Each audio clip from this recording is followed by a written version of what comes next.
Hello everyone and welcome back to Old Man Stories. I'm aware that many of you use these videos to fall asleep, so before you doze off, I thought it would be a fun idea if each of you could leave a comment letting me know which part of the world you're listening from. Also, give a like and subscribe to the channel if you're enjoying the episodes, okay? Let's get comfortable, relax, and begin. I've been holding this in for years now, and I need to get it off my chest. I still don't know what happened that night in the summer of 2016, and I'm not sure I want to know. All I know is that I haven't been the same since. It was mid-July in my small hometown. You know the type, population under 5,000. Everyone knows everyone's business. And the highlight of the summer is always the carnival that sets up in the empty lot behind the high school. I was supposed to go with my buddy Mike, but he cancelled last minute, something about his girlfriend being upset and needing to fix things. Whatever. I decided to go anyway. I remember it was unusually warm that night. The kind of sticky heat that makes your shirt cling to your back. The carnival wasn't anything special, just a travelling setup with some rides that looked like they'd seen better days, rigged games where you could win giant stuffed animals that nobody actually wanted, and the usual food stands selling overpriced corn dogs and cotton candy. I wandered around for a bit, feeling kind of stupid for being there alone. I ended up at the beer tent and figured a few drinks might make the night more interesting. The first beer went down easy, second one too. By the third, I was feeling pretty good. Not drunk, just loose enough to stop caring about being the weird guy alone at the carnival. It must have been around 10 o'clock when everything changed. I was walking past the tilt-a-whirl, finishing my third beer, when the world suddenly stopped. And I mean literally stopped. Every single person around me froze mid-movement. A teenager was suspended in mid-air, jumping to high-five his friend. A woman was frozen with her mouth open, laughing at something. Even the carnival worker collecting tickets stood like a mannequin, his hand outstretched. But the rides kept going, the lights kept flashing, the music kept playing. It was like someone had pressed pause on all the people but left everything else running. I thought I was having some kind of stroke, or maybe the beer was stronger than I realized. I blinked hard a few times, expecting everything to go back to normal. It didn't. "Hello?" I called out. My voice sounded wrong, too loud in the strange stillness, but also muffled, like I was speaking underwater. No one responded. No one even twitched. That's when I noticed them. At the far edge of the midway, standing in a perfect line at the border between the bright carnival lights and the darkness beyond, were 4 children. Except they weren't normal kids. They were wearing these crude wolf masks, the kind you might make in an elementary school art class. Paper plates with pointy ears and snouts drawn on with marker. But there was something deeply wrong about them. The masks looked wet, almost like they were melting onto their faces. All 4 of them were staring directly at me, not looking around, not distracted by the frozen carnival, just watching me. And I knew somehow they could move. I stood there paralyzed with fear, my empty beer cup slipping from my fingers. It never hit the ground, it just hung there in mid-air. Then, in perfect unison, all 4 children raised their right hands. Their movements were jerky, puppet-like, and they spoke. All at the exact same moment, with the exact same voice. Sleep. It wasn't a child's voice. It was deep, resonant, like it was coming from the ground beneath my feet, rather than from those small bodies. I don't remember deciding to move. My legs just carried me away, stumbling backward, my eyes never leaving those 4 masked figures. I backed into something, a bench, I think, and sat down hard next to a paper plate with half-eaten funnel cake. That's when I heard it. A voice inside my head, not my voice, not any voice I recognized. It was counting down. 3. I tried to stand up, but my limbs felt impossibly heavy. 2. The carnival lights began to blur together, streaking across my vision like I was seeing them through a camera, with the shutter left open too long. 1. The world tilted sideways. The wolf-masked children were still there, still watching, but they seemed farther away now, as if I was looking at them through the wrong end of a telescope. Congratulations, you're done. Game over. And then, nothing. Blackness. I came to with someone shaking my shoulder, a carnival security guard looking annoyed. "Hey, buddy, you can't sleep here. Had a few too many, huh?" I looked around, disoriented. The carnival was normal again. People were walking past, laughing, eating, playing games. The tilt-a-whirl was spinning. No frozen people, no wolf masks, nothing out of the ordinary. "What time is it?" I asked the guard. 10:15, he said, already turning away to deal with some teenagers trying to sneak cigarettes behind the Ferris wheel. Only 15 minutes had passed since I checked my phone before everything went weird. That was impossible. It felt like I'd been in that frozen world for at least an hour. I got up, my legs shaky. I needed to get home. As I walked toward the exit, I kept looking over my shoulder, scanning the crowd for those wolf masks. Nothing, just normal carnival goers enjoying their night. When I got to my car, I pulled out my phone to text Mike about what happened. That's when I saw it. A draft message, unsent in my messaging app. I didn't remember typing it. It just said, "Imagine harder." I deleted it immediately, my hands trembling so badly I almost dropped the phone. I drove home way under the speed limit, both hands gripping the wheel, convinced I would see those masked figures standing in the road at any moment. I made it home and went straight to the bathroom to splash cold water on my face.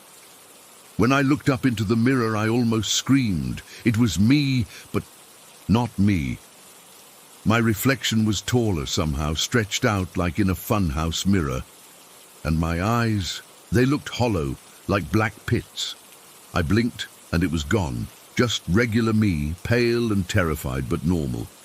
I spent the rest of the night with all the lights on, telling myself I'd had some kind of weird reaction to the beer. Maybe someone slipped something into my drink when I wasn't looking. Maybe I was just overtired and had some kind of hallucination. There had to be an explanation, but deep down I knew. Whatever happened that night was real. For weeks afterward, I had the same recurring nightmare. I'm back at the carnival, but it's empty. Just rides running with no one on them. And I'm walking toward a funhouse, knowing those 4 masked children are waiting inside, but unable to stop myself from entering. I always wake up just as I reach the door. Life went on. I convinced myself it was a one-time thing, just a weird night that I couldn't explain, but that was firmly in the past. I avoided carnivals after that, making excuses whenever friends wanted to go. Nobody really questioned it, until 3 years later. I was at the county fair one town over. I only went because my niece was showing her 4-H project, and my sister would have killed me if I didn't show up. I was keeping to the agricultural buildings, far away from the midway with its rides and games. I thought I was safe. Then I saw it, a wolf mask. Not paper plate craft this time, but a plastic Halloween-type mask hanging from the backpack of a kid walking with his family. It wasn't even looking at me, just a normal kid with a mask tied to his backpack. But seeing it, that same snarling wolf face, my entire body went cold. I had to lean against a wall to keep from collapsing. My heart was hammering so hard I could barely breathe. The kid and his family turned a corner and disappeared from sight, but I couldn't move for another 10 minutes. That night, I had the nightmare again for the first time in years, but this time, something was different. This time, I made it through the funhouse door. And inside, instead of the masked children, there was just a mirror showing my reflection. But not me as I am now, me as I was before that night at the carnival in 2016. And behind that reflection were 4 shadows with pointy ears. I still don't know what happened to me that night. I don't know if I had some kind of psychotic break or if something genuinely supernatural occurred. All I know is that sometimes as I'm falling asleep, I hear that countdown in my head again. 3, 2, 1.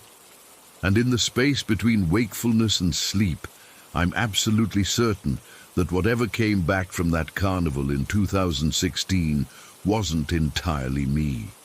Sometimes I catch glimpses of myself in windows or mirrors, and for a split second I look wrong, too tall, eyes too dark, and sometimes I find messages on my phone that I don't remember typing.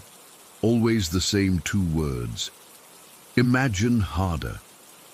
I don't go to carnivals anymore. I avoid mirrors at night, and I never ever look at wolf masks, because deep down I know they're still watching me, waiting for me to fall asleep again, waiting for the next game to begin. Story 2. I've never been a superstitious person. Growing up, I laughed at ghost stories and rolled my eyes at friends who swore their houses were haunted. That changed when I met my partner 12 years ago. The first time he told me about the strange things that had followed him since childhood, I thought he was exaggerating or just had an overactive imagination. I was wrong. So wrong. It started with little things I could easily dismiss. Keys that weren't where we left them. Strange noises in empty rooms. Cold spots in the house that would appear and disappear without explanation. My partner would just give me this look. Not scared, more like resigned, and say, "It's been with me my whole life." About 7 years ago, we moved into this old house in rural South Australia. It was a bit of a fixer-upper, all weathered wood and creaky floorboards, but it had character and was dirt cheap. The previous owners had moved out in a hurry, but real estate being what it is, we didn't ask too many questions. We were just happy to find something in our price range. The first few weeks were quiet. We painted walls, fixed cabinets, and started making the place our own. Then one night, I was in the kitchen making dinner when I heard a crash from our small games room. I rushed in to find all the pool cues that had been leaning against the wall, scattered across the floor.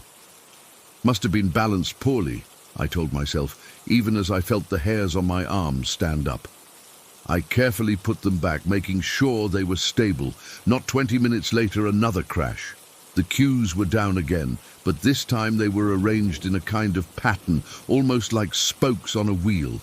I called out to my partner, who was in the shower. "Did you come in here and mess with these?" He came in with a towel wrapped around his waist, took one look at the cues and sighed. "It's starting again." That night, our bedroom door slammed shut 3 times. There was no draft, no windows open, nothing that could explain it. I got up after the 3rd time, determined to find what was causing it, only to find the door firmly closed, the handle ice cold to the touch. "It's just an old house," I kept telling myself. "Old houses make noise, but old houses don't turn on every water tap in the middle of the night." It was around 3 in the morning when we both jolted awake to the sound of rushing water. Every tap in the house, kitchen sink, bathroom sink, shower, garden hose, all blasting full force. I'll never forget the sight of water pooling on our bathroom floor, reflecting the moonlight as it spread across the tiles. My partner just stood there, shoulders slumped. "I should have warned you better," he said quietly. "It always gets worse when I try to settle somewhere." We shut off all the taps, mopped up the water, and sat in the kitchen until sunrise, neither of us willing to go back to sleep. That's when he told me more about his childhood, about toys that would move on their own, about whispers in empty rooms, about the shadow he sometimes saw from the corner of his eye. His mum used to dabble in weird stuff, he explained. White magic, seances, that sort of thing. She stopped when he was about 8 years old. Wouldn't say why, but he thinks that's when whatever it is attached itself to him. I believed him then. How could I not? But nothing prepared me for what happened a few nights later. We'd gone to bed early, exhausted from the stress and lack of sleep. I woke up suddenly, that feeling you get when someone's watching you.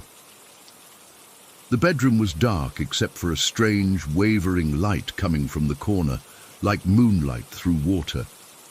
And there he was, standing at the foot of our bed, an Aboriginal man, maybe in his 20s, bare-chested, with shoulder-length curly black hair. He was holding something, a wound coil of rope. The light seemed to come from him, or around him, I couldn't tell. I couldn't move, couldn't scream, couldn't even breathe. My partner was awake too. I could feel him tense beside me. The man just stood there looking at us with this expression that wasn't exactly menacing, but wasn't friendly either.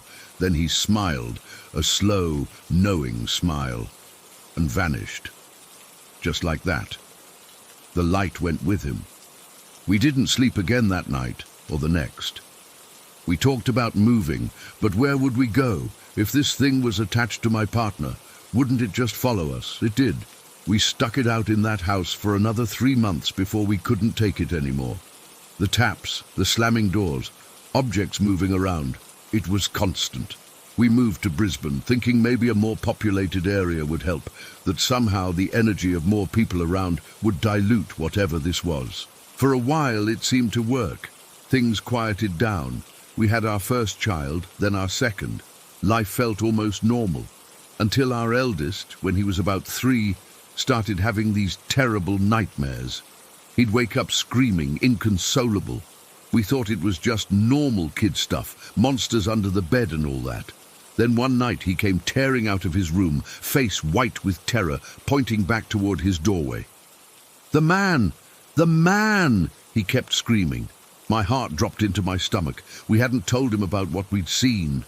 How could he know? When he calmed down enough to speak, he described seeing a man standing in his doorway, just watching him. "He has no shirt, and his hair is all curly," he said, and I felt physically sick. We moved again. Different suburb, new house, fresh start. Things were quiet for about a year. Then our second son, just turned 4, started refusing to eat at the kitchen table. He'd cry and try to climb into our laps, pointing under the table. "The man with the black face and the green jacket is looking at me," he'd say, his little voice shaking. "He's right there, hiding under the table." This was different. Not the same figure we'd seen before. When we asked more questions, he said the man would smile at him, but never say anything, just stare. My partner and I started researching. We looked into the history of all the places we'd lived, trying to find connections. The house in South Australia had been built on land that was significant to the local Aboriginal people. Could that explain the first figure we'd seen? But what about this new one, the man in the green jacket? We tried everything: sage burning, blessing the house, protective symbols. Nothing worked for long. Whatever these entities are, they seem determined to stay with us, or more specifically, with my partner. Last month, we were sitting in the living room after the kids had gone to bed. It was a normal night, TV on low, me scrolling through my phone, my partner reading a book. The lights flickered once, twice, then went out completely. In the darkness, I heard my partner's sharp intake of breath. Following his gaze, I saw it, a faint, phosphorescent outline of a figure standing in the hallway. Not the Aboriginal man this time, but something else. Something that seemed to be wearing a long coat or jacket. It was too dark to make out details, but I could feel it watching us. The figure raised what looked like a hand, pointing directly at my partner. I fumbled for my phone's flashlight. When I turned it on, the figure was gone, and the house lights came back on as suddenly as they'd gone out. That night, our bedroom door kept opening on its own. Not slamming like before, just slowly, silently swinging open as if someone was peeking in. Each time my partner would get up and close it, only for it to happen again 20 minutes later. Around 4 in the morning, we heard our youngest crying. I went to check on him and found him sitting up in bed, staring at his bedroom window. The man with the black face said he knows Daddy from a long time ago, he told me, rubbing his eyes. He said they're friends. I took him back to our room, tucked him between us in our bed. As he drifted back to sleep, he mumbled something that still makes my skin crawl. He said Nana invited him to stay.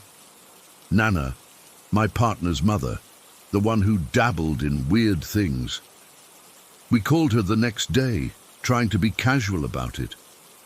Did you ever contact anything during those seances you used to do? She got very quiet, asked why we wanted to know. When we told her about what we'd been experiencing, about what the kids had seen, she started crying. "I never meant for this to happen," she said. "It was just supposed to be a game. We were just kids ourselves, playing with things we didn't understand." She told us how, when my partner was just a baby, she and some friends had held a séance in the old family home. They'd been trying to contact the spirit of a local man who died decades earlier. Nothing happened during the séance, but afterward, things around the house started to go missing. Doors would open and close on their own. But there was something else, she said. Something we didn't call, but came anyway. I think it attached itself to your father first, then to you when you were born. My partner's father had died when he was very young. Heart attack, we'd always been told. But now his mother was suggesting something else, that whatever had attached itself to him had somehow contributed to his death. She wouldn't say more, just kept apologizing and saying she tried to protect him, tried to close the door they'd opened. Last week things escalated again. We were all in the kitchen having breakfast when every cabinet door flew open at once. The kids screamed. Dishes flew off the shelves, shattering against the walls. And there, reflected in the window over the sink, I saw them both. The Aboriginal man and the figure in the green jacket, standing behind us, watching. My partner saw them too. He stood up so quickly his chair toppled over, placing himself between the reflection and our children. "What do you want?" he shouted. "Why won't you leave us alone?" The Aboriginal man smiled that same knowing smile we'd seen years ago. The other figure, now I could see his face was indeed dark, almost like it was shadowed under a hood, raised his hand again, pointing. Then both figures vanished, and the chaos stopped as suddenly as it had started. "We've got an appointment with a medium next week. Someone my partner's mother recommended, who supposedly specializes in attachments and removing unwanted spirits." I'm skeptical, but desperate. My partner thinks these entities are somehow connected to his family's past, to things he doesn't even know about. Last night, I woke up around 3 in the morning to find my partner wasn't in bed. I found him in the kitchen, sitting at the table in the dark, talking softly to what looked like an empty chair. "Who are you talking to?" I asked from the doorway, afraid to come closer. He turned to me, his face pale in the moonlight. "They say they've been with my family for generations, that they're guardians, not threats." I took a step into the kitchen. There's no one there. "Not that you can see," he replied. Then he pointed to the empty chair. "This one says his name is Uncle. Says he's been watching over my family since before white people came to this land." He pointed to another empty chair. "And he calls himself the Witness. Says he's been with my mother's family for centuries." I backed away, my heart pounding. "You can see them clearly? Now?" He nodded slowly, for the first time. "They say..." He hesitated, looking at the empty chairs. "They say they're getting stronger because something's coming. Something we need protection from." I ran back to check on our kids, finding them both sound asleep. When I returned to the kitchen, my partner was alone, the chairs empty. "They're gone," he said quietly, "for now." This morning, our youngest was drawing pictures at the kitchen table. When I asked what he was drawing, he pointed to 2 figures he'd scribbled in crayon. "That's Uncle," he said, pointing to a dark figure with curly hair. "And that's the Witness," pointing to another figure in what looked like a long green coat. "They're Daddy's friends. They keep the bad things away." I don't know what to believe anymore. Are these entities threatening us or protecting us? Why have they followed my partner's family for generations? What are they watching for, witnessing, and what's coming that we need protection from?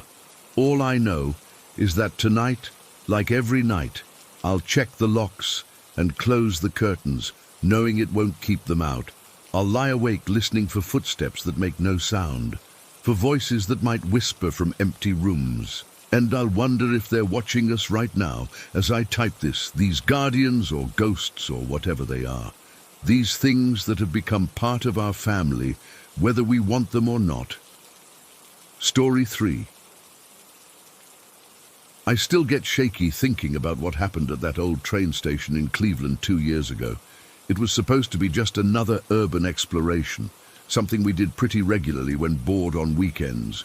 Me, Tyler, Jess and Mike had checked out abandoned factories and old hospitals before, but this massive train terminal was different. It was our white whale, this enormous, forgotten cathedral to transportation that had been sitting empty for decades. We'd been planning it for weeks. I remember checking online forums for entry points, looking at old photos of the place in its glory days, and packing my backpack with all the essentials: flashlight, camera, water, and yeah, a few joints. Urban exploring while high just heightens everything. The creepy atmosphere, the incredible architecture, the feeling of being somewhere you're not supposed to be. It was a Sunday afternoon when we finally went. The station was tucked away in an industrial area where nobody would notice a few 20-somethings slipping through a hole in a fence. The moment we stepped inside the main concourse, I felt my breath catch. Even in decay, it was magnificent. Soaring ceilings that must have been 60 feet high, with chunks of ornate plaster missing. Enormous windows, most broken or boarded up, but the few intact ones let in these dusty beams of light that cut through the darkness. The marble floor was cracked everywhere, but still beautiful under all the grime and debris. "Holy shit," I whispered, my voice echoing slightly. The place was absolutely massive. Way bigger than it looked from outside. The air inside was stale and heavy with decades of abandonment. That distinctive smell of old buildings, a mix of mold, dust, and something else I can't quite describe, filled my lungs. It was completely silent except for our footsteps and the occasional drip of water from somewhere in the ceiling. We spent the first hour just wandering around in awe, taking photos of the incredible graffiti that covered almost every surface. Some of it was just typical tags, but other pieces were legitimate art. Huge murals of faces or abstract designs that must have taken days to complete. I remember thinking about the people who'd created them, sneaking in just like us, but staying long enough to leave their mark. We found these old wooden ticket booths with little windows where passengers would have bought their tickets decades ago. The counters were covered in bird droppings and the glass was long gone, but you could still imagine what it was like when the place was alive with travelers and the sounds of trains. After exploring the main floor for a while, we decided to smoke one of the joints I'd brought. We found a spot near what must have been an old waiting area, with these massive rusted metal benches bolted to the floor. We sat in a circle, passing it around, laughing about how we were probably sitting exactly where proper-looking people in the 1940s had waited for their trains. The weed hit me pretty hard.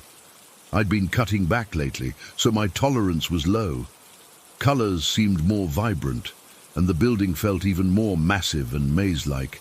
The high amplified that feeling of being somewhere forbidden, somewhere lost to time.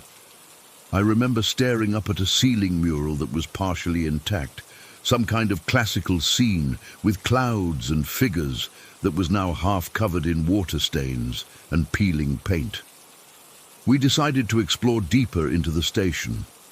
There were long hallways leading off the main concourse, old administrative offices, and what seemed like endless corridors. The further we went, the darker it got, and we had to use our phone flashlights.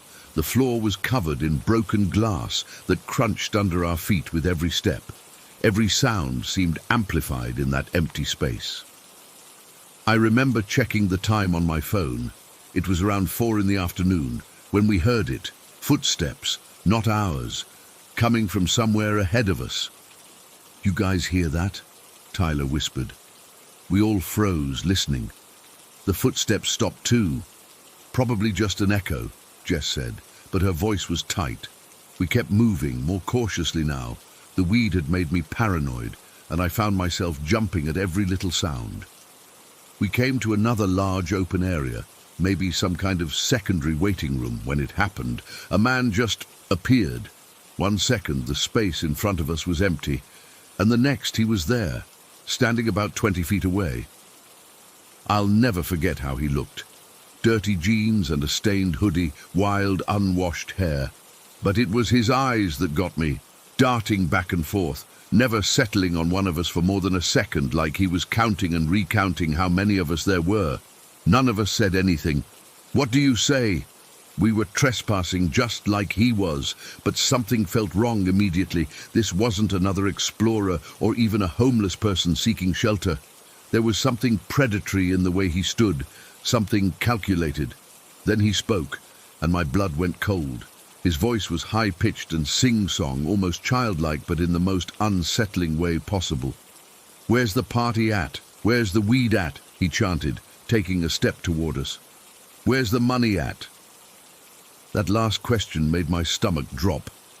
I felt the high instantly evaporate, replaced by a cold clarity that something very bad was about to happen. He must have seen the recognition in our faces, because his mouth twisted into something that wasn't quite a smile. Before any of us could respond, his hand went to his waistband and pulled out a gun. It was small and black. I don't know anything about guns, but this one looked deadly real. With a quick motion, he racked it, the metallic click echoing through the empty space. Time seemed to slow down. I remember thinking stupidly, "This isn't supposed to happen. This isn't part of the plan." As if this was just some deviation from our fun afternoon rather than a life or death situation. The first shot was so loud it felt physical, like being punched in the chest.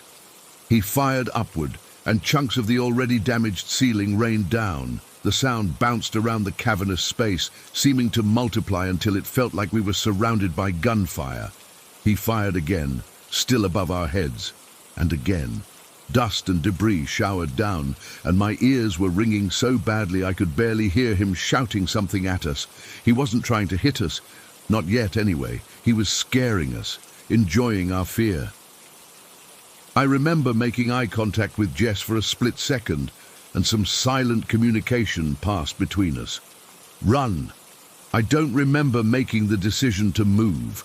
One moment I was frozen in place, and the next I was running faster than I've ever run in my life.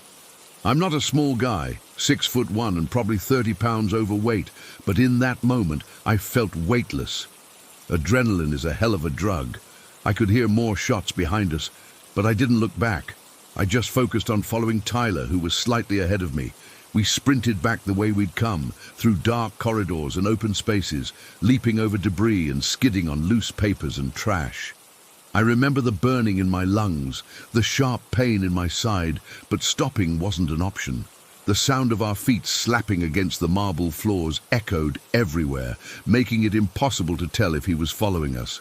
We burst into the main concourse, heading for the small side exit we'd used to get in.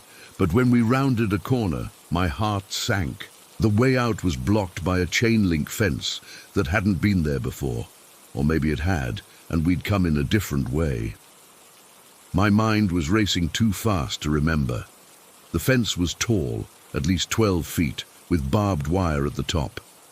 In any other situation, I would have given up. I would have looked for another way or tried to hide, but I could hear shouting somewhere behind us, and the memory of that gun was fresh in my mind. I hit the fence at full speed, fingers gripping the metal links, feet finding purchase somehow. I climbed like my life depended on it, because it did. I didn't feel the cuts on my hands or the strain in my muscles. I just climbed, scrambling upward with no technique, just desperate momentum. I remember reaching the top and seeing the barbed wire, hesitating for just a second before Tyler yelled, "Just go over, man!" I threw my body over the top, feeling the barbs tear at my jacket, and then I was falling, hitting the ground hard on the other side. The impact knocked the wind out of me, but I was up again in seconds. Tyler was already over, and Mike was at the top. Jess was right behind him. I wanted to wait, make sure they all made it, but Tyler grabbed my arm. "Keep moving." We ran. out of the station property, across an empty lot, down a street I didn't recognize. We ran until my legs were jelly and my lungs were on fire. We ran until we were blocks away, in a busier area with people and cars and normal life. Finally, behind some strip mall, we stopped. All four of us doubled over, gasping for breath. My ears were still ringing from the gunshots, and my hands were bleeding from the fence climb. When I could finally speak, I just kept saying, what the fuck, over and over. Tyler looked at me with wide eyes. Dude, how did you get over that fence? I've never seen you move like that. I didn't have an answer. I still don't. I'm not athletic. I get winded going up a flight of stairs. But in that moment, with death potentially chasing us, my body did things I didn't know it could do. We debated calling the police but decided against it. We were trespassing, had drugs on us, and honestly, would they even believe us? Would they find the guy? It seemed better to just get the hell away from there. We took an Uber back to where we'd parked our car, a half-mile from the station. The whole ride I kept expecting to see police cars or hear sirens, but there was nothing. It was like the whole thing had happened in some parallel universe. I've never been back to that station. I've never gone urban exploring again. What I learned that day is that the real danger isn't in the crumbling buildings or ghost stories. It's other people.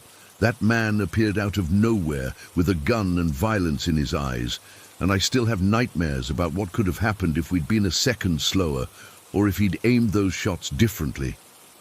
Sometimes I wonder who he was, a drug addict, someone mentally ill, or just a predator who'd found the perfect hunting ground where no one would hear his victim scream. I'll never know. But I do know that abandoned places are abandoned for a reason, and sometimes they become home to things far more dangerous than memories. Story 4. I've never been able to shake the feeling that something has been following me my entire life. I come from a very religious family, the kind where faith isn't just something you practice on Sundays, but something that shapes every hour of your day. As a kid, I never questioned it. The Bible stories, the prayers, the warnings about sin, it was all just normal to me. But what wasn't normal were the things I started experiencing. The first time it happened, I was 7 years old. My grandmother had taken me to visit my cousin who lived in this old house way out in the countryside. There weren't any neighbors for miles, just fields, a few scattered trees, and this house that always seemed to creak even when there wasn't any wind. We'd been there for a couple of days already, and I was starting to get bored like kids do. My cousin was 4 years older than me and didn't really want to hang out with a baby, as he called me. So I spent a lot of time wandering around by myself, exploring the property. That particular afternoon, everyone was taking a nap. It was summer, hot and sticky, and the adults all crashed after lunch. I couldn't sleep though, too much energy, so I was sitting in this little study room at the back of the house, looking through some old books I'd found on a shelf. The room was completely quiet. The only sound was the occasional turning of pages as I flipped through a book about birds. Then I heard it. "Hey there, is everything all right?" The voice was so clear that I immediately looked up, expecting to see my grandmother, or maybe my cousin's mum standing in the doorway, but there was no one there, just the empty doorway leading to an empty hallway. I went back to my book, thinking maybe I'd imagined it, but then it came again. My name. Is everything all right? This time it said my name, my actual name, and it wasn't coming from the doorway, it was coming from right beside me, like someone was sitting in the empty chair at the table. I dropped the book and ran out of that room so fast I nearly tripped. I found my grandmother in the living room, still half asleep, and I refused to leave her side for the rest of the day. I never told her what happened. Even at 7, I somehow knew adults wouldn't believe me. For years after that, I convinced myself it was just my imagination. Kids hear things, right? It's normal. But then when I was 14, something happened that I couldn't explain away so easily. I was back home, sleeping in my own bedroom. It was around 3 in the morning when I woke up, except I didn't really wake up. My eyes were open. I could see my room clearly in the moonlight coming through my window, but I couldn't move. Not my arms, not my legs. I couldn't even turn my head or call out.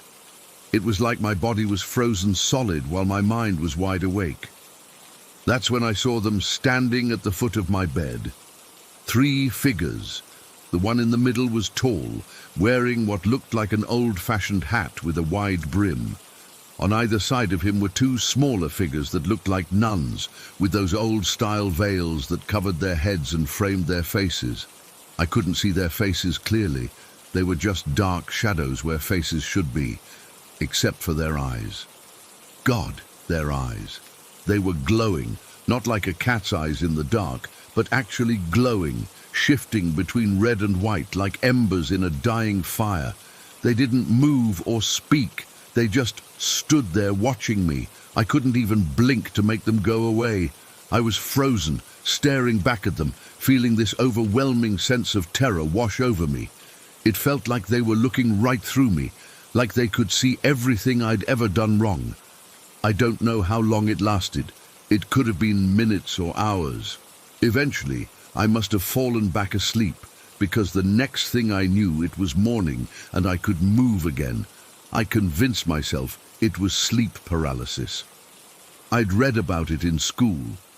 How your mind wakes up before your body does, and sometimes you hallucinate. That's what I told myself. But I still slept with my light on for months afterward. These experiences followed me into adulthood. When I was 22, I got the opportunity to study English in Canada. I was excited, finally a chance to get away, to see a different part of the world. Maybe whatever had been following me would stay behind. The program placed me with a host family, and I got lucky. They were kind people, very religious like my own family, which made me feel at home. They had this beautiful house in a quiet suburb with a yard full of maple trees. My room was in the basement, not some creepy, unfinished basement, but a nice, renovated space with a comfortable bed, a desk, and my own bathroom. For the first few weeks, everything was normal. I went to classes during the day, studied in the evenings, sometimes went out with new friends I'd made. No voices, no paralysis, no glowing eyes. I started to relax. Then one night, I was feeling particularly homesick. I missed my family, missed the familiar sounds and smells of home. I wasn't sleeping well, and I had this heavy feeling in my chest that wouldn't go away. I'd been raised to turn to God in times of need. But honestly, I'd gotten a bit lazy about praying regularly. That night, though, I felt this sudden, overwhelming urge to pray. Not just a quick thanks for the food kind of prayer, but a real, heartfelt connection. So I knelt beside my bed, closed my eyes, and started praying out loud. I poured everything out, my fears, my loneliness, my gratitude for the opportunities I'd been given. I talked to God like he was right there in the room with me, which wasn't something I normally did. Usually my prayers were silent, private things. After praying for maybe 20 minutes, I felt better, lighter somehow. I climbed into bed and fell asleep almost immediately. I woke up sometime in the middle of the night. At first, I thought I was having another episode of sleep paralysis because I couldn't move. But this was different. I wasn't frozen in fear. I was floating. My body was hovering about a foot above my bed. I could see the sheets below me, could feel cool air all around me. But I wasn't touching the mattress. I should have been terrified, but I wasn't. I felt completely calm, almost peaceful. That's when I noticed the light. It wasn't coming from anywhere in the room, not a lamp or the window or even the small nightlight in my bathroom. It was just there, a bright, warm, orange-yellow light that seemed to fill the entire room. It was the most beautiful thing I'd ever seen, and it made me feel happy. Not just regular happy, but this deep, profound joy that I'd never experienced before.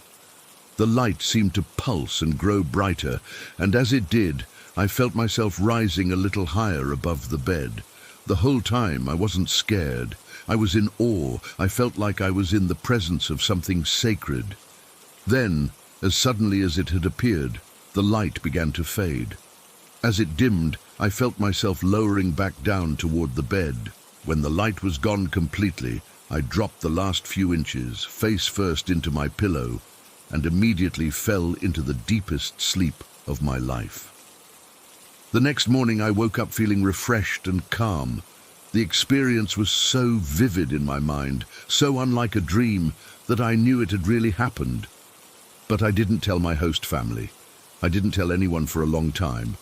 A few years later, after I'd returned home, I finally worked up the courage to talk about it with a priest at my church. I was nervous. What if he thought I was crazy or making it up? But I needed to understand what had happened. When I finished telling him the story, he smiled and told me something I'll never forget. He said, "That light was God himself." He explained that sometimes, very rarely, God chooses to make his presence known in physical ways. The priest told me I'd been blessed with a divine visitation, that God had heard my prayer and responded. I wasn't entirely convinced, so a few months later, when a different priest from another parish visited our church, I told him the same story. To my surprise, he gave me almost exactly the same explanation. He said the orange-yellow light was a manifestation of God's presence, and that being lifted from my bed was a symbolic way of God elevating me closer to him. I might have still had doubts if it weren't for what happened a year later with my mother. I was living at home again, saving money for graduate school. One night my mom and I were both up late, me studying in the living room, her reading in her bedroom. Around midnight she called out to me, her voice shaking. When I got to her room, she was sitting up in bed, looking pale and startled. She asked me if I'd just been in her room. When I told her no, she described seeing a white light, about 60 centimeters high, floating near her closet. She said it had moved slowly across the room before disappearing into the wall. I felt all the blood drain from my face because I had seen that exact same light, that exact same height, in that exact same spot the night before while I was getting a book from her shelf. I hadn't told her about it because I didn't want to freak her out. But now we'd both seen it, independently, on different nights. That was the moment I knew for sure that these experiences weren't just in my head. Something real was happening. Something beyond ordinary explanation. I've had a few more encounters over the years, whispers in empty rooms, glimpses of figures that shouldn't be there, moments when time seems to stop and the air gets heavy. Each time I'm left with this mixture of awe and unease. I still don't know what to make of it all. Are these divine visitations, as the priest suggested? Are they something else entirely? I don't have answers. All I know is what I've experienced, what I continue to experience. And sometimes late at night when the house is quiet and I'm alone with my thoughts, I find myself both hoping and dreading that the light will appear again, that I'll hear that voice speak my name, that I'll have one more chance to understand what it all means. Story 5. I can't believe I'm finally sharing this. It's been nearly 5 years and I still get chills thinking about it. Maybe someone here can tell me if I'm crazy or if what happened was actually real. When I was 16, I went through this ridiculous vampire obsession phase. This was right after those big vampire romance movies were popular, and I was convinced that having a hot vampire boyfriend would solve all my problems. I mean, I was a straight A student with zero social life who spent weekends doing calculus for fun. Clearly, I needed something exciting to happen, so I started researching. Not just casual Googling, but deep research. I'm talking about digging through obscure forums, reading ancient texts online, finding scanned pages of old grimoires, anything I could get my hands on about summoning supernatural entities. I had notebooks filled with different rituals, symbols, and incantations. I spent 6 months on this. Looking back, I was stupidly reckless. I never once stopped to consider that I might actually succeed. or worse, that I might summon something I hadn't intended to. In my teenage brain, I was just going to get my perfect 19-year-old vampire boyfriend who would think I was special and amazing, and we'd live happily ever after. The ritual itself was pretty simple compared to some of the others I'd found. I waited until my parents were asleep around midnight. I set up black candles in my bedroom, which I'd bought with cash at the dollar store, so my mom wouldn't see them on her credit card statement. Drew the symbols I'd found in chalk on my floor, under a rug so I could hide it later, and I pricked my finger with a safety pin to add 3 drops of blood to a small bowl of water, mixed with some herbs I'd gathered from our backyard. I remember feeling so silly while doing it, like I was just playing pretend. The whole time I was thinking about what my vampire boyfriend would look like. Tall, dark-haired, mysterious eyes. The whole fantasy. I recited the incantation I'd pieced together from different sources, focusing hard on what I wanted, a 19-year-old vampire who would love me and only me. When I finished, nothing happened. No smoke, no dramatic wind, no handsome vampire appearing in my bedroom. I felt disappointed but not surprised. I cleaned everything up, hid the evidence, and went to sleep thinking it had been a stupid waste of time. The changes started so gradually that I didn't connect them to the ritual at first. About a week later, I began waking up every single night between 3 and 4 in the morning. Not with a jolt or from a nightmare. I'd just open my eyes, completely awake, like my body had decided sleeping time was over. I'd check my phone, 3:27 a.m., 3:42 a.m., 3:14 a.m., always in that hour. I'd try to go back to sleep, but I'd just lie there until sunrise, exhausted, but wide awake. After about 2 weeks of this, I was a zombie. My mum kept asking if I was sick. My teachers noticed I wasn't participating in class anymore. I'd always been this energetic, ambitious student with my hand always up, and suddenly I could barely keep my eyes open during lessons. But the sleep thing was just the beginning. One morning, about 3 weeks after the ritual, I was walking to school when I noticed 3 crows sitting on a fence watching me. I remember thinking it was weird how they all turned their heads in unison to follow me as I passed. The next day, there were 5 crows. The day after, 7. Within a month, I couldn't go anywhere without a small flock of crows showing up. They'd perch on trees, telephone wires, fences, anywhere with a view of me. They never made noise, just watched silently, which somehow made it worse. I started to get genuinely freaked out when they began landing on the ground and blocking my path home. The first time it happened, I tried to walk around them, but they hopped to block me again. I had to cross the street and take a completely different route home. I remember calling my best friend crying one afternoon because there were at least 20 crows lined up on the fence at the end of my street, and I was too scared to walk past them. She thought I was exaggerating until she came to meet me and saw them herself. She said, "Holy shit, it's like a horror movie." We ended up running past them together, and they all took flight at once, swooping over our heads. Around the same time, cats started following me too. This was especially terrifying because I've always had this intense fear of cats. Something about their silent movements and the way they stare just freaks me out.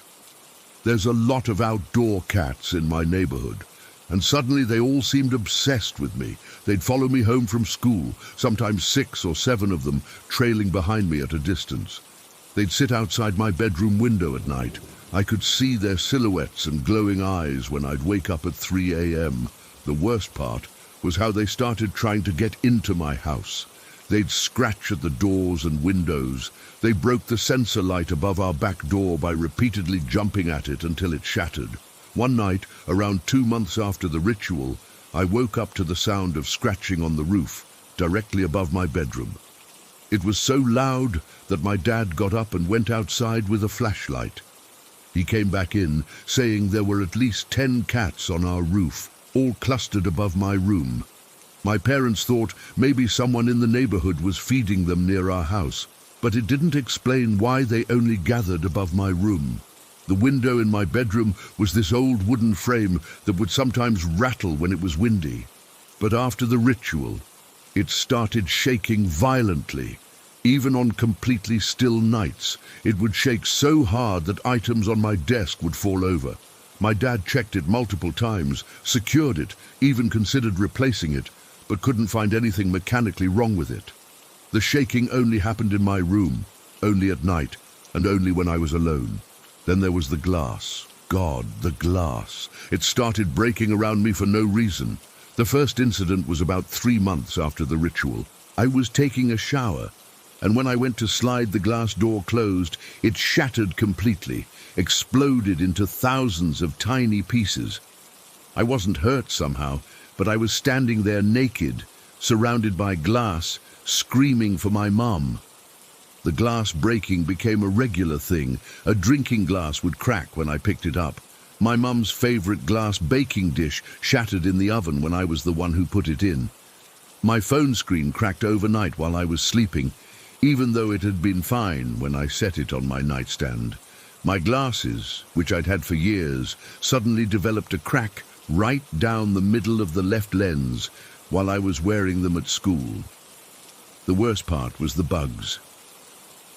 About 4 months after the ritual, our house became infested with these tiny biting insects that we couldn't identify. They weren't bed bugs or fleas, they were something else.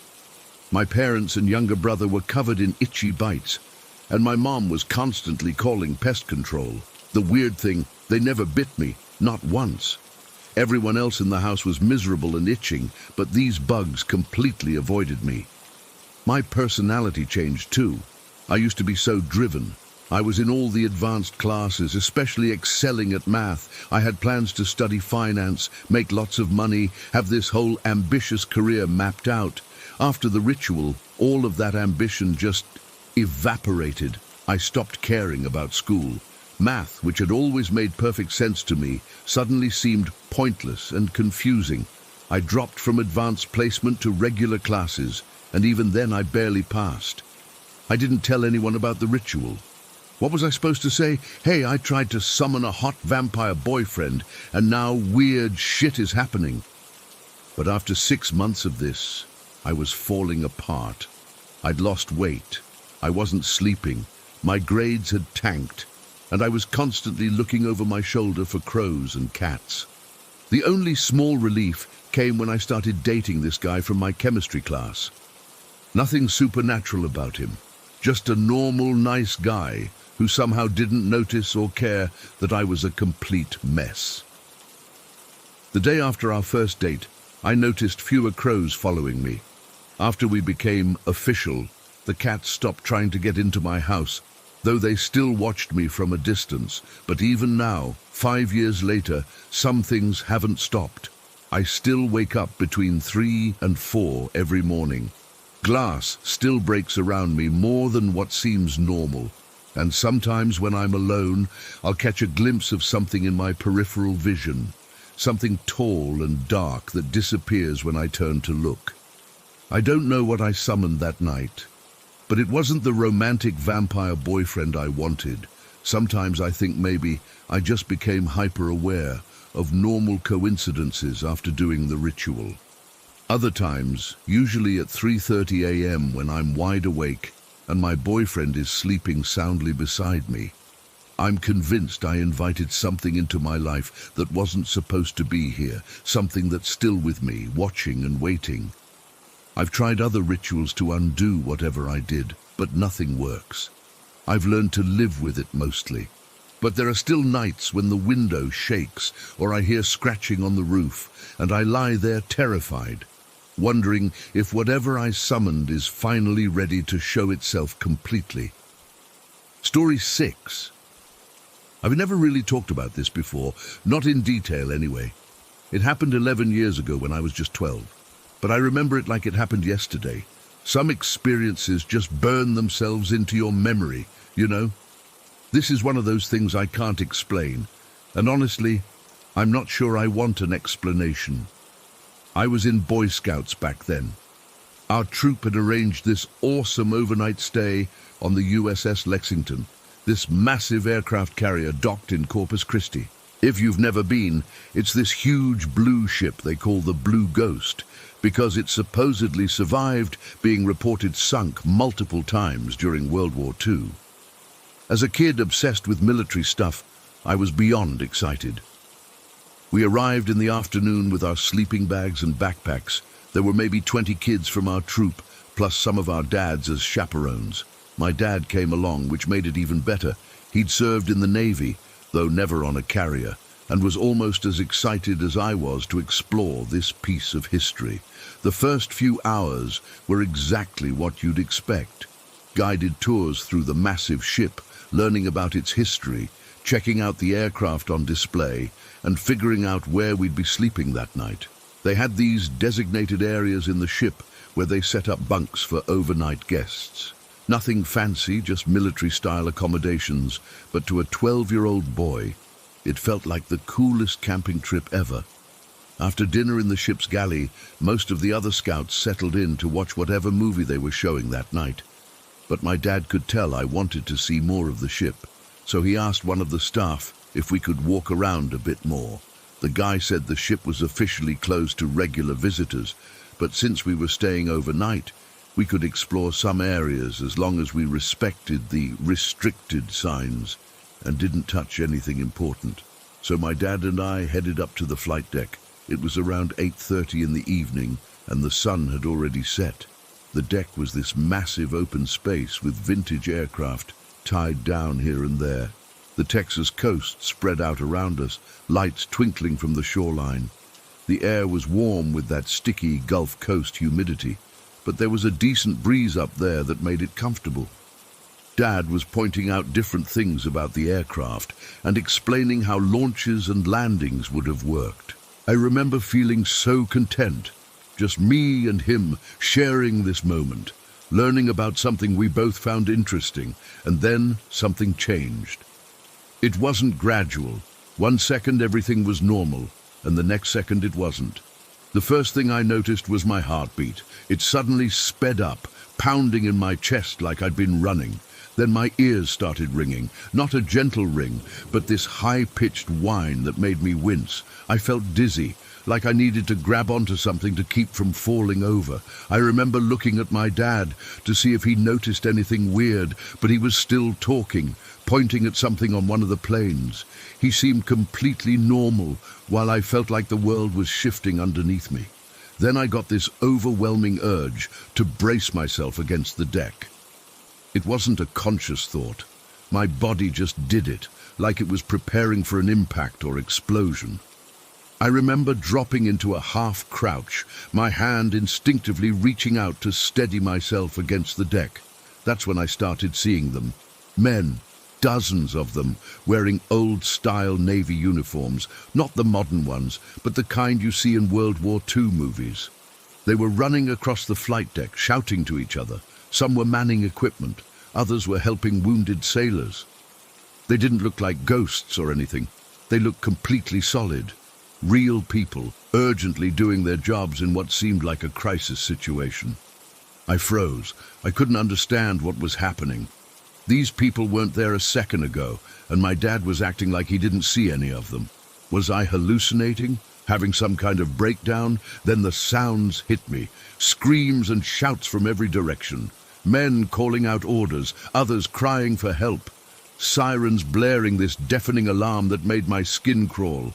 I could hear water splashing against the side of the ship, but it wasn't the gentle lapping of harbor waves. It was violent, like the ship was moving fast through rough seas. The worst were the explosions, distant at first, then closer, like something was hitting the ship.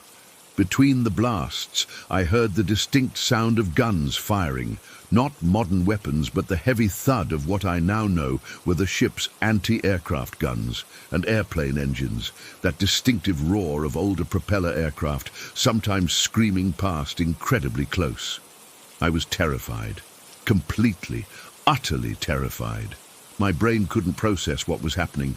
These people weren't acknowledging me at all. They ran past me, sometimes even through me like I wasn't there. But everything felt so real. The sounds, the sights, even the smell. The air suddenly reeked of smoke, fuel, and something metallic that I think might have been blood. I remember seeing a man dragging another sailor whose leg was just gone. The wounded man's face was contorted in pain, his mouth open in a scream I couldn't separate from all the other screams around me. Another sailor ran past carrying a fire extinguisher, heading toward black smoke, billowing from somewhere I couldn't see. In complete panic, I started running. I don't think I made a conscious decision to move. My body just acted on its own. I ran across the flight deck, dodging men and equipment that probably weren't really there. I had no idea where I was going, just that I needed to escape whatever was happening. I ended up in a part of the ship I didn't recognize. Later I found out it was a restricted area we weren't supposed to enter. It was some kind of control room with windows overlooking the deck. Inside, more men in those old uniforms were frantically working at equipment, shouting communications I couldn't quite make out over the chaos of everything else. One officer stood in the center of the room, his face grim as he barked orders. He looked right through me when I burst in, continuing whatever he was doing without a pause. His uniform was different from the others, more decorated. I think now he must have been a high-ranking officer, maybe even the captain. The room was hot and smoky. Warning lights flashed on panels I didn't understand. Through the windows, I could see fires burning on parts of the deck, sailors fighting them with hoses and extinguishers. In the distance, through gaps in the smoke, I caught glimpses of other ships, part of a fleet, and the horizon littered with black dots that must have been enemy aircraft. I backed away from the windows, bumping into a table covered with maps. My hands were shaking so badly I could barely stand. I just wanted it to stop, to go back to the normal, peaceful evening with my dad. I stumbled back out onto the deck and ran again, this time heading for what I hoped was the way back to the hangar bay where we'd entered. I passed a man kneeling over a body, performing what looked like CPR. Another group was trying to push a damaged aircraft over the side of the ship. Everything was chaos, noise and terror, and then, as suddenly as it had begun, it stopped. I found myself standing in the hangar bay, gasping for breath. The men were gone. The sounds had vanished. No explosions, no sirens, no screams. Just the normal ambient noise of the docked ship, the hum of air conditioning, distant voices of the staff and other scout troops. My dad came running up to me, looking worried sick. Apparently, I'd just taken off without warning while he was mid-sentence about something. He'd been chasing after me, calling my name, but I hadn't responded at all. He said I'd been running like something was chasing me, my face twisted in absolute terror. The whole thing, from the moment my heart started racing to when I found myself in the hangar bay, probably lasted only 1 or 2 minutes. But it felt like I'd been trapped in that nightmare for much longer. I tried to explain what happened, but the words wouldn't come out right. How do you tell someone, even your dad, that you just witnessed what seemed like a World War II battle that no one else could see? I ended up just saying I felt sick and needed to get inside. That night, I couldn't sleep. Every time I closed my eyes, I saw those men again, especially the sailor with the missing leg and the officer in the control room. I kept hearing the explosions and sirens. I stayed awake until dawn, curled up in my sleeping bag, trying to convince myself it had just been some weird daydream or hallucination, but it wasn't. Whatever I experienced felt too real, too detailed. I'd never studied World War II naval battles in any depth. I couldn't have imagined the specific uniforms, equipment, or procedures I saw. The sailors moved with purpose, knowing exactly what they were doing in a crisis. The sounds were distinct and appropriate, not generic war sounds a kid might imagine. I'm 23 now. I've never experienced anything like that again, not even close. After high school, I actually volunteered as a guide on the Lexington for a summer job. I walked that flight deck hundreds of times, sometimes at sunset, just like that evening, and nothing ever happened. No visions, no sounds, nothing out of the ordinary. I've researched the Lexington's history extensively since then. The ship saw heavy combat in the Pacific during World War II.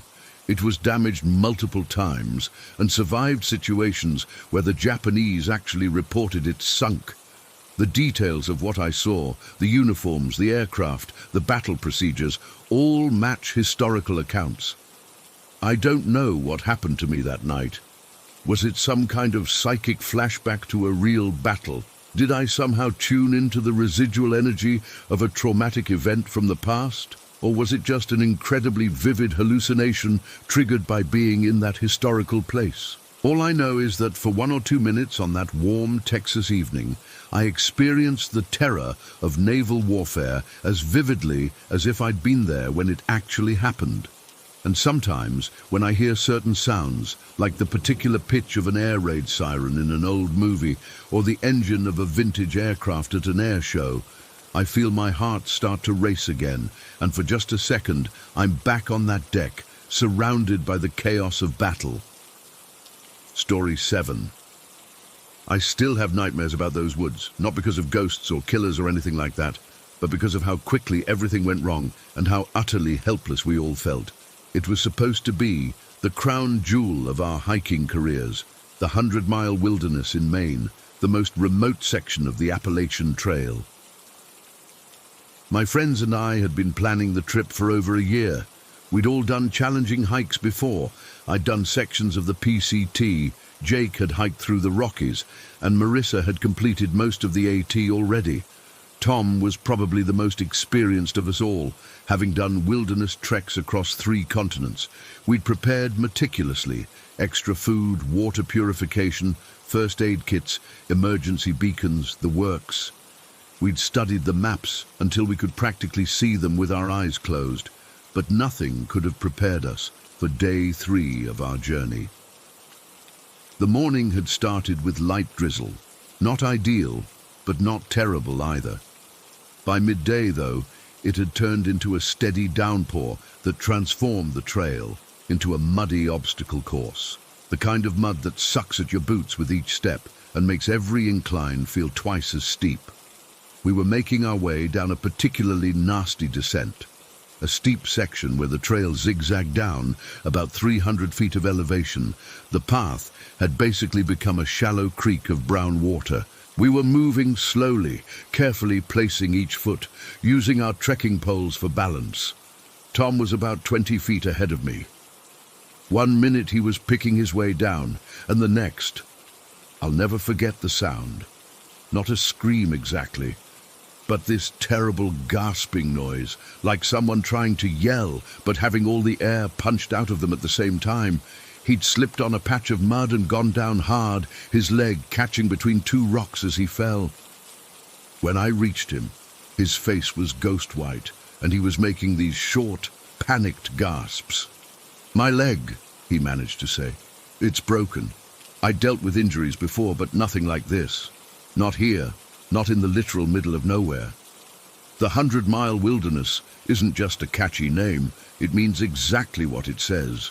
No roads cross it, no towns, no cabins, nothing but trees and mountains and more trees. The closest help was literally days away on foot.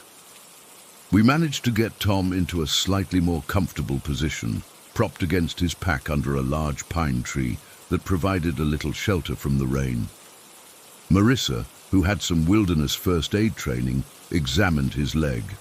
The break was just above his ankle, and while there wasn't any bone protruding through the skin, his lower leg was already swelling alarmingly and had developed this sickening purplish color.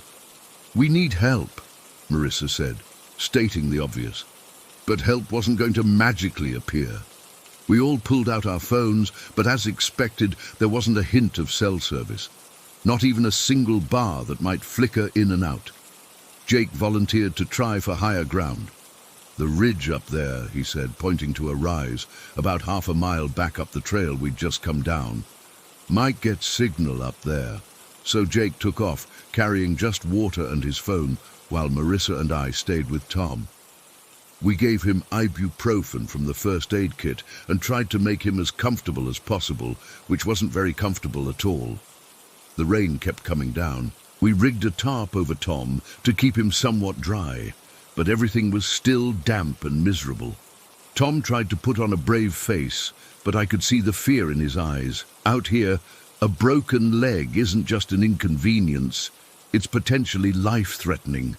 The wilderness doesn't care how prepared you are or how many other hikes you've done. When things go wrong out here, they go wrong in the most absolute way. 1 hour passed, then 2. Tom's pain seemed to be getting worse despite the medication. We tried distracting him with stories and jokes, but his responses were becoming shorter, his face growing paler. The rain finally let up, but that was our only stroke of luck. After almost 3 hours, we heard Jake crashing back through the underbrush toward us. He was breathing hard, his face flushed from exertion. "I got through," he panted. Eventually. The call dropped 3 times. Had to keep moving around the ridge to find a spot with enough bars, but I talked to 911. They're sending help. We all felt a rush of relief, which quickly evaporated when Jake continued. "But they can't send a helicopter. Either they don't have one available or, more likely, there's nowhere safe to land in this terrain." "So what are they doing?" Marissa asked, the worry clear in her voice. "They're sending a seaplane to Beaver Pond," Jake said. "It's the closest body of water big enough for a landing, about a mile from here." A mile! It might as well have been 100 miles. A mile through dense forest and uneven terrain with a man who couldn't walk. The reality of our situation sank in. We would have to move Tom ourselves, carrying a fully grown man with a broken leg through some of the most challenging terrain in the eastern United States. And we'd have to do it before dark. We fashioned a makeshift stretcher using 2 sturdy branches and our sleeping bag covers. It was crude, but seemed like our only option. We attempted to carry Tom this way for about 10 minutes before realizing it was impossible. The path was too narrow, too steep, too obstructed with rocks and roots and fallen trees. After some desperate discussion, we settled on a piggyback approach. Jake, the strongest among us, would carry Tom first. We used our belts and some cordage to secure Tom's arms around Jake's shoulders and neck, and then Jake basically stood up with Tom on his back. The next hour was a blur of exhaustion, pain, and determination. We took turns carrying Tom, each of us going until our legs shook too badly to continue. The forest seemed to be actively fighting us, throwing every obstacle in our way, low branches that we had to duck under while carrying a grown man, slippery rocks, hidden roots that threatened to trip us with every step.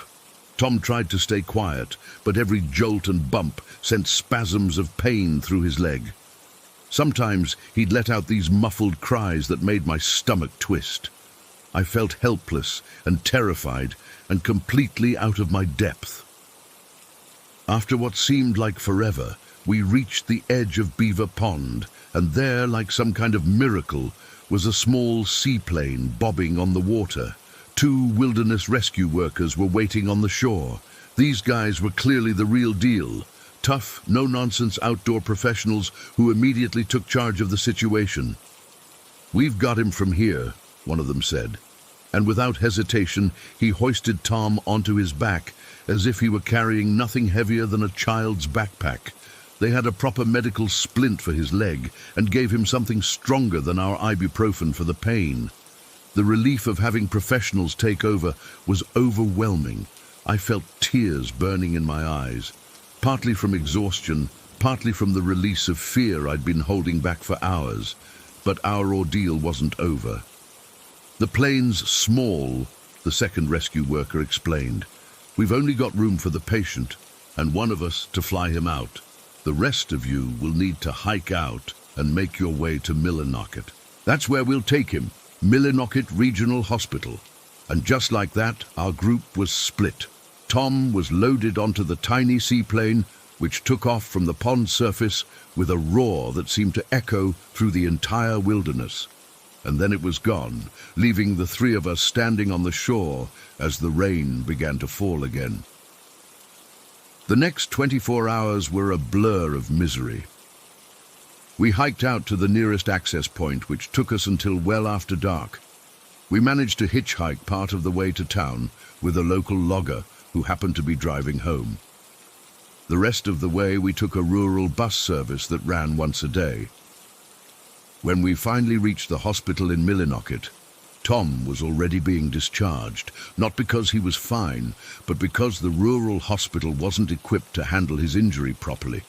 They'd stabilized him, put a temporary cast on his leg, and told him he needed to go back to Michigan for surgery. So there we were, 4 exhausted, filthy hikers, one with a broken leg, all of us with our gear soaked through, trying to figure out how to get back to civilization. We found the cheapest motel we could, only to discover they only had second-floor rooms available and no elevator. The absurdity of it all hit me as we carried Tom up those motel stairs in the pouring rain, his broken leg extended awkwardly in front of him, all of us dripping wet and dead on our feet. After everything we'd been through in one of the most remote wilderness areas in the country, here we were, struggling with something as mundane as stairs. That night, crammed into a cheap motel room with the heater blasting as we tried to dry our gear, we all started laughing. Not because anything was funny, but because sometimes when things get so completely awful, laughter is the only response that makes any sense. It took us 2 more days to arrange transportation back to Michigan. 2 days of carrying Tom everywhere, of trying to keep his leg elevated, of worrying about infection and complications. It's been 3 years since that trip, and I still wake up sometimes with my heart pounding, thinking I'm back in those woods with the rain coming down and Tom's pained gasps echoing in my ears. The wilderness taught me something that day, something I'll never forget. When help comes, it might not arrive in the way you expect. Not on a helicopter, but on a seaplane. And you learn a lot about people when you're wet, cold, starving, and stuck in the middle of nowhere. Tom recovered eventually, after surgery and months of physical therapy. We still go hiking together, but we haven't attempted the 100-mile wilderness again. Some places, once they've shown you their teeth, you don't need to see twice. Story 8. I never believed in the paranormal. I was always the person who rolled their eyes at ghost stories and had a logical explanation for everything. That changed 5 months ago when my husband, my 1-year-old son and I moved into this house built in the 70s. It wasn't anything special, just a modest 3-bedroom with outdated wallpaper in the kitchen and carpet that had seen better days. But the price was right, and we were excited to have our first real family home. The first few weeks were normal, unpacking boxes, arranging furniture, the usual chaos of settling in. Then things started happening that I couldn't explain away. It started small. Keys not where I left them. A coffee mug I swore I'd placed on the counter somehow ending up in the sink. Little things I could blame on sleep deprivation or the foggy memory that comes with caring for a 1-year-old. But then it escalated. One afternoon about 2 months ago, my son was playing with a balloon in his pack and play while I folded laundry nearby. He was giggling and batting at it when suddenly it popped. I went over to check on him, and he was fine, just a bit startled. I noticed the balloon remnants but couldn't find the string anywhere. I became instantly worried because, as any parent knows, a string is a major choking hazard for a baby. I picked up my son and searched the entire pack and play. I shook out blankets, looked under toys, even moved the whole thing away from the wall to check underneath. Nothing. I put my son in his high chair with some Cheerios and went through the pack and play again, this time taking everything out piece by piece. Still nothing. My heart was racing. I checked my son's mouth again, feeling around his gums, but there was no sign he'd swallowed anything. I was home alone with him. My husband was at work, wouldn't be back for hours, and I was starting to panic. Standing in the middle of the living room, feeling helpless, I just blurted out, "Oh, please help me find it." I wasn't talking to anyone in particular, just voicing my desperation. I continued searching, checking the carpeting around the pack and play, looking in ridiculous places like behind the TV and under the couch. About 5 minutes later, I returned to the pack and play, which was now completely empty except for the fitted sheet, and there it was, the balloon string, curled in a neat spiral, sitting right in the center where it absolutely hadn't been before. I froze, staring at it. There was no way I missed that. No way. I'd removed everything from that pack and play. My son had been with me the entire time. We were alone in the house. "Thank you," I whispered. Not even thinking about what I was saying or who I was saying it to, I just felt overwhelming relief, mixed with a creeping sensation along my spine. That was the first incident I couldn't explain away. The second involved my son's favorite toy, a plastic phone with buttons that light up and make different sounds when pressed. It's the kind of annoying toy relatives give your kid that you secretly want to accidentally break because it's so loud. It started going off by itself at night. I'd be washing dishes after putting my son to bed, and suddenly I'd hear the tinny "hello" or the beeping sounds from the other room. The first few times I figured maybe the batteries were getting low or something was putting pressure on the buttons, but it kept happening. Every night or every other night, always between like 9 p.m. and midnight, never during the day, unless this happened about 3 weeks ago. My son and I were playing on the living room floor. He was stacking blocks while I sat nearby folding more laundry. The laundry never ends with a 1-year-old. His toy phone was on the carpet about 4 feet away from either of us. It suddenly lit up and played its call connecting sound. Neither of us was anywhere near it. My son looked at it and giggled, but didn't move toward it. Then it went off again, and again, 4 times in a row. I felt that same creeping feeling from the balloon string incident. The hair on my arms stood up. "Are you there?" I asked aloud, feeling ridiculous but compelled to speak. The phone immediately lit up and played another sound. My mouth went dry. "Is someone trying to communicate with us?" Another sound, different this time. My son was oblivious, still playing with his blocks, but I was completely freaked out. This went on for another minute or two, me asking questions, the phone responding with different sounds and lights. Finally I said, "Okay, that's enough. Please stop now." I reached over and turned the power switch off on the side of the toy. To my relief, the activity stopped. But that night, I couldn't sleep. I kept thinking about how the phone had responded to my requests, both to communicate and to stop. Whatever was happening, it seemed to be listening. Then there are the disappearing objects. God, these drive me insane and happen at least once a week now. The worst was with my vape pen. I'm not proud of vaping, but it helps with the stress, and I obviously only do it outside, away from my son. One night, about a month ago, I was reading in bed with my vape on the nightstand. My husband was already asleep next to me. I put my book down, turned off the light, and went to sleep. In the morning, my vape was gone. I searched the nightstand, checked if it had fallen behind it or under the bed. Nothing. I woke my husband, asking if he'd moved it. He hadn't. We tore the bed apart. I'm talking completely stripped it, removed the comforter, sheets, pillowcases, even the mattress protector. We checked between the mattress and box spring. We moved the entire bed frame away from the wall. Nothing. I was annoyed, but had to get my son up for breakfast, so I left it for later. About 2 hours passed. My husband had gone to work, and I'd moved on with my day. I went back into our bedroom to make the bed again, since we'd left it torn apart. As I was shaking out the comforter, the same comforter we had completely removed from the bed and checked thoroughly, my vape pen fell out and clattered onto the floor.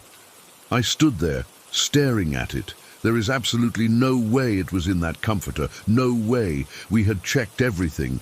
The TV remote vanished in a similar fashion last week. 1 minute it was on the coffee table, the next it was gone. I searched everywhere, even ridiculous places like the refrigerator and inside toy boxes. 3 days later, it appeared back on the coffee table when I returned from getting the mail. The house had been locked, and I was alone with my son who can barely walk, let alone place a remote on a table. But the most disturbing thing isn't the moving objects or the responsive toy phone. It's the presence I feel in the house, especially during the early morning hours. I've always been an early riser, and with a 1-year-old I'm up at all hours anyway. But there's something about the time between 2 and 5 a.m. that feels different in this house. It's heaviest in my son's room and near our front door. It's hard to describe if you've never felt it. It's like when you're home alone, but suddenly get the feeling that someone is watching you, that prickly awareness that makes you turn around, expecting to see someone standing there. Except in this house, that feeling doesn't go away when I look. There's nothing visible, no apparition or shadow figure or anything like that, just a heaviness in the air, a sense of being observed. Sometimes it feels like whatever it is standing right next to me, just over my shoulder. I feel it most strongly when I'm in my son's room for late-night feedings or diaper changes. Sometimes the baby monitor will show the temperature dropping several degrees in his room in a matter of minutes, even though the rest of the house stays the same. Then it goes back to normal just as quickly. One night last week I went to check on him around 3 a.m. and felt someone standing right beside the crib. The feeling was so strong I actually spoke to it. "Please don't scare him," I whispered. "He needs to sleep." The heaviness seemed to shift, moving away from the crib toward the door. I stood there, frozen, as goosebumps spread across my skin. After a minute, the feeling dissipated. My son slept peacefully through the night after that, better than he had in weeks. I try not to think too much about what's happening here. I don't talk about it much with my husband because I know how it sounds. When I have mentioned some of the incidents, he gives me that look, the one that says he's humoring me but thinks I'm just tired or stressed. Maybe I am. Maybe there's a perfectly logical explanation for everything that's happened. The balloon string could have been stuck to my clothing and fallen off when I came back to the pack and play. The toy phone could have faulty wiring. The objects might have been overlooked during searches. But that doesn't explain the feeling of presence or how things respond when I speak aloud to whatever it is. I've started testing it. When I can't find something, I'll ask out loud for help, and about half the time the item shows up within minutes in an obvious place. When the presence feels too heavy or frightening, I'll politely ask it to back off, and often the air seems to lighten. I've researched the history of our house, but there's nothing remarkable, no deaths or tragedies that I could find. The neighbors say an elderly couple lived here for 30 years before moving to Florida, and before them, a family with teenagers. So I live with it. This responsive presence that seems to hear me, that communicates through moved objects and activated toys, that feels most active in the darkest hours of the night. That seems particularly interested in my son's room. I'm writing this at 4:17 a.m., sitting in my kitchen with a cup of tea. A few minutes ago I heard my son's toy phone go off in the living room where it was left. Just once, a simple hello sound. I didn't respond this time. Some interactions feel safer than others, and something about tonight feels different, heavier. The tea in my cup just rippled. Nothing else moved on the table. No vibration I could feel, just ripples spreading outward from the center of my cup, like something disturbed the surface. I think I'll go check on my son now. Story 9. I've never been the superstitious type. Before all this, I would have been the first person to roll my eyes at stories about demons or possessions. Funny how life has a way of forcing you to confront the things you refuse to believe in. It started about 3 years ago when I was going through some rough patches in my life. Lost my job, relationship was on the rocks, and I just couldn't catch a break. My neighbor, seeing how down I was, suggested I visit this healer she knew. Said he had helped her cousin overcome depression and turn his life around. Looking back now, I wish I had just grabbed a beer and watched Netflix instead. I remember driving to his place, which was in this old converted warehouse in an industrial part of town. Already felt weird pulling up there. No proper signage. Just a small symbol painted on the door that looked like some kind of eye. I almost turned back right there, but I figured I had nothing to lose at that point. The moment I walked in, my skin started crawling, not in a dramatic way, just this subtle feeling that something wasn't right.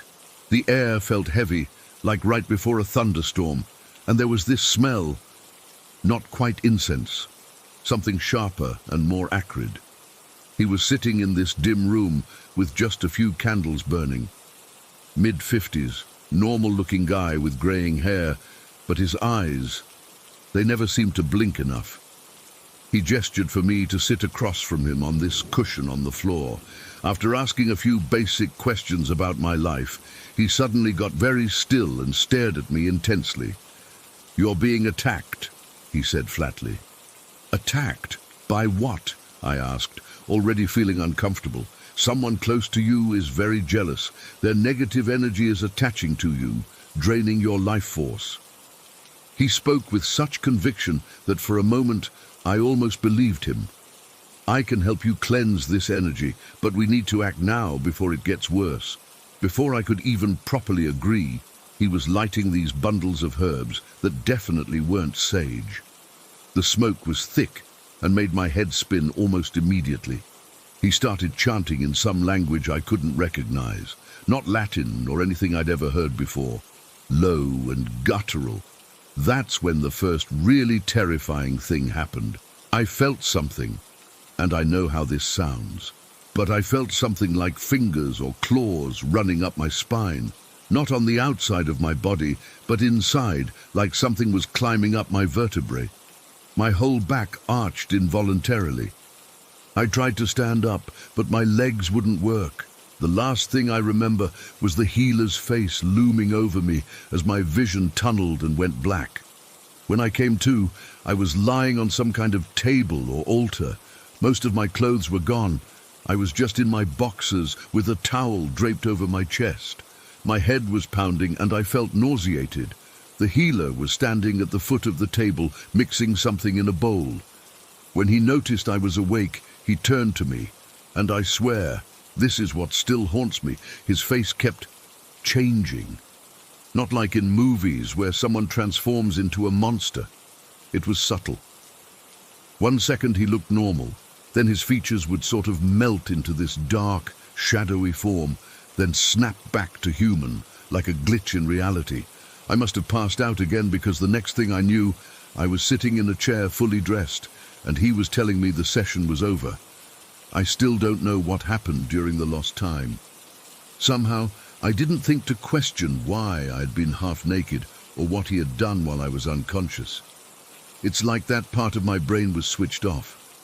I just thanked him, paid him way too much money, and left. For about 2 weeks, everything seemed fine. Better than fine, actually. I had more energy, slept well, even got a job interview lined up. I started to think maybe the healer had actually helped me. Then the 3rd week came. I was sleeping when it started. Something woke me up around 3 in the morning. My bedroom was freezing cold despite it being summer. As I reached to pull my blanket up, I felt pressure on my chest. Not like sleep paralysis. I could move. But like something heavy was sitting on me. Then I was yanked out of my bed and thrown against the wall. I'm not a small guy. I'm 6'3" and about 90 kilograms of mostly muscle. But whatever grabbed me tossed me like I was nothing. I scrambled to my feet, thinking someone had broken in, but my room was empty. Something slammed into my back, sending me face first into my dresser. Blood poured from my nose. I was panicking, spinning around trying to see my attacker, when I heard it for the first time. The voice wasn't out loud. It was inside my head, but it wasn't my voice or my thoughts. It was cold and had this weird echo quality. "We're going to kill you slowly," it said. "We're going to tear you apart from the inside." My TV turned on by itself, blaring static. My phone started ringing with no caller ID. The lights flickered. Classic poltergeist stuff that I would have laughed at in a movie. But when it's happening to you, I ran out of my apartment in just my pajama bottoms, barefoot, blood still dripping from my nose. Spent the night in my car parked under bright streetlights at a gas station. The next night it happened again, and the night after. Sometimes it was just the voice. Sometimes things would move around me. Once, all the water in my apartment turned brown for an hour, then went back to normal. I thought I was losing my mind. Went to a doctor who found nothing wrong physically, but suggested I see a psychiatrist. The psychiatrist prescribed antipsychotics after I told him what was happening, but they didn't help. If anything, they made me more vulnerable because they made me groggy. After a particularly violent episode where I was dragged out of the shower and found scratches down my back that I couldn't have possibly given myself, I booked a flight back to my home country. I thought maybe whatever this was would be bound to that place, to that healer. I was wrong. They followed me. On my third night back home, I woke up to find myself hovering above my bed, actually floating about a foot in the air before being slammed back down. That's when I knew this wasn't going away on its own. I realized it was them or me. I had to fight back. I started researching obsessively, reading religious texts, paranormal accounts, anthropological studies of possession across cultures. At first, I was just desperate for anything that might help, but gradually I began to understand what I was dealing with. They weren't demons in the religious sense. They were more like parasites, energy entities that attach themselves to people through trauma or rituals, and that healer had deliberately opened me up to them. The more I learned, the worse the attacks got. They escalated from physical assaults to psychological warfare. They'd plant thoughts in my head, horrible, violent impulses that weren't mine. They'd create paranoia, making me think my family was plotting against me. They'd cause physical pain, migraines so bad I'd vomit, joint pain that made walking impossible some days. I was deteriorating, lost weight, couldn't hold down a job, pushed away the few friends who stuck by me because I was afraid the entities would harm them too. After almost 2 years of this hell, I had gathered enough knowledge to understand what they were, but not how to get rid of them. By chance, I had to travel to Turkey for a distant cousin's wedding. While there, I visited the Hagia Sophia in Istanbul. I wasn't expecting anything spiritual. I just wanted to see this famous building, but while standing in that ancient space, I heard the Islamic call to prayer, the adhan, begin to play from nearby mosques. The moment those sounds filled the air, I felt it. The entities that had been tormenting me for years suddenly retreated. I could physically feel them pull back, deep into my body, as if they were hiding. For the first time in forever, my mind was quiet. I asked an older man at a mosque nearby about what I'd experienced. Without judgment, he explained that in Islamic belief, the adhan provides calmness and protection, and that evil entities run from its sound. I'm not Muslim or particularly religious, but I downloaded recordings of the adhan that day, and whenever I felt the entities stirring, that cold feeling spreading through my chest, the whispers starting at the edge of my consciousness, I would play it. Every time, they would retreat. This gave me the first control I'd had in years. With a clear mind, I could continue my research more effectively, but they adapted. They'd wait until I was asleep, when I couldn't reach for the recording, and attack me in my dreams where I was defenseless. I won't go into all the details of how I finally got rid of them. It was a long process that involved specific steps, unwavering faith in something greater than myself, and absolute determination. But over several months, I managed to remove all 7 entities that had attached to me that day in the healer's room. I did it without another healer, without a priest, without a shaman, just me, the knowledge I'd gained, and whatever higher power was listening to my desperate prayers. Today, I'm completely free of them. My health has recovered, my relationships have healed, and my quality of life is better than even before this all started. But I still sleep with a recording of the adhan nearby, just in case, and I never ever visit healers anymore. Story 10. I never really believed in ghosts or paranormal stuff. I mean, I'd seen my fair share of horror movies and listened to scary podcasts, but I always chalked it up to entertainment. That was before we moved into our first real home. After years of renting, my husband and I were beyond excited when we finally saved enough for a down payment. The house we found was perfect, affordable, in a quiet neighborhood of our small town, right across from a river with beautiful walking paths. It was even near my old high school, which gave me this weird sense of coming full circle. We thought we were starting this amazing new chapter together. The first week was exhausting, but in that good way. Unpacking boxes, arranging furniture, deciding where everything should go. Normal new house stuff. I remember feeling so damn proud looking around at our place that first weekend. This was ours. We'd made it happen. It was maybe 2 weeks after moving in when the first weird thing happened. My husband had an early shift the next morning, so he went to bed around 9, but I wasn't tired yet. I curled up on the couch and turned on some Scooby-Doo on Max through our Roku. I know it sounds childish, but those old cartoons are my comfort watch when I'm stressed. I remember dozing off somewhere around 11 with the familiar theme song playing. When we woke up the next morning, the TV was on YouTube. Not just on YouTube, but actually playing some random video about house renovations. I asked my husband if he'd gotten up during the night and changed it. No, I slept through the night. Why? The TV's on YouTube. I fell asleep watching Scooby-Doo. He just shrugged. Maybe you hit something on the remote in your sleep? That made sense, except our Roku remote doesn't have a YouTube button. To get to YouTube, you have to go back to the home screen, scroll through the apps, select YouTube, then select which profile you want to use. It's not something you can accidentally do with a single button press. I tried to brush it off. New house, new technology setup. Maybe I just didn't understand how something worked. But it nagged at me. A few days later, I was working from home. I'm a medical transcriptionist, and I had a bunch of reports to finish by end of day. My husband had taken our only car to work. His office is about 20 minutes away, and I can work remotely, so it made sense. I was sitting at my desk in the spare room we'd set up as a home office, completely focused on this complicated cardiology report, when I heard a cough. Not like a cough from outside or from the neighbors. It sounded like it was coming from inside our house. I froze, fingers hovering over the keyboard. "Hello?" I called out, feeling immediately stupid. I knew nobody was home. I tried to laugh it off and went back to work.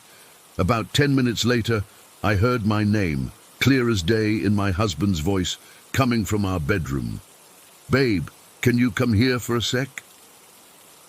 My blood went ice cold. I know this sounds dramatic, but I swear my heart actually stopped for a second. I knew my husband wasn't home. He had the car. He was 20 minutes away at work. I'd kissed him goodbye that morning. I sat there unable to move, straining to hear anything else. The house was completely silent. After what felt like forever, I got up and walked to the bedroom doorway. I didn't go in, just stood there looking at our empty bed, the closet door slightly ajar, just like we'd left it that morning. "Hello?" I said again, my voice cracking. Nothing. I went back to my desk, but I couldn't focus anymore. I told myself it was just my imagination, or maybe I'd been working too long and needed a break. I texted my husband, casually asking how his day was going, just to confirm he was definitely at work. He replied right away, saying he was swamped with meetings, which was both reassuring and terrifying. I managed to push through and finish my work, but I felt on edge the entire time. That night, I told my husband what happened. "I swear I heard you call my name from the bedroom, clear as day in your voice." He looked concerned, but tried to rationalize it. Old houses make weird noises. Maybe it was the pipes or the foundation settling, or maybe the neighbors' voices carried through the walls somehow. I wanted to believe him, but it happened again the very next day, and then again the day after that. Always my name, always in my husband's voice, always when I was alone in the house. It got to the point where I started wearing headphones while I worked, playing music loud enough to drown out anything else. But that didn't stop the other things from happening. About a week after the voice incident started, I was home alone again. I'd gotten in the habit of taking walks during my lunch break, partly for exercise, but mostly to get out of the house for a bit. That day was beautiful, sunny but not too hot, and I took a longer route than usual along the river. When I got back, I was thirsty from the walk and went straight to the fridge for my water bottle. I bent down to grab it from the bottom shelf, and I heard footsteps behind me. Not creaky floorboard sounds or the house settling, actual footsteps, like someone walking across our kitchen tile. And then I saw them. As I was crouched down, I could see a pair of shoes in my peripheral vision, men's shoes, standing about 3 feet behind me, not my husband's shoes. These were brown leather dress shoes I'd never seen before. I jerked upright and spun around so fast I almost fell over. There was nobody there. The kitchen was empty. The doorway to the living room was empty. No one was in our house. But I had seen those shoes. I hadn't imagined them. That was the moment I knew something was seriously wrong with our house. This wasn't just weird coincidences or an active imagination. Something was happening here. The worst part is what it's doing to me mentally. I used to be super organized, the type who had color-coded planners and never missed a deadline. I was good at my job, quick thinking. But since living in this house, I feel different, foggy, like I can't think straight. I've missed deadlines at work, something I've never done before. I forget simple things like where I put my keys or whether I've eaten lunch. My husband noticed it too.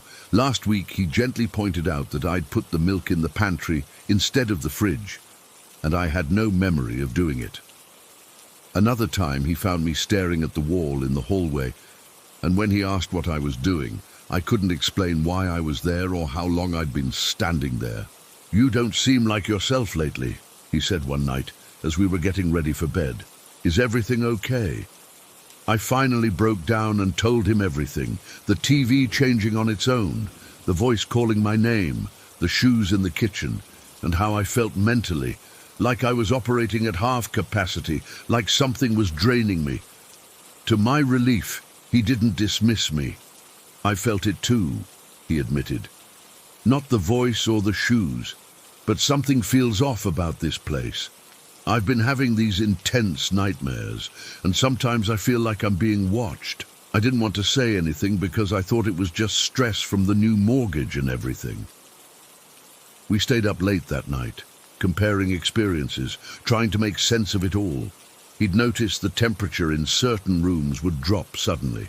He'd heard what sounded like whispers coming from empty rooms, and he'd been having the same mental fog I had. Forgetfulness, confusion, difficulty concentrating. The thing is, I've experienced paranormal stuff before, but never in my own home. At my previous workplace, there were always weird occurrences. Objects moving, strange sounds, the feeling of being watched. But I could handle it there because I could leave at the end of the day. This is different. This is where we're supposed to feel safe. We've talked about the options. Moving isn't financially possible right now. We just spent all our savings on the down payment and some essential renovations. We've tried burning sage, which my sister swore would help. It didn't. We've looked into the history of the house, but there's nothing obviously tragic or suspicious. Last night was the worst yet. I woke up around 3 in the morning with this overwhelming sense of dread. My husband was asleep beside me, but I could hear movement in the living room, like someone pacing back and forth. I lay there, paralyzed with fear, listening to the footsteps for what felt like hours. They never came closer to the bedroom, just back and forth, back and forth. When my husband's alarm went off at 6, the footsteps stopped. I hadn't slept a wink. "There was someone in the living room all night," I whispered to him. "I heard them walking. We checked the living room together. Nothing was disturbed. All the doors and windows were still locked. As I sit here typing this up, I can feel that mental fog creeping in again. It's getting harder to put my thoughts together coherently. I keep having to backspace and rewrite sentences that come out jumbled. Whatever is in this house, It's affecting my ability to think clearly. It's like it's feeding on my mental energy. My husband gets home in an hour. We're going to talk about what to do next. I don't know if we need a priest or an exorcist or a paranormal investigator or what. All I know is that we can't keep living like this.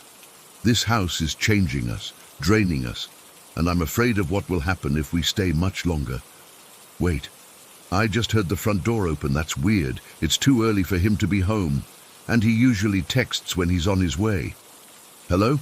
I just called out. No answer. I can hear footsteps in the hallway now, coming toward this room, but there's something off about the sound. It doesn't sound like someone walking. It sounds like someone dragging themselves across the floor. The footsteps have stopped right outside the door. I can see a shadow underneath it. Oh God, the door handle is turning. Story 11. I've never written about this before, and I swear to God I'm not making this up. I've told a few close friends, but most people would think I'm crazy or lying. This happened about 3 years ago, and it still makes my skin crawl when I think about it. It started when my friend Carrie called me, sounding really freaked out. I'd known Carrie since college, and she's the most level-headed person I know, not the type to panic over nothing. She was calling about her sister-in-law Jess, who had gotten herself into a weird situation that was getting scary. I don't even know how to explain this, Carrie said, her voice shaking. Jess has been talking to this guy online for a few weeks. He seemed normal at first, but then he started saying he's a vampire. I almost laughed, thinking it was just some goth guy with a weird fantasy life. Like role-playing? That's not that unusual online. No, that's not the problem. He's saying things he shouldn't be able to know, like he's describing exactly what Jess is doing in her room, what she's wearing, conversations she's had with her roommate when no one else was around. That got my attention. Maybe he hacked her webcam. She doesn't have one, and her laptop's camera is taped over. We checked everything. There's no way he could be watching her. Jess lived in an apartment about 40 minutes away from us. She was 24, kind of shy, and definitely not the type to make up stories for attention. According to Carrie, this had started about a month earlier when Jess met this guy in an online forum. They hit it off and started chatting regularly. He seemed normal at first, said he was 32, lived about 2 hours away, worked nights. Then things got weird. He started mentioning things about vampires, saying he was turned 5 years ago by someone he called his sire. Jess thought he was joking at first, but he was dead serious. She played along because she thought it was harmless, maybe even a little interesting. Then he started telling Jess what she was doing at specific moments. "You just changed into your blue pajamas," he'd type, or "Why did you just move that book from your nightstand?" Stuff he couldn't possibly know. When Jess asked how he knew these things, he said his sire had taught him to see people he was connected to. He claimed he could project his consciousness to her room and watch her. He said it was a vampire ability that took years to master. "I know how this sounds," Carrie said, "but Jess isn't lying, and she's really scared now." I didn't know what to think. It sounded like bullshit, but I couldn't figure out how this guy was getting his information. I asked if Jess had any roommates who might be feeding him details, or if she posted a lot on social media that might give away her routines. Carrie had already thought of all that. The information he had was too specific, too immediate. The situation got weirder when the guy mentioned that he wasn't supposed to be talking to Jess anymore. His sire had ordered him to cut contact because Jess had mentioned she was interested in witchcraft. He said vampires aren't allowed to talk to witches, Carrie explained. Something about how a coven of witches could be their end. But he said he liked Jess too much to stop talking to her. That's when the scary stuff started happening in Jess's bedroom. She told Carrie that sometimes her room would get unnaturally dark, even with all the lights on, like the darkness was thicker somehow. She felt like something was in there with her, something that hated her. She'd get this overwhelming feeling of dread, like she was being watched by something that wanted to hurt her. Carrie went to stay with Jess one night when she was particularly freaked out. Carrie's not sensitive to this kind of stuff at all. She's the first person to call bullshit on ghost stories, but she said the moment she walked into Jess's room, she felt it too. A presence. Something angry. When Jess messaged the guy about it, he confessed it was his sire. She was pissed that he was disobeying her orders to stop talking to Jess, so she was trying to scare Jess away. He seemed genuinely sorry and worried about what his sire might do. That's when Carrie called me. See, I've always been sensitive to stuff. Energies, presences, whatever you want to call it. I don't talk about it much because people think you're nuts when you say you can feel spirits or whatever. But Carrie knows about me. She's seen me react to things before they happen, or know things I shouldn't know. I agreed to go to Jess's place the next evening. I was skeptical, but also curious. And if Jess was really being harassed by something, maybe I could help. When I got there, Jess looked awful. She had dark circles under her eyes and jumped at every noise. She kept looking at the corners of her room like she expected to see something there. "It's worse at night," she told me. "Sometimes I wake up and can't move. I feel like something's sitting on my chest." Her room was small but cozy, with string lights around the ceiling and lots of plants. Nothing spooky about it. But the moment I walked in, I felt it. A heaviness in the air, like the atmosphere itself was charged with something malicious. It wasn't physically dark in the room. All the lights were on. But there was a darkness that had nothing to do with light. "Do you feel it now?" Carrie asked me. I nodded. "It's here." Jess looked around frantically. "Right now? I don't feel anything right now." That was interesting. "You don't feel it? It's definitely here." Carrie shook her head too. "I don't feel it either, not like the other night." I walked slowly around the room, trying to pinpoint where the feeling was strongest. It seemed to shift, like whatever it was knew I was tracking it and was trying to hide. But I could still sense it. "It's aware of us," I said. "It knows we're talking about it." The presence seemed to gather itself in one corner of the room near the closet. I could feel malice radiating from that spot, like waves of hatred. It didn't want me there. It didn't want me interfering.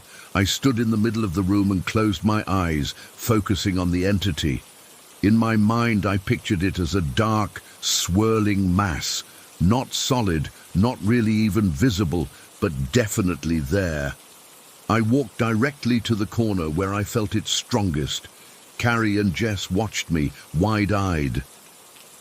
"What do you see?" Jess whispered. "I don't see anything with my eyes," I said, "but I know exactly where it is."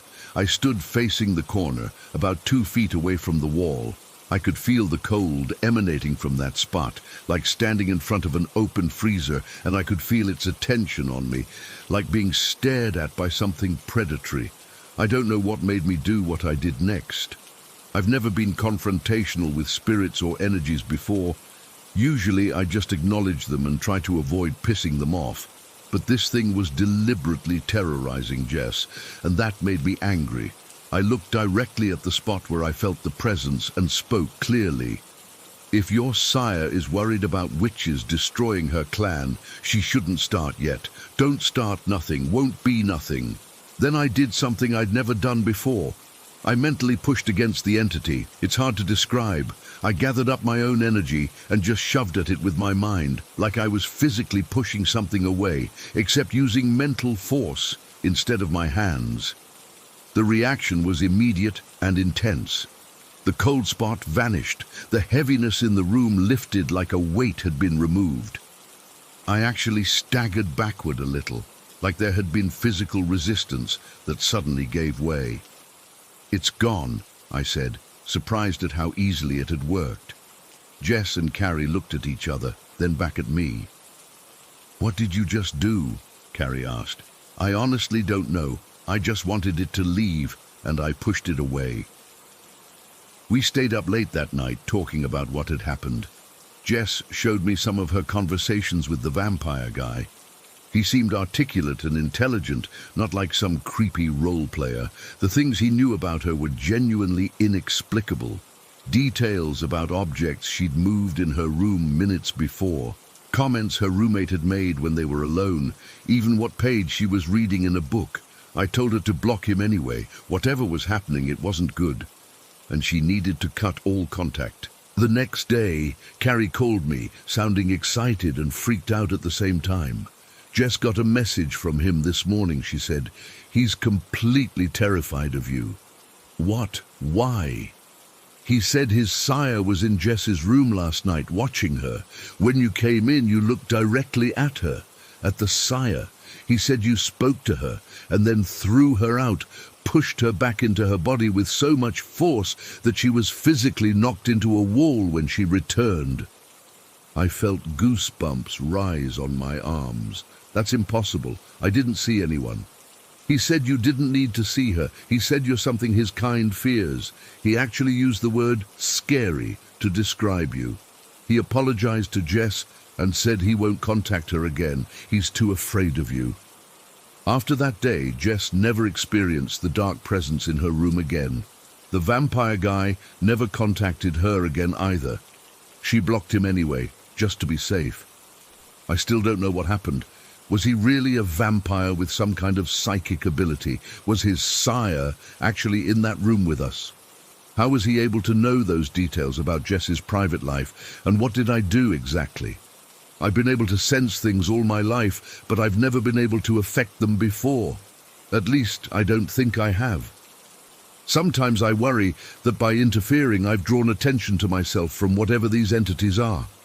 Sometimes I think I feel someone watching me when I'm alone in my room at night, but nothing has ever happened, and I've never felt threatened. I don't know if vampires are real. I don't know if what I encountered was truly some kind of supernatural being or just a very disturbed person with unexplainable abilities, but I know what I felt in that room, and I know that something was there, something that shouldn't have been. And sometimes, late at night, I find myself looking at the corners of my room, wondering if someone, somewhere, is looking back. Story 12. I've been debating whether to share this for years. It's something that happened to my family 24 years ago, back in 2000, and to this day we still talk about it in hushed tones when we get together for holidays. I've tried explaining it to friends, but most just give me that look, you know the one, like I'm making it up or exaggerating. I'm not. I wish I was. I was 10 years old when it all started. My brother was 9, and my little sister was 6. My mum was pregnant with what would be my youngest sister. We lived in a pretty standard suburban house. Nothing fancy, nothing old or creepy, just a normal home in a normal neighborhood. No history of hauntings, no built on an ancient burial ground nonsense, just normal. It began with my Britney Spears Barbie stage. If you were a kid in the early 2000s, you might remember these. It was a plastic stage platform where you could place your Britney doll, and it would play snippets of her songs while lights flashed around. I loved that thing. But one afternoon, I was doing homework in my room when suddenly the stage lit up and started playing Baby One More Time. I hadn't touched it. I hadn't been near it. It was across the room on my shelf. I figured the batteries were acting up or something, turned it off, and went back to my homework. But then, maybe 20 minutes later, it happened again. This time it played a different song. I remember getting goosebumps. I turned it off again and actually took the batteries out. That night at dinner, I didn't mention it. It seemed stupid, and I figured there was probably some logical explanation. But then my brother brought up something weird that had happened to him. He had this RC car he loved, one of those bulky plastic ones that were popular back then. He said it had moved by itself down the hallway while he was playing in his room, slowly, like someone was controlling it.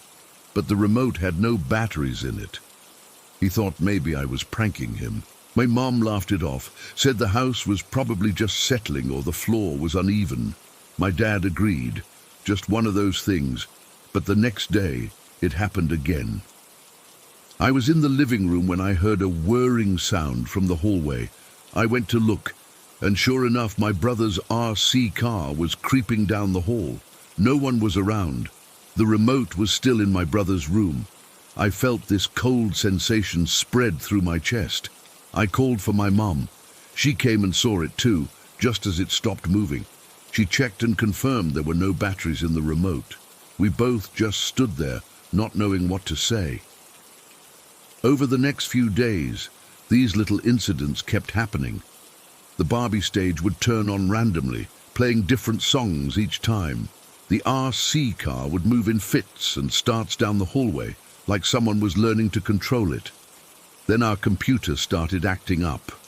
We had one of those old desktops in the family room, a big beige thing with Windows 98. We'd be sitting there watching TV, and suddenly we'd hear the power button being pressed rapidly. Click, click, click, like someone was playing with it. The monitor would flicker on, show the start-up screen, then shut down, then start up again. The sound of that button being pressed was so distinct, that plastic click that you could hear across the room.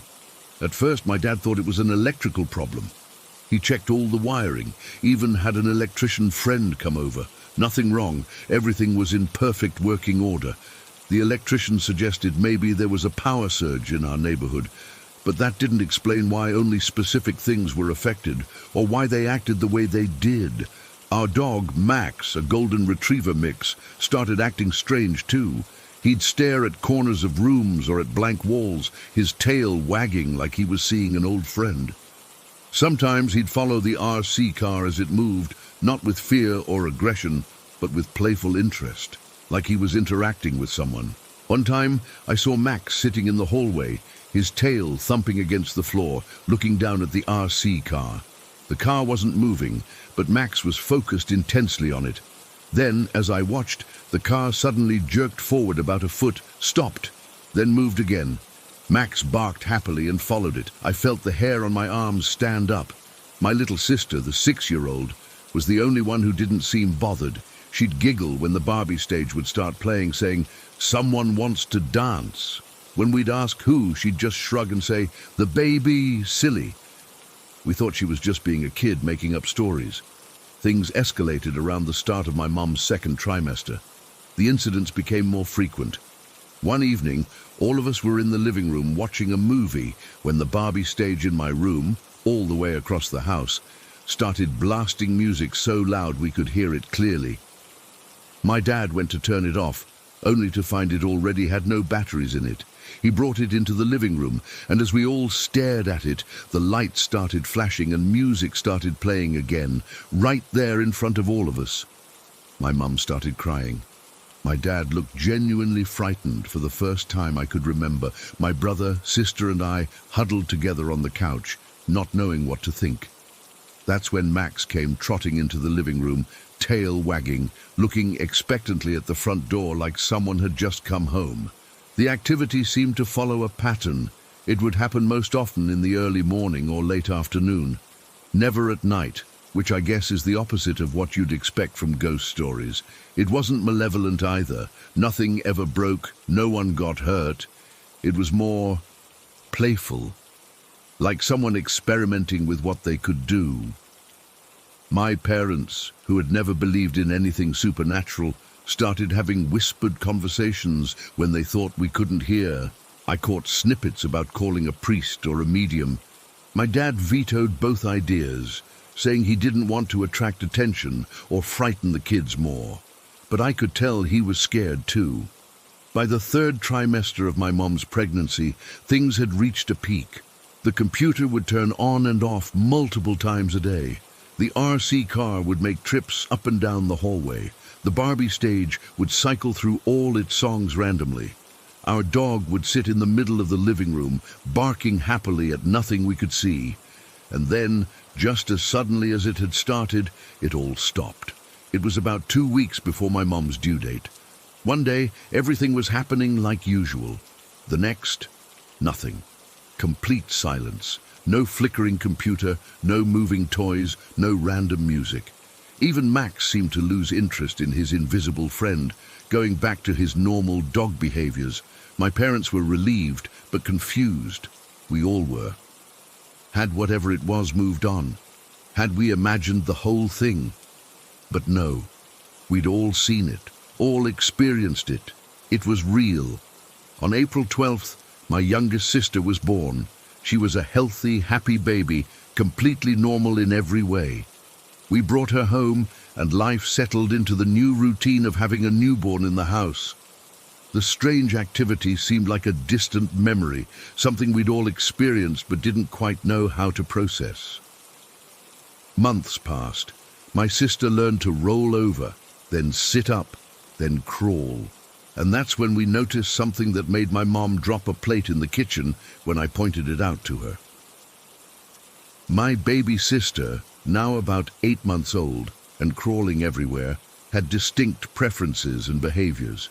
She would crawl to my old Britney Spears Barbie stage, which I'd long since put away in a box, but had brought out when she seemed interested in music, hit random buttons, and sway back and forth to the songs, exactly like the random playing we'd experienced. She loved the computer and would pull herself up to standing, then rapidly press the power button, giggling at the startup sounds. Click, click, click, just like before, but the most chilling thing was the RC car. My brother had gotten newer toys by then, but we still had the old RC car. My sister would somehow find it wherever it was stored, push herself onto it, and scoot down the hallway, stopping and starting in exactly the same pattern we'd seen during those strange months. Max would follow her, tail wagging, just as he had followed the car when it moved on its own. One afternoon, I was watching her play in the living room. She was sitting by the RC car, pushing buttons on the remote that still had no batteries. She looked up at me, gave a toothy baby grin, and said what sounded like, "I did before." It wasn't a clear sentence. She was still just learning to talk, but I swear that's what she said. I asked her, "You did what before?" She just giggled and went back to playing with the remote. My parents and I have talked about this over the years. We've come to believe that somehow my sister's consciousness, or spirit, or whatever you want to call it, was already active before she was born, that she was reaching out, playing, experimenting with affecting the physical world while still in the womb. It sounds crazy, I know, but how else can you explain it? The activity stopping exactly when she was about to be born, and then her showing the same exact behaviors and preferences once she was mobile. My sister is 24 now. She doesn't remember any of it, of course, but she's always had an uncanny ability with electronics and a personality that was fully formed from day one, strong-willed, curious, playful, just like whatever was moving those toys and pressing those buttons all those years ago. I don't know what to make of it, even now. I'm not religious or particularly spiritual, but this experience has left me open to possibilities I wouldn't have considered before. That maybe consciousness isn't as simple as we think, that maybe there's more to our existence than just our physical bodies. I still don't have answers. Just a story that I can't explain, and a sister who, before she was even born, might have been trying to tell us she was already here. Sure. Story 13. It was around January of 2021, one of those brutally cold Iowa winters, where the wind cuts right through you. I was living in this small house on the outskirts of Council Bluffs. Nothing fancy, just a simple 2-bedroom place that I could afford on my construction worker salary.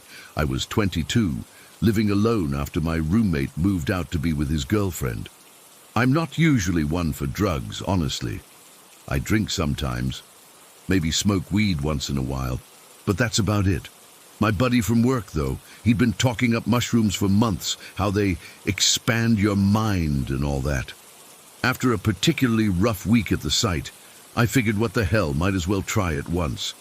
So I took them on a Saturday morning. I wasn't working, had the whole weekend to myself, and figured it was the safest time. I won't go into the whole trip because that's not what this is about, but it was intense. Colors were brighter, music sounded incredible.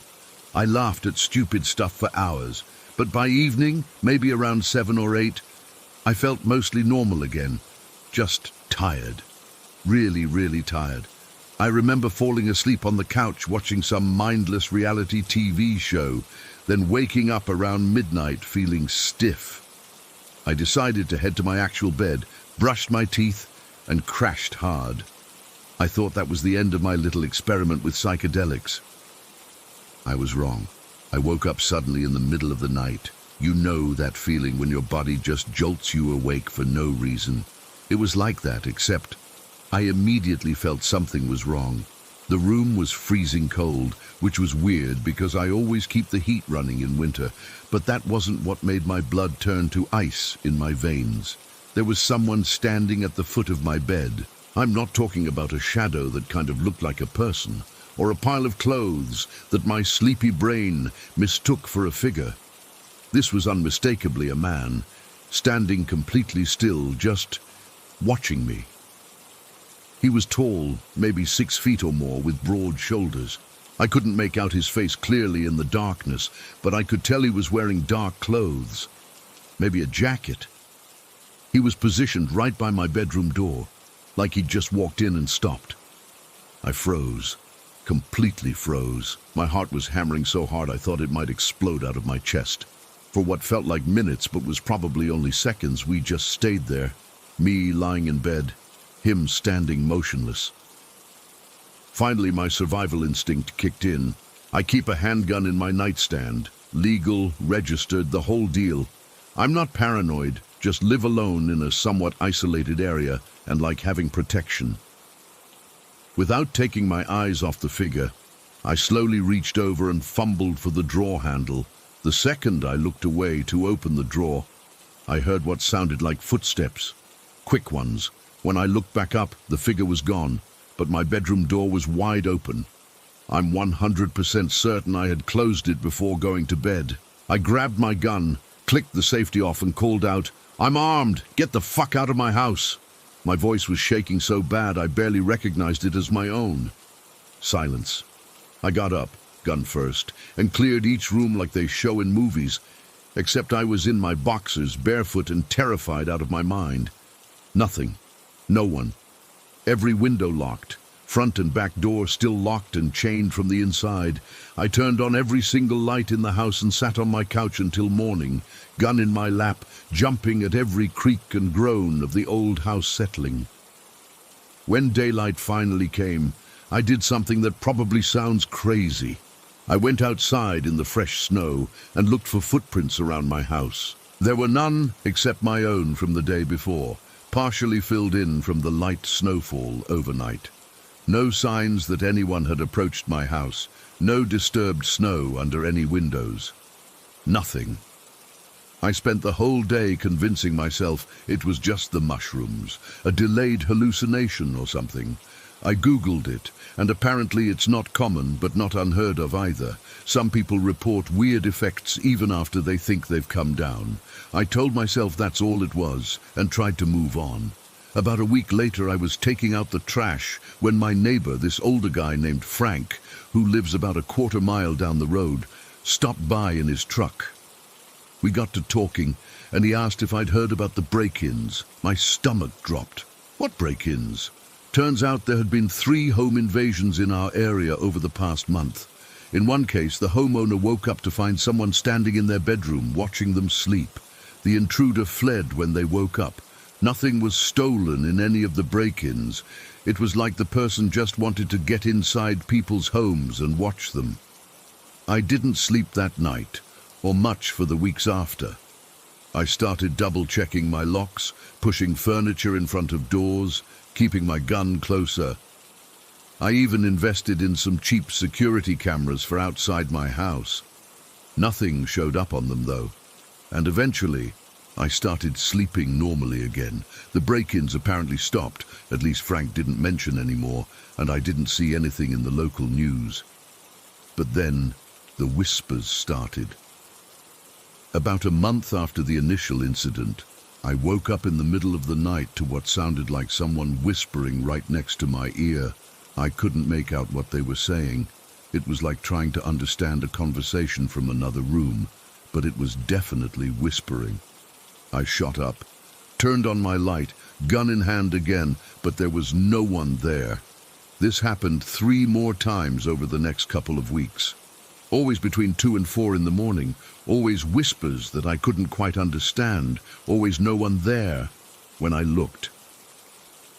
Then one night, I woke up to the sound of someone running through my living room. Not walking, running. Heavy footsteps pounding across the floor. I grabbed my gun and burst out of my bedroom. But again, nothing. No one. Doors still locked, windows still secured. I started to think I was losing my mind.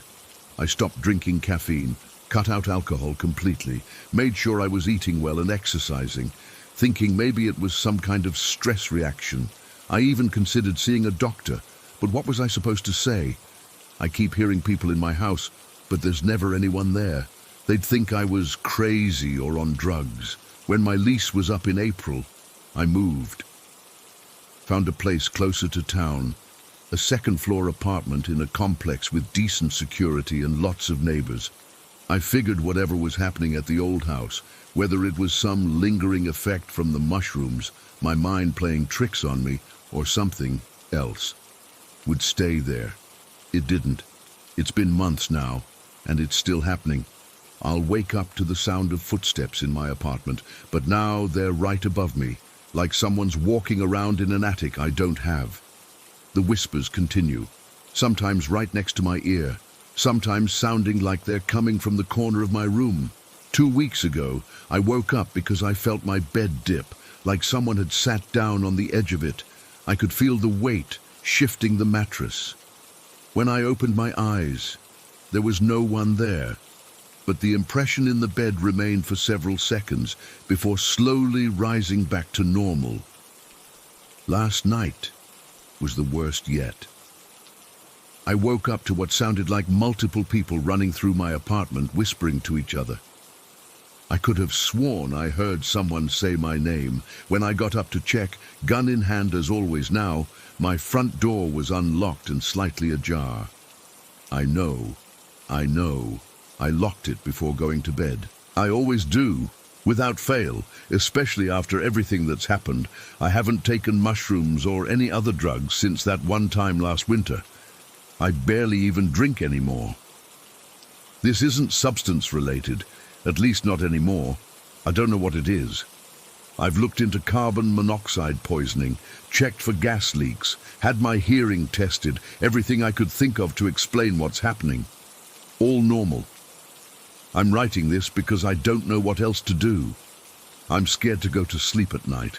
I'm scared to tell anyone because they'll think I'm crazy. Maybe I am crazy, but the thing that really terrifies me is the possibility that I'm not, that what I'm experiencing is real.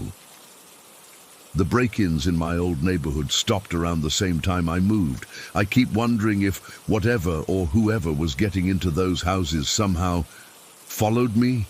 But how could that be possible? And why me? I keep going back to that figure standing at the foot of my bed. Sometimes I wonder if I actually did see someone that night, a real intruder. And sometimes I wonder if what I saw was something else entirely, something that wasn't fully human. All I know is that tonight, like every night, I'll check my locks multiple times, keep my gun on my nightstand, and probably still wake up to whispers or footsteps or the feeling of someone watching me. And I still won't have any explanation for what's happening. I just want it to stop.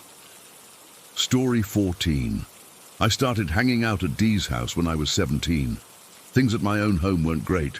My parents were going through a nasty divorce, and there was constant shouting. Dee's place became my escape. His parents didn't really care who was over or for how long, which was perfect for me. I could just show up, play video games with Dee, and forget about my problems for a while.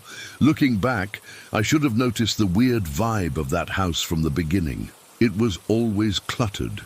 Not just messy, but the kind of dirty that makes you not want to touch anything. Empty beer cans everywhere, ashtrays overflowing, dishes piled up for days. Dee's dad had some gambling problems, and his mom was always taking her medicine, which was just a nicer way of saying she was popping pills all day. Dee himself had some issues too. He could be really dark sometimes, talking about messed up stuff and laughing about things that weren't funny. But when you're 17 and need somewhere to go, you ignore the red flags. I'd been hanging out there regularly for about 6 months when the first incident happened. Dee had gone with his parents to visit his grandmother, but they told me I could still come over to use their computer since mine was absolute garbage. Their house had this decent gaming setup, and I was really into CSGO at the time. I was alone in the basement. That's where the computer was. Deep into a match when I heard it. Footsteps, heavy ones right above my head on the first floor. They sounded like those old-fashioned boots, like pirate boots on a wooden ship deck or something. Thud, thud, thud. Deliberate and slow. At first, I thought maybe Dee and his family had come home early. I paused my game and called out, "Hello, Dee?" No answer. The footsteps continued, moving from the kitchen area toward the living room, exactly following the layout of the house above me. Then they stopped for maybe 30 seconds. I remember sitting there, headset around my neck, barely breathing. Then the footsteps suddenly moved rapidly back toward the kitchen area, and I heard the closet door near the basement stairs. This door was right by the desk I was sitting at, get slammed from the inside. It was so violent the desk actually shook. My monitor wobbled. I literally jumped out of the chair. I grabbed my stuff and got out of there fast, waited outside until Dee and his family got home about an hour later. When I told Dee what happened, he just laughed it off. House makes weird noises, man. Probably the pipes or something, but those weren't pipe noises. Pipes don't make the sound of deliberate footsteps, and they definitely don't slam doors. After that, I was hesitant to go back, but eventually I did. I needed that escape from home. For a while nothing happened, and I started thinking maybe I had overreacted. But then the footsteps started again. Not every time I was there, but often enough. And always when I was alone or the only one awake. What really freaked me out was how the footsteps seemed to follow me. If I went to the kitchen, they'd be right above me in the second-floor bathroom. If I moved to the living room, they'd shift to the bedroom above. It was like whatever it was knew exactly where I was in the house. I started testing it. I'd deliberately move from room to room, and the footsteps would adjust accordingly. Sometimes they'd stop if I stayed still long enough, only to start again when I moved. About 6 months into this, I realized something even more disturbing. Sometimes the footsteps would respond to my thoughts. Once, I was sitting alone watching TV and thought to myself, I wonder if I'll hear those steps tonight. And immediately, I swear I'm not making this up, there was a single, loud thud directly above me, like something heavy being dropped, or like something wanted me to know it heard my thoughts. Dee still wouldn't acknowledge it. "You're being paranoid," he'd say. "Old houses make noise." But this wasn't an old house. It was built in the 90s, and the noises weren't random. They were responsive. About a year after the first incident, things escalated dramatically. Dee's family had gone to bed, and I was staying overnight on the couch in the basement. Dee was upstairs in his room. It was around 2 in the morning, and I was lying there scrolling on my phone when I heard what I can only describe as running. Aggressive, pounding running, starting from the far side of the house upstairs and heading directly toward the area above me. It was so loud and violent, I sat straight up. It sounded like someone sprinting full force, and then crash! Like something heavy had been thrown against the wall right above where I was lying. The whole basement ceiling seemed to shake. I called Dee's phone immediately, no answer. I was too terrified to go upstairs. I grabbed my keys and left, didn't even take my backpack or other stuff. Just ran out to my car and drove home, even though my parents were in the middle of another screaming match. The next day, Dee acted like I was crazy. Nothing happened, dude. I was asleep. Didn't hear anything. But there was something in his eyes. I think he knew. I think he'd experienced things too, but didn't want to admit it. After that night, I tried to limit my time at his house, but my home situation was still bad, and Dee was still my friend. I just made sure I was never there alone and always left before everyone went to bed. But the final breaking point came about 2 months after the running incident. Dee's family was going on a weekend trip to visit relatives, and they asked if I could check in on their dog, Peter, a really chill black lab who was getting old and couldn't travel well. They'd be gone Friday through Sunday, and I just needed to stop by twice a day to feed Peter and let him out. I said yes, thinking daytime visits would be fine. Friday morning went okay. I was in and out in 15 minutes, no problems. Friday evening was when things started getting weird. Peter, who was usually super relaxed and barely even barked, kept staring into the living room and growling. His hackles were up and he just wouldn't settle down. I couldn't see anything there, but he was fixated on that empty corner. I hurried through feeding him and letting him out, then left as quickly as I could. Saturday morning was similar. Peter seemed agitated, kept barking at nothing. Saturday evening was worse. The moment I walked in, Peter was acting absolutely terrified. He wouldn't leave my side, pressing against my legs and whimpering. Then, out of nowhere, he started barking furiously at the living room again, backing away and growling in a way I'd never heard from him before. Then I heard the footsteps upstairs. Clear as day, slow, deliberate steps moving from one end of the upstairs hallway to the other. Peter heard them too. His eyes followed the sound, looking up at the ceiling as the steps moved. I grabbed Peter's leash, took him outside, fed him in the yard, and left as quickly as possible. I considered not going back at all, but I couldn't leave the poor dog alone with no food or way to go outside. Sunday morning, the last check-in before Dee's family would be home that evening. I steeled myself, thinking it would be quick, just in and out in daylight. I unlocked the door, calling for Peter as I always did. No response. Usually, he came running when he heard the door. I walked further in, calling his name. That's when I saw it. Peter's food bowl had been moved from its spot in the kitchen to the middle of the living room floor. Not just moved, perfectly centered in the room, like someone had measured the distance from each wall, and it was filled to the brim with dog food. The food bag was stored in a cabinet that required opening 2 doors to access. Something had taken that bowl, filled it meticulously, and placed it in the center of the living room. I found Peter hiding under Dee's parents' bed upstairs, trembling. He wouldn't come out no matter how much I called him. I had to drag him out gently, and he was so scared he peed himself when I touched him. I broke down crying right there. I got Peter outside, made sure he was okay, then called Dee and told him I couldn't come back again, that they needed to come home now because something was seriously wrong. He thought I was overreacting, but I didn't care. That was the last time I ever went to that house alone.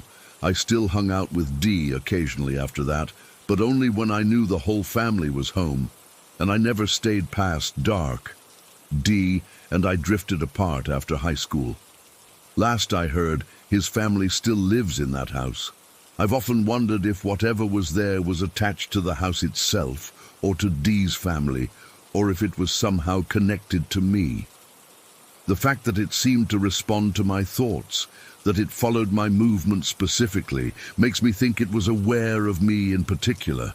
I've never experienced anything similar anywhere else. But to this day, whenever I hear unexplained footsteps, my blood runs cold, and I can't shake the image of that dog bowl, perfectly centered in the middle of an empty room, filled to the brim with food that no human had poured. Story 15. I still don't know what I saw that night. I've gone back and forth between convincing myself it was just my imagination and accepting that something unexplainable happened to me. But I know what I saw, and every time I think about it, I feel the same stomach-dropping fear I felt in that moment. This happened about 7 months ago. I live in a small coastal town in Oregon, in a neighborhood that's kind of on the outskirts. It's quiet, and there are stretches of forest between clusters of homes. I've always loved how peaceful it is here.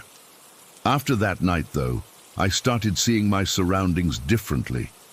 It was around 1 in the morning when I realized I needed to deal with the mouse I'd caught in a live trap. I'm not the type who can kill animals, even pests, so I had one of those humane traps that catches them without hurting them. I'd caught this little guy earlier in the evening and figured I'd take him out somewhere away from my house to release him. Normally, I would have waited until morning, but for some reason, I felt antsy about it. I didn't want the poor thing stuck in there all night, so I decided to drive a couple miles away to this open field area near the beach, where I figured he'd have a good chance. The moment I stepped outside with the trap, something felt off.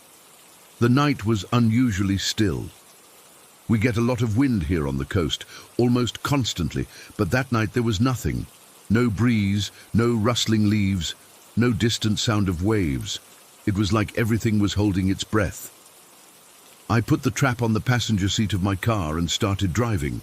That's when the stomach pain hit me. It wasn't like any normal pain, not cramps or indigestion. It felt like dread sitting in my gut. A physical sensation of something being very, very wrong. I almost turned around right then, but I figured I was just being silly. It was probably just anxiety about being out alone at night. I drove down our winding neighborhood road. The streetlights are spread far apart here, leaving pools of darkness between them.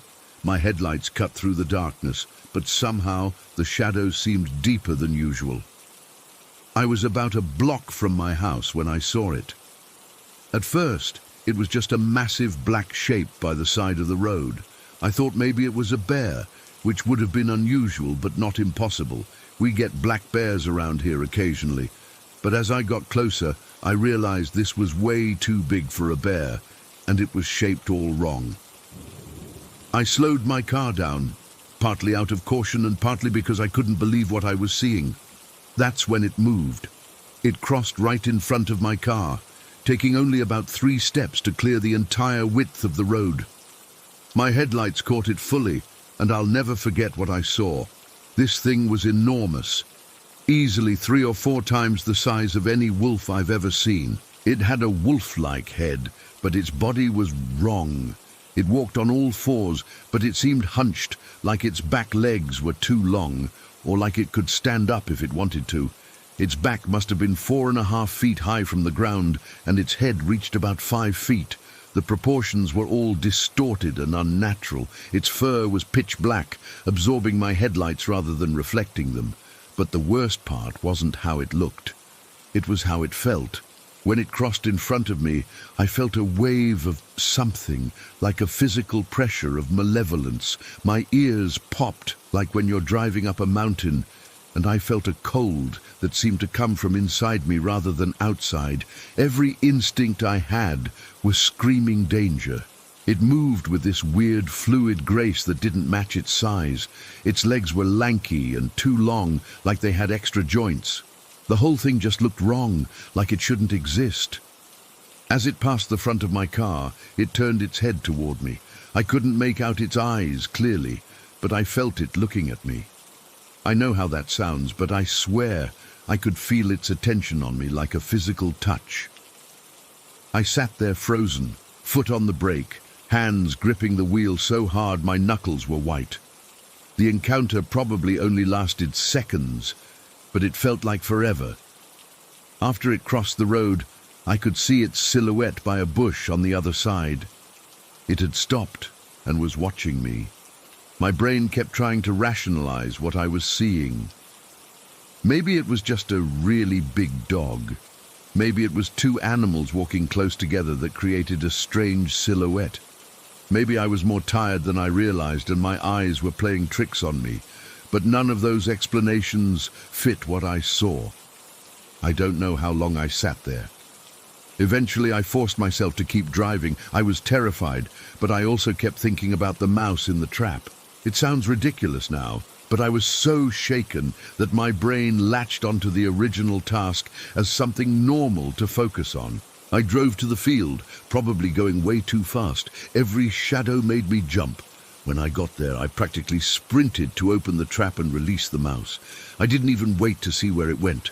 I just opened the trap, dropped it, and ran back to my car.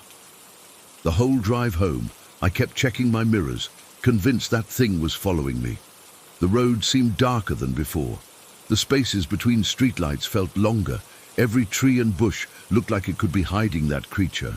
When I finally got home, I pulled into my garage and slammed the door button before I even turned off the engine. I ran into the house, locked every door and window, and then sat in my living room with all the lights on until morning. I didn't sleep at all. I kept replaying what I'd seen over and over in my mind. Every time I closed my eyes, I saw that silhouette crossing in front of my car. I felt that cold dread in my stomach again. The next day, I almost convinced myself it hadn't happened. In the daylight, it seemed impossible, but I knew what I'd seen. The memory was too vivid, too detailed to be just my imagination or a trick of the light. I started researching online, trying to find any explanation for what I'd encountered. That's when I stumbled across information about something called dogmen. I'd never heard of this before. It wasn't something I was looking for or expecting to find. But when I saw the descriptions and drawings, my blood ran cold. They matched almost exactly what I had seen. The proportions, the hunched posture, the unnaturally long limbs, the wolf-like head on a body that wasn't quite right. Reading those accounts from other people who'd seen similar things made it impossible to dismiss my experience as just imagination. These people were describing the same creature, the same feeling of wrongness and danger, the same inexplicable dread. Since that night, I've changed my habits. I don't go out after dark anymore if I can avoid it. I've installed more security lights around my property. I've considered moving, but part of me feels like it wouldn't matter. Like whatever I saw that night could find me anywhere. The worst part is not knowing. Was it some kind of animal with a genetic deformity that made it look strange? Was it something else entirely? I don't believe in monsters, at least I didn't before, but I also can't explain what I saw. Sometimes I drive that same route during daylight, looking for any sign of what I encountered. There never is anything. No unusual tracks, no reports from neighbors about livestock being killed or anything out of the ordinary. It's like it appeared for just those few moments and then vanished. I've told only a couple close friends about this, and I can see in their eyes that they think I'm either exaggerating or I hallucinated the whole thing. I might believe that too, if I hadn't found those other accounts from people who'd seen the same thing.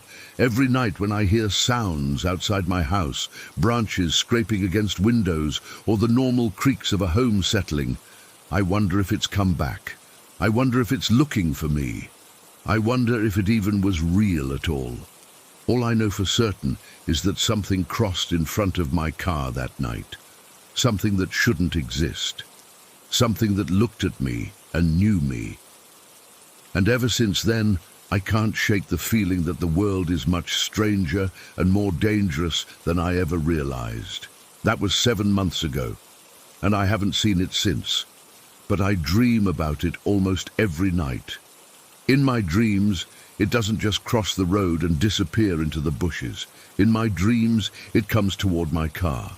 It stands up on those impossibly long hind legs. It reaches for my door handle, and just before it opens the door, I always wake up. Story 16. I've never been the type to believe in ghosts or anything supernatural. I've always considered myself pretty grounded, you know.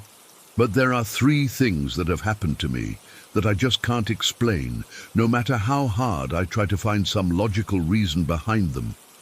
I'm still genuinely freaked out thinking about them, especially when I'm alone at night and my mind wanders.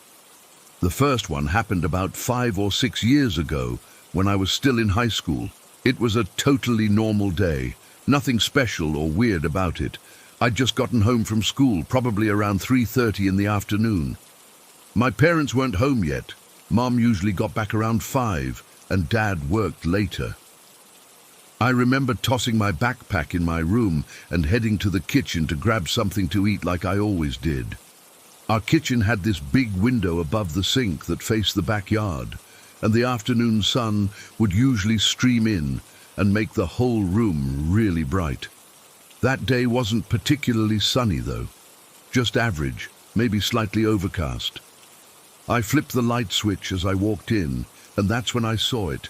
There was this massive shadow on the floor, and when I say massive, I don't mean like slightly bigger than what you'd expect. I mean it was huge, like easily 3 times the size of what my shadow should have been. The shape was vaguely human-like, but distorted, stretched out across the linoleum in a way that made absolutely no sense given the lighting in the room. What really got to me was the position of it. The overhead light was behind me as I entered the kitchen, so my shadow should have been cast forward, but this shadow seemed to be coming from a completely different angle. The kitchen window was in front of me, so there shouldn't have been any light source creating a shadow in that direction at all. I froze completely. I still remember that heavy feeling in my chest, like my heart just stopped for a second. The shadow didn't move, but something about it felt, I don't know how to describe it, aware, like it wasn't just a shadow, but something that knew I was looking at it. I blinked hard a couple of times, thinking maybe my eyes were playing tricks on me. When that didn't work, I actually backed out of the kitchen, closed the door, took a deep breath, and counted to 5. I told myself I was being stupid, that it was just some weird trick of the light or my tired brain making stuff up. When I pushed the door open again, literally just seconds later, the shadow was completely gone. Just my normal, regular-sized shadow was there, behaving exactly as it should with the light behind me. Nothing unusual at all. I checked all around the kitchen for anything that could have cast that shadow, looked outside the window, checked if something was hanging from the ceiling light, even got down on my hands and knees to look under the table and chairs. Nothing, absolutely nothing that could explain what I'd just seen. I tried to brush it off. Teenagers see weird stuff all the time when they're tired after school, right? But I know what I saw, and it wasn't normal. It wasn't my imagination. That shadow was there, and then it wasn't, and I've never been able to explain it. The second incident happened about 3 years ago, during my senior year. This one still creeps me out because someone else experienced it with me. I was sitting at a table in the school library with my friend during a free period. We were studying for a physics test, both of us hunched over our textbooks, completely focused. The library was pretty quiet that day, just the occasional whisper or sound of pages turning. There were maybe 15 other students scattered around, most at tables far from ours, and the librarian was at her desk near the entrance. We had our backs to the wall. This is important because there was literally nothing behind us except a solid wall with some educational posters on it. The closest person to us was at least 20 feet away at another table. Suddenly, there was this loud, sharp clapping sound directly behind us, like someone had put their hands right next to our ears and clapped as hard as they could. It was so loud and so close that we both jumped and spun around instantly. There was nothing there, just the wall. My friend and I looked at each other, both of us wide-eyed and clearly freaked out. "Did you hear that?" I whispered, and she nodded. "It sounded like it was right behind us," she said, her voice shaky. That's when I realized something even weirder. Nobody else in the library had reacted at all. Not one person looked up or seemed disturbed. The clap was so loud that everyone should have heard it, but apparently only my friend and I did. We got up and checked behind the wall, thinking maybe there was a room on the other side where someone could have made the noise, but there wasn't, just another classroom where a lesson was quietly taking place. We spent the rest of that period barely studying, just whispering theories to each other about what could have made that sound.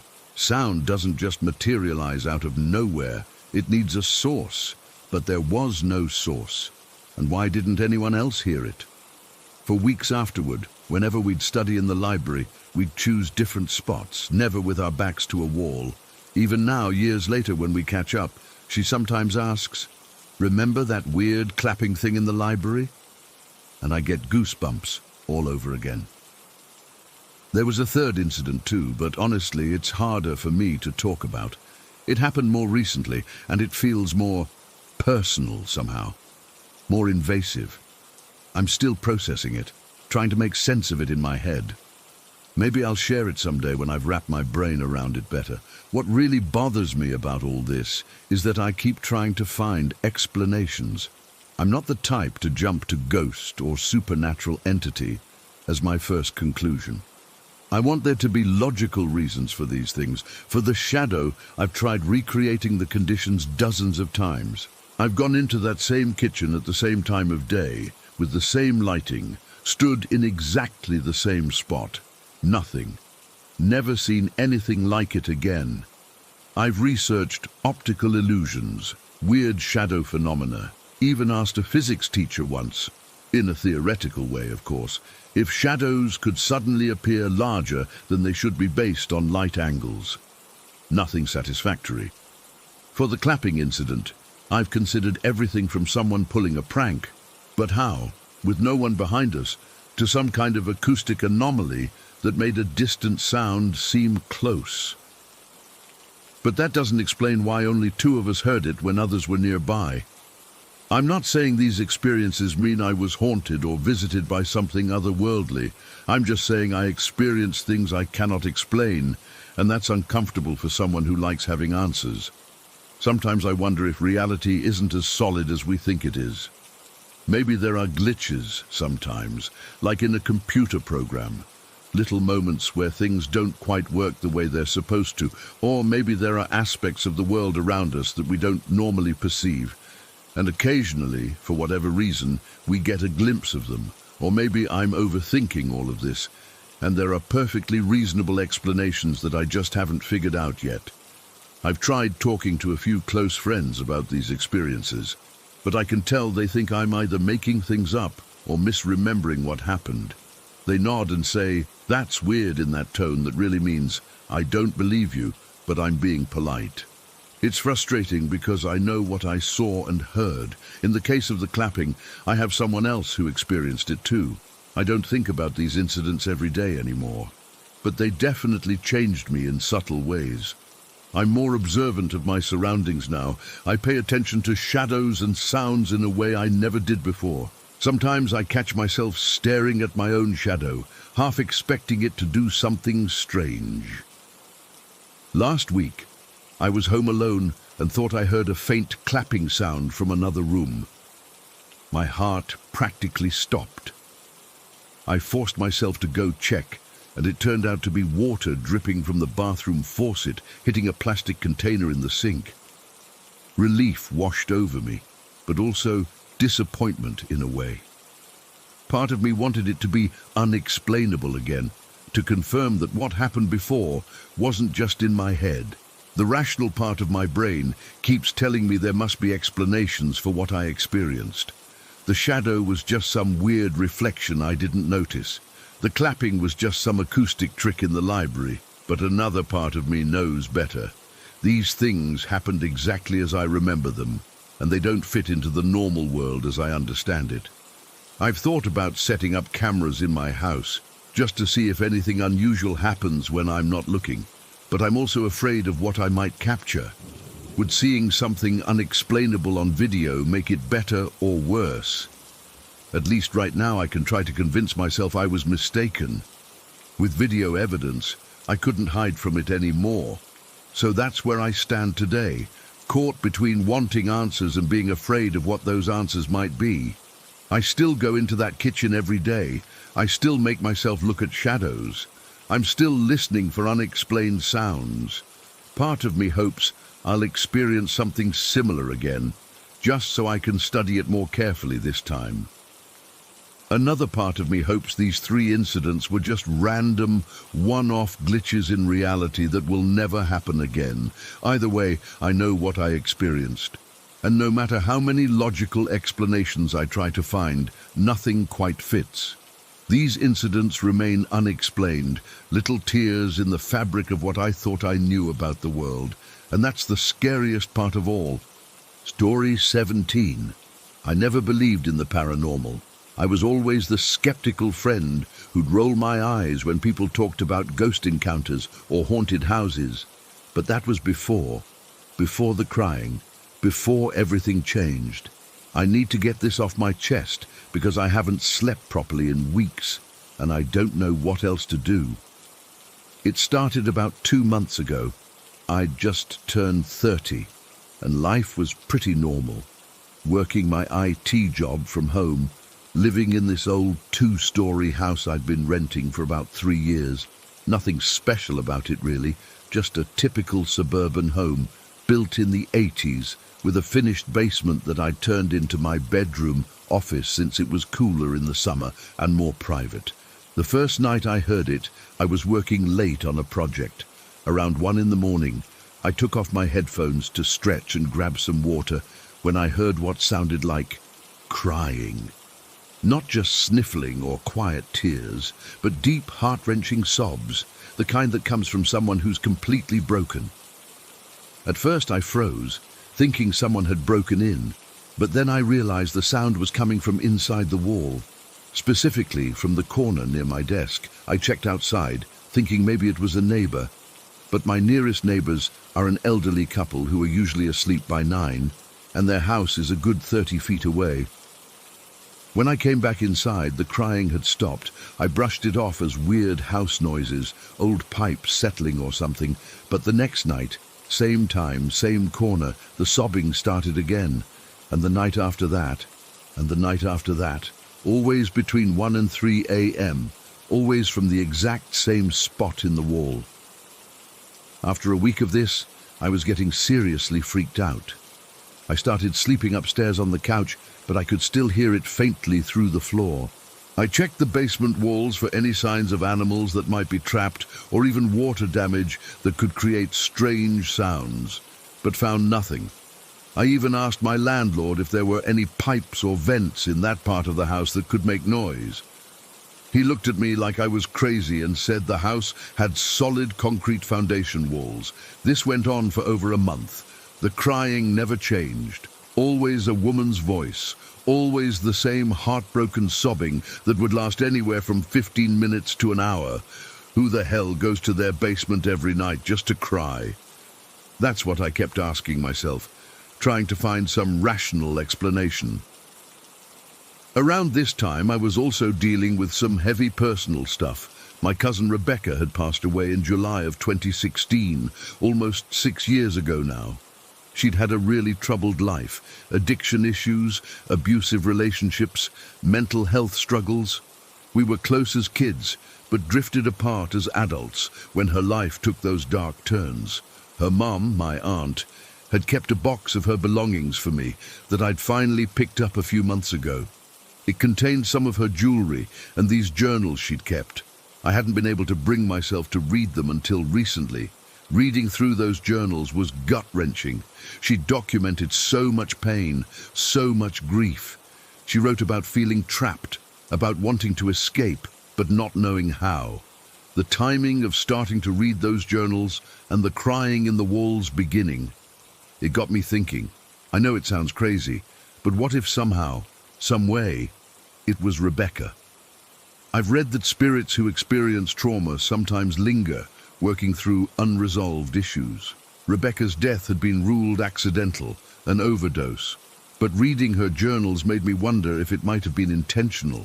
The thought that she might still be suffering, still crying out for help even after death, it kept me up at night even more than the actual crying did. So I did something I never thought I'd do. I bought a spirit box, a PSB-7, from some paranormal equipment website. I felt ridiculous ordering it, like I was falling down some conspiracy theory rabbit hole, but the crying was real, and I needed answers. The box arrived on a Thursday. I waited until 1 a.m., when the crying usually started, and set up in the corner of my basement where the sound always came from. I turned on the spirit box and immediately regretted it. The harsh static was jarring in the quiet of my house. I almost turned it off, but then forced myself to speak. Is someone there? Can you hear me? Nothing but static for several seconds. I felt so stupid. Then through the white noise, I heard it. A woman's voice, so faint I almost missed it. I hear you. My blood ran cold. I nearly dropped the box, but I had to keep going. Who are you? Why are you crying? More static then. Help me. It wasn't a whisper this time. It was a scream, desperate and terrified, cutting through the static like a knife. "Help me!" I jumped back, nearly falling over my chair. My hands were shaking so badly I almost couldn't hold the spirit box. But I kept listening. 4. A pause. 9. Those numbers came through crystal clear. 4 and 9. I had no idea what they meant. Was it a date? April 9th? September 4th? A location? And then the voices changed. A harsh male voice cut through. "Get out." Then another. "You'll regret it." They didn't sound sad or scared like the woman's voice. They sounded angry, threatening. I shut off the spirit box and sat there in the dark, my heart pounding in my chest. What the hell had just happened? Had I actually made contact with something, or was my mind playing tricks on me, finding patterns in random static? I connected the spirit box to my computer and replayed the audio, hoping to make sense of what I'd heard. With headphones on and the volume up, the words were even clearer than they'd been in the moment. The woman's plea for help was unmistakable. And those male voices, they sounded nothing like hers. It was like there were multiple entities coming through. I tried to sleep after that, but couldn't. Every creak, every subtle noise in the house had me on high alert. The crying didn't come that night. The first night of silence in over a month. The next night I set up the spirit box again, determined to get more answers. This time, I brought Rebecca's journals with me, along with a necklace that had belonged to her. A simple silver pendant with a small blue stone that she'd worn all the time. "Rebecca, is that you? If it's you, please give me a sign." Most of what came through was unintelligible. Snippets of words, fragments of sentences I couldn't piece together. But then an old man's voice, rough and angry, barked through the static. "Leave!" Just that one word, but it sent chills up my spine. It wasn't Rebecca, it was something else. Something that didn't want me there. I've emailed a local paranormal society, but haven't heard back yet. I'm thinking about calling a medium, though that's way outside my comfort zone. I'm not religious, but I've always been spiritual in a vague, undefined way. The irony is that ghosts have always been my biggest fear. I can't even watch horror movies involving spirits without having nightmares for days. And now here I am, living in one. The crying still comes most nights. Sometimes I think I hear whispers too, though I can't make out what they're saying. I've started researching the history of the house and the land it's built on, but haven't found anything significant yet. No record of deaths or tragedies, but those numbers, 4 and 9, keep haunting me. What could they mean? Last night, something new happened. I was sitting in the living room upstairs, trying to distract myself with TV, when I heard a crash from the basement. I went down to find a framed photo of me and Rebecca as kids had fallen off the shelf. The glass was shattered. As I picked it up, the temperature in the room dropped so drastically I could see my breath. Then the crying started, louder than ever before. But this time, it wasn't coming from the wall. It was right next to me, as if someone was standing inches away, sobbing into my ear. I ran upstairs and spent the night in my car. I don't know what to do anymore. Part of me wants to believe it's Rebecca, trying to tell me something, needing my help to find peace. But those male voices, they're something else entirely, something that makes my skin crawl. For now, I'm sleeping at a friend's house, but I can't stay away forever. My stuff is there, my life is there, and whatever is in those walls is waiting for me to come back. I face a choice I never thought I'd have to make. Reach out to whatever is crying in my walls, or run as far away as I can. The rational part of me says to sell the spirit box and forget this ever happened. But every time I think about Rebecca's journal entries, about her pain and her loneliness, I wonder if she's still suffering, still trapped somehow. The crying continues. The spirit box sits on my desk, and I'm no closer to answers than I was when this all began. Story 18. I've never written about this before, but I need to get it out. It's been about 2 months now since my surgery, and I still get cold chills thinking about what happened. I know some of you might just write this off as a drug-induced hallucination or sleep paralysis, but I swear on everything I love, this was something else entirely. It all started at the end of October 2023, just my luck to end up in the ER on Halloween of all days. I'd been having these awful pains in my upper right abdomen for weeks, but I kept brushing them off as indigestion or stress. Big mistake. By the time I finally dragged myself to the hospital, my gallbladder was so deteriorated it was becoming septic. The doctors told me I needed emergency surgery right away to remove it. I was terrified. I'd never had surgery before, never been under anesthesia, nothing. But the pain was so bad at that point that I just wanted it out of me. The procedure itself went fine from what I understand. I woke up groggy and sore, but nothing worse than expected. They kept me in the hospital for observation that night, and honestly, with all the nurses checking on me and the IV pain meds, I felt pretty okay. The next day, they discharged me with a prescription for hydrocodone. The doctor explained it was a strong painkiller and to only take it when absolutely necessary. I nodded along, not thinking much of it. I'd never taken prescription pain medication before, but I figured it was just something to help take the edge off while I healed. That first day at home was rough but manageable. My boyfriend took time off work to help me, and he was amazing, getting me water, helping me to the bathroom, making sure I took my antibiotics on time. I tried to tough it out without the hydrocodone. I've always been the type to avoid medication when I can, and the doctor's warnings about it being strong made me hesitant. But then the second day hit. I woke up around 3 in the morning with this intense, stabbing pain around my incision sites. It felt like my insides were on fire. I was sweating, but also shivering. My boyfriend woke up when he heard me gasping and asked if I wanted one of the pain pills. After another wave of pain hit me, I finally gave in and said yes. He brought me the hydrocodone and a glass of water. I remember looking at that little white pill in my palm, hesitating for just a second before swallowing it. If only I'd listened to that hesitation.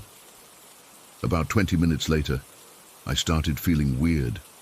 Not just pain relief weird, but like the room was tilting. Colors seemed brighter, and sounds were both sharper and somehow distant. I told my boyfriend I needed to lie down again, and he helped me back to bed. He asked if I was okay, and I remember mumbling something about feeling dizzy. He climbed in beside me, and within minutes, he was asleep again. I closed my eyes, hoping the dizziness would pass. I don't know how much time went by. It could have been minutes or hours, but at some point I opened my eyes, and that's when everything changed. The room was dark except for this strange, dull red glow that seemed to coat everything. It wasn't like normal darkness where you can't make things out. I could see everything perfectly, just tinted this deep blood-red color. And there, right on top of me, was a figure so black it seemed to absorb the little light in the room. At first, my brain tried to rationalize it. Maybe it was a shadow. Maybe my boyfriend had gotten up and was leaning over me. But no, my boyfriend was still beside me, his back turned, sleeping soundly. This thing was something else entirely. It was shapeless in a way, like a massive darkness, but I could clearly make out what looked like a giant hand stretched out over my throat. I tried to scream, to call out to my boyfriend who was literally inches away, but nothing came out. Not even a whisper. It was like my vocal cords had been severed. Then I realized I couldn't move anything except my head, my arms, legs, torso, all completely paralyzed. I felt this immense pressure on my chest, like someone had placed a concrete slab on me. I could barely breathe. Each shallow breath I managed to take felt like it might be my last. The panic that washed over me is impossible to describe. It was primal, pure terror, unlike anything I've ever experienced. I've been afraid before. Car accidents, dark alleys, those moments when you think something terrible might happen. But this was different. This was the certainty that something terrible was happening, and there was absolutely nothing I could do about it. I managed to turn my head to the left, thinking maybe I could wake my boyfriend somehow. That's when I saw the second entity. This one was on the floor beside the bed, crawling toward me. It was solid black like the first one, but more defined, almost human-shaped, but wrong somehow. The proportions off, the movements jerky and unnatural. It had no face, just a blank void where features should be. One arm was outstretched toward me, fingers impossibly long and thin. I felt tears streaming down my face. I was crying but couldn't make a sound. The room felt ice cold suddenly, despite it being a warm autumn night. I kept trying to scream, to move, to do anything. In my mind, I was thrashing violently, but my body remained completely still under that suffocating weight. The crawling entity reached the edge of the bed and began to pull itself up. Its hand, if you could call it that, gripped the bedsheet. I could see the fabric depress under its touch. This wasn't just a hallucination or a dream. This thing was physically interacting with my environment. I squeezed my eyes shut. I couldn't bear to watch as it climbed toward me. In my head I was praying, bargaining, pleading with whatever power might be listening. Please make it stop. Please let me wake up. Please don't let me die like this. When I opened my eyes again, the entity on top of me was leaning in closer. I swear I could feel its breath against my face, cold and stale, like air from a long-sealed tomb. The pressure on my chest intensified. I couldn't breathe at all now. Black spots began to dance at the edges of my vision, the red glow fading as consciousness started to slip away, and then suddenly, violently, I was being shaken. My boyfriend's face swam into view, his expression a mixture of fear and concern. The red glow was gone. The entities were gone. I could move again, and the first thing I did was gasp for air, great heaving breaths that hurt my surgical incisions but felt like the sweetest relief imaginable. "Are you okay?" he kept asking over and over. "You were making these awful sounds. I thought you were choking or something." I couldn't answer right away. I just clung to him, sobbing uncontrollably. My whole body was drenched in cold sweat. The sheets beneath me were soaked through. When I finally managed to speak, my voice was hoarse, as if I'd been screaming for hours. There was something here, I told him. Something on top of me. I couldn't move. I couldn't breathe. He held me tight, stroking my hair. "It was just a nightmare," he said. "You're okay now. I'm here." But I could see in his eyes that he wasn't convinced by his own words. Whatever sounds I'd been making had scared him badly. He stayed awake with me for the rest of the night, holding me until exhaustion finally pulled me back under into a mercifully dreamless sleep. The next morning, as I sipped the tea he'd made me, he suggested it might have been sleep paralysis. He'd experienced it once in college, he said, and it had been terrifying. The inability to move, the feeling of a presence in the room. It matched what I'd described. "And the hydrocodone probably triggered it," he added gently. "That stuff is strong, and you've never taken anything like it before." It was a rational explanation, a comforting one even, but it didn't account for everything. The red glow, the physical sensation of that entity's hand at my throat, the way the second one had visibly disturbed the bedsheet as it climbed up, the bone-deep cold that had permeated the room. I did some research later that day while my boyfriend was making lunch. Sleep paralysis is a documented phenomenon, and many of the accounts I read shared similarities with what I'd experienced, but none of them mentioned the red glow or the overwhelming sense of pure evil that had radiated from those entities. Then I stumbled across some discussions about how certain medications, especially opioids like hydrocodone, can potentially lower spiritual barriers or protections. The idea that these drugs might make you more vulnerable to other influences. It sounded ridiculous, the kind of thing I would have dismissed as superstitious nonsense before. But after what I'd experienced, I wasn't so quick to judge. I made a decision right then. I dumped the remaining hydrocodone pills down the toilet. My boyfriend thought I was being extreme, but he didn't argue. He'd seen how terrified I'd been. The rest of my recovery was painful, really painful.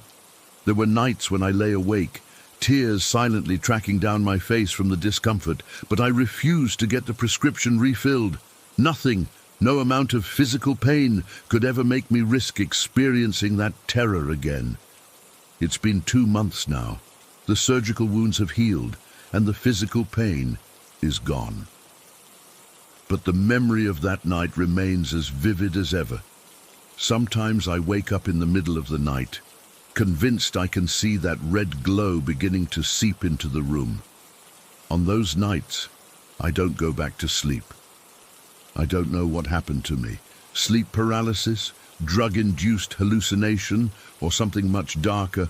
All I know is I'm never taking pain medication again. I don't care what happens. Some doors, once opened, are very hard to close again. And whatever came through that night is still out there waiting. Story 19. It was supposed to be a routine expedition. Our small 4-person team was tasked with dropping water caches for some planned scientific treks through the remote interior of South Australia's semi-arid desert. We had a clear mission, adequate supplies, and years of collective experience. Nothing should have gone wrong. The first couple of days were physically demanding but normal. The landscape was harsh, all rust-colored earth, scrubby vegetation, and that damn spinifex grass that cuts your legs to ribbons if you're not careful. We'd been battling aggressive orb-weaver spiders too, constantly walking through their webs strung between bushes. I remember Joel complaining about finding one in his boot that morning. "These bastards are everywhere," he'd muttered, shaking out his footwear before every use after that. By the third day, we were all feeling the effects of the environment. The heat was relentless, even in what should have been the cooler months. My skin felt permanently gritty from the dust that worked its way into everything. We were following a water-stained map that Joel had gotten from the parks department. It wasn't in great shape, but it had gotten us to our first 3 cache locations without issue. The 4th and final drop point was giving us trouble, though. According to the map, we needed to head toward what looked like a dried-up waterfall feature. The path was unclear, with several possible routes through the rocky terrain. "I think it's this way," I said, pointing to a narrow trail that wound through a cluster of weathered boulders. We followed it for about an hour before the landscape opened up to reveal our destination. A massive cliff face with a sheer 300-foot drop to jagged rocks below. It must have been magnificent when water flowed over it thousands of years ago. Now it was just imposing and slightly terrifying, standing there at the edge, feeling the vastness of the empty space beyond. "This can't be right," Sarah said, wiping sweat from her forehead and squinting at the cliff. "We can't drop a water cache here. There's no access route." That's when the debate started. Joel thought we should try to find a way down the side of the cliff, while Mark suggested we check the map again for a different approach. I was just trying to get my bearings, taking in the view, and wondering if we'd misinterpreted the coordinates. I first noticed something was off when I heard rocks falling behind us. Not unusual in itself. Small rockfalls happen all the time in these environments, but when I turned to look, there was nobody there. All 4 of us were standing together at the edge of the cliff. "Did you guys hear that?" I asked. "Hear what?" Mark replied, still studying the map. Before I could explain, it happened again. The distinct sound of stones clattering down a slope about 20 meters behind us. This time, everyone heard it. "Probably just gravity," Joel said with forced casualness. "These slopes are unstable." We went back to our discussion about the route, but I couldn't shake the feeling that something was off. A few minutes later, we all froze at the sound of a stick snapping clearly from the bushes to our left. It was too deliberate, too isolated to be random. Sarah whispered, "Is there someone else out here?" We knew there shouldn't be. We hadn't seen another soul for days. and this area was rarely visited even by experienced hikers. "Hello," Mark called out. No response. That's when I saw it, just at the edge of my vision. A figure crouching behind a large boulder about 50 meters away. It was so quick I almost thought I'd imagined it, but the shape was distinctly humanoid, not animal-like at all. "There's someone over there," I said quietly, pointing. We all turned to look, but whatever I'd seen was gone. Joel volunteered to check it out, and we watched as he approached the boulder cautiously. He circled around it, then looked back at us and shrugged. "Nothing here," he called. But as he was walking back, I saw it again. Another figure, different position, this time darting between two stunted trees. Sarah saw it too. I could tell by the way her body tensed beside me. "This is getting weird," she muttered. Joel rejoined us, and we decided to examine the map more carefully. That's when he pointed out the discrepancies that none of us had noticed before. "Look at this," he said, spreading the water-stained paper on a flat rock. "These contour lines don't match what we're seeing. And what the hell is this symbol?" He was pointing to a strange marking near our supposed cache location, a circle inside a triangle with three prong-like extensions coming from the top, almost like antlers. It wasn't on any legend I'd ever seen on a topographical map. "Was that always there?" Sarah asked, leaning in. I don't know," Joel admitted. "I don't remember seeing it before." The sun was getting low by then, and we needed to make a decision about what to do. The smart choice would have been to head back immediately, but we were at least 4 hours from our last campsite.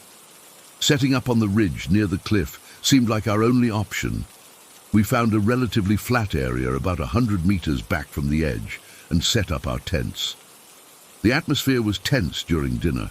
No one wanted to admit we were spooked, but conversations kept dying out as we all strained to listen to the sounds around us.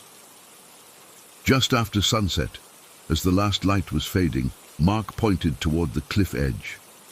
"Did you see that?" I looked, but saw nothing. "What was it?"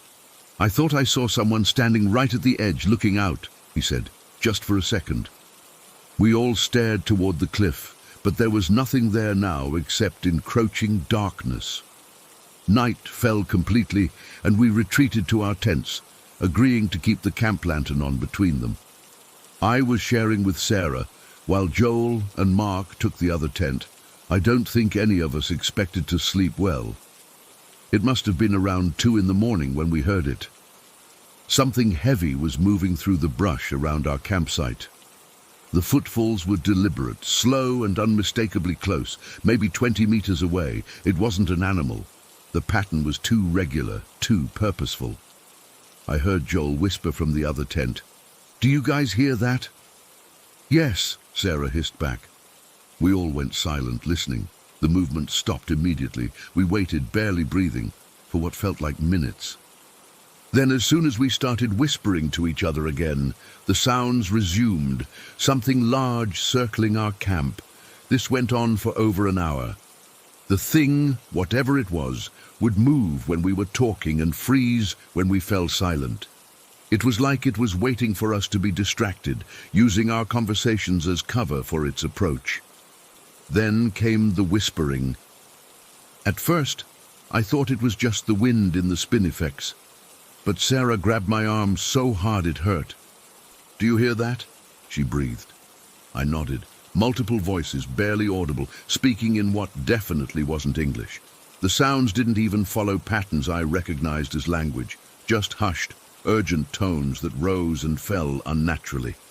"What the fuck is that?" Joel's voice came from the other tent, confirming we were all hearing the same thing. No one had an answer. The whispering continued for maybe 15 minutes, seeming to come from all around us before gradually fading away. The footsteps didn't return. None of us slept after that. We just lay in our tents, clutching our flashlights, waiting for dawn. When the first grey light appeared, we were already packing up. No one suggested continuing with our mission. We all just wanted to get out of there. As we were breaking down the tents, Mark suddenly pointed to the ground nearby. "Look at this," he said. Around our campsite, pressed into the hard soil, were footprints, not boot prints like ours, but bare feet. Only they were oddly shaped with elongated toes and a narrow heel. They circled our entire camp, coming within a few meters of our tents at some points. "Those weren't there yesterday," Sarah said, her voice shaking. "We didn't hang around to investigate. We abandoned the final water cache drop and headed back toward our vehicle as fast as the terrain would allow, barely speaking except to navigate. Everyone kept looking over their shoulders. Twice, I caught glimpses of movement in the scrub parallel to our path, but I didn't point it out. We all just wanted to get back. It was during the hike back that Joel realized the map was missing. He was sure he'd folded it up and put it in his pocket after our discussion the previous afternoon, but now it was gone. We searched his pack and everyone else's, but it had vanished completely. We made it back to our vehicle by late afternoon, making the 4-hour hike in just over 3. No one suggested stopping to rest or eat. We just threw our gear in the back and got the hell out of there. On the drive back to Adelaide, we tried to rationalize what had happened. Maybe it was other hikers playing tricks on us. Maybe the footprints were from some native animal I wasn't familiar with. Maybe the whispering was just the wind, but none of us believed these explanations. Something had been out there with us. Something that didn't want us there. The weirdest part? When we got back and reported to our research coordinator that we'd failed to place the final cache, he looked confused. He pulled up the original assignment on his computer and showed us. There were only supposed to be 3 cache drops, not 4. The 4th location, the cliff, wasn't even part of our designated area. I still don't know where that water-stained map came from or why it led us to that cliff. I don't know what was out there with us or what would have happened if we'd stayed another night. What I do know is that I still dream about that cliff and the strange symbol. The circle inside the triangle with those 3 prong-like antlers. In my dreams, I'm standing at the edge, looking down, and I can hear the whispering coming from below, growing louder and louder until I wake up in a cold sweat. I've researched the symbol extensively since then, looking through Aboriginal Dreamtime stories and geological surveys of the area, but I've found nothing. Sometimes I wonder if the symbol itself was what drew us there, if we were somehow meant to find it. Joel, Sarah, Mark, and I don't talk about what happened anymore. We finished our research project and went our separate ways, but occasionally one of them will call me late at night, and I know without asking that they've had the dream too. Whatever was out there in the Gammon Ranges is still with us somehow, and sometimes, when I'm alone in the bush for my current research, I swear I can hear those footsteps again, stopping when I stop, moving when I move. Story 20. I've been putting off sharing this for a while now. It's not easy to talk about, and honestly, I'm still freaked out by the whole thing. I never believed in the supernatural before all this happened, but now I don't know what to think anymore. I'm hoping writing it down might help me process everything, or maybe someone here has experienced something similar and can offer some insight. For some background, my family is from a small town in Honduras. My grandparents eventually moved to the capital city when I was young, but we always kept those small town traditions and beliefs. Growing up, I remember hearing whispers about my grandmother having special abilities or connections. But as a kid, you don't really pay attention to that stuff. Last year, in 2020, everything changed. It started with this dream I had. I'm not usually one to remember my dreams, but this one was different. It was so vivid that when I woke up I was sweating and my heart was racing. In the dream, I saw my Aunt Rosa, who had passed away from breast cancer a few years earlier, just staring at my grandmother, not saying anything, not moving, just staring with this look of pure hatred on her face. My grandmother was frozen in what looked like absolute terror. The weird thing is, my aunt had died in my grandmother's house after staying there during her treatments. The family situation was complicated. My aunt felt abandoned during her illness. My grandmother promised to take care of her, but as the cancer progressed, my grandmother became increasingly distant. I remember visiting and finding my aunt alone, in pain, calling out for help while my grandmother was out somewhere. The bitterness between them was palpable, and my aunt died with so much anger and resentment. Anyway, I woke up from that dream feeling like something bad was going to happen. I tried to shake it off, but I couldn't get rid of this heavy feeling in my chest. 2 days later, I was at my grandmother's house helping her with some chores when she suddenly walked into the living room looking like she'd seen a ghost. Her face was completely drained of color, and her hands were shaking. "I saw her," she whispered, clutching the doorframe for support. Rosa was standing at the foot of my bed. I felt a chill run down my spine. I tried to rationalize it, telling her it was probably just her imagination or a trick of the light. But she was adamant. No, she was there. She was looking at me the same way she did before she died. I helped her to the sofa and got her a glass of water. She kept muttering about my aunt, becoming more and more agitated. I was trying to calm her down when suddenly, and I swear I'm not making this up, she just stopped. Her eyes widened, she gasped, and then she slumped over. Just like that. 2 minutes after telling me about seeing my dead aunt, my grandmother was gone. The paramedics said it was probably a heart attack, natural causes. But the timing, it was too much of a coincidence. How do you explain someone dying right after claiming to see a ghost? The days following her death were a blur of funeral arrangements and family gatherings. It wasn't until we started cleaning out her house that things got even weirder. My mom and I were sorting through her bedroom when we found these small cloth bags tucked away in the back of her dresser drawers. They contained soil, dried herbs, and what looked like animal bones. My mum turned pale when she saw them. "She promised she'd stopped all this," she whispered. That's when my mom finally opened up about something the family had kept quiet for years. Apparently, my grandmother had been deeply involved in witchcraft since she was young. Growing up in that small town, it wasn't uncommon, but she had taken it further than most.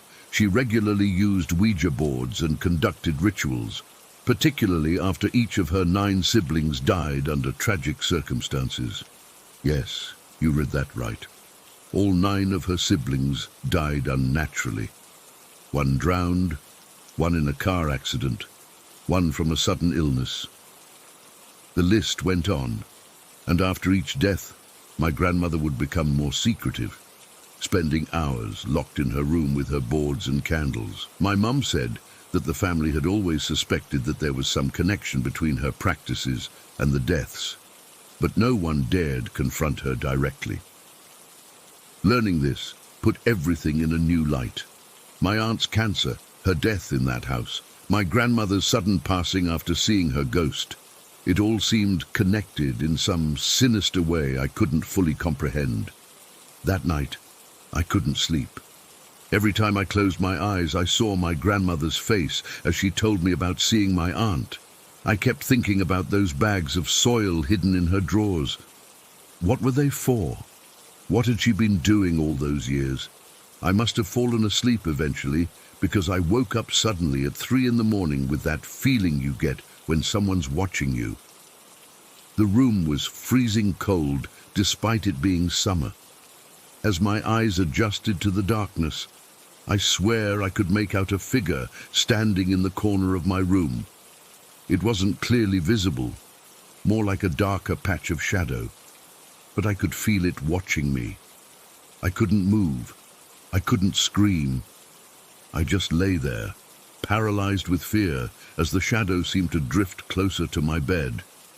Then, just as suddenly as it appeared, it was gone, and the room returned to its normal temperature. I spent the rest of the night with all the lights on, too terrified to go back to sleep. The next day, I tried to convince myself it had just been a nightmare. Sleep paralysis, maybe, but deep down, I knew it was something more. I called my mom and asked more about my grandmother's practices, but she was reluctant to talk about it. She just kept saying we needed to cleanse the house and get rid of all her things. We spent the next few days cleaning out my grandmother's house. With each item we packed away, I felt like we were disturbing something that should have been left alone. The atmosphere in the house grew increasingly oppressive. Lights would flicker, doors would close by themselves, and we'd hear footsteps when no one was there. Then came the photographs. We found an old album tucked away in the attic, filled with pictures of my grandmother and her siblings. In every single photo, their faces were scratched out, all except for my grandmother's. On the back of each photo were strange symbols drawn in what looked like dried blood. My mom threw the album into the fireplace without a word. That night, I dreamt about my grandmother's house again. In the dream, my grandmother was walking around the empty rooms, looking for something. She kept calling out a name I couldn't quite hear.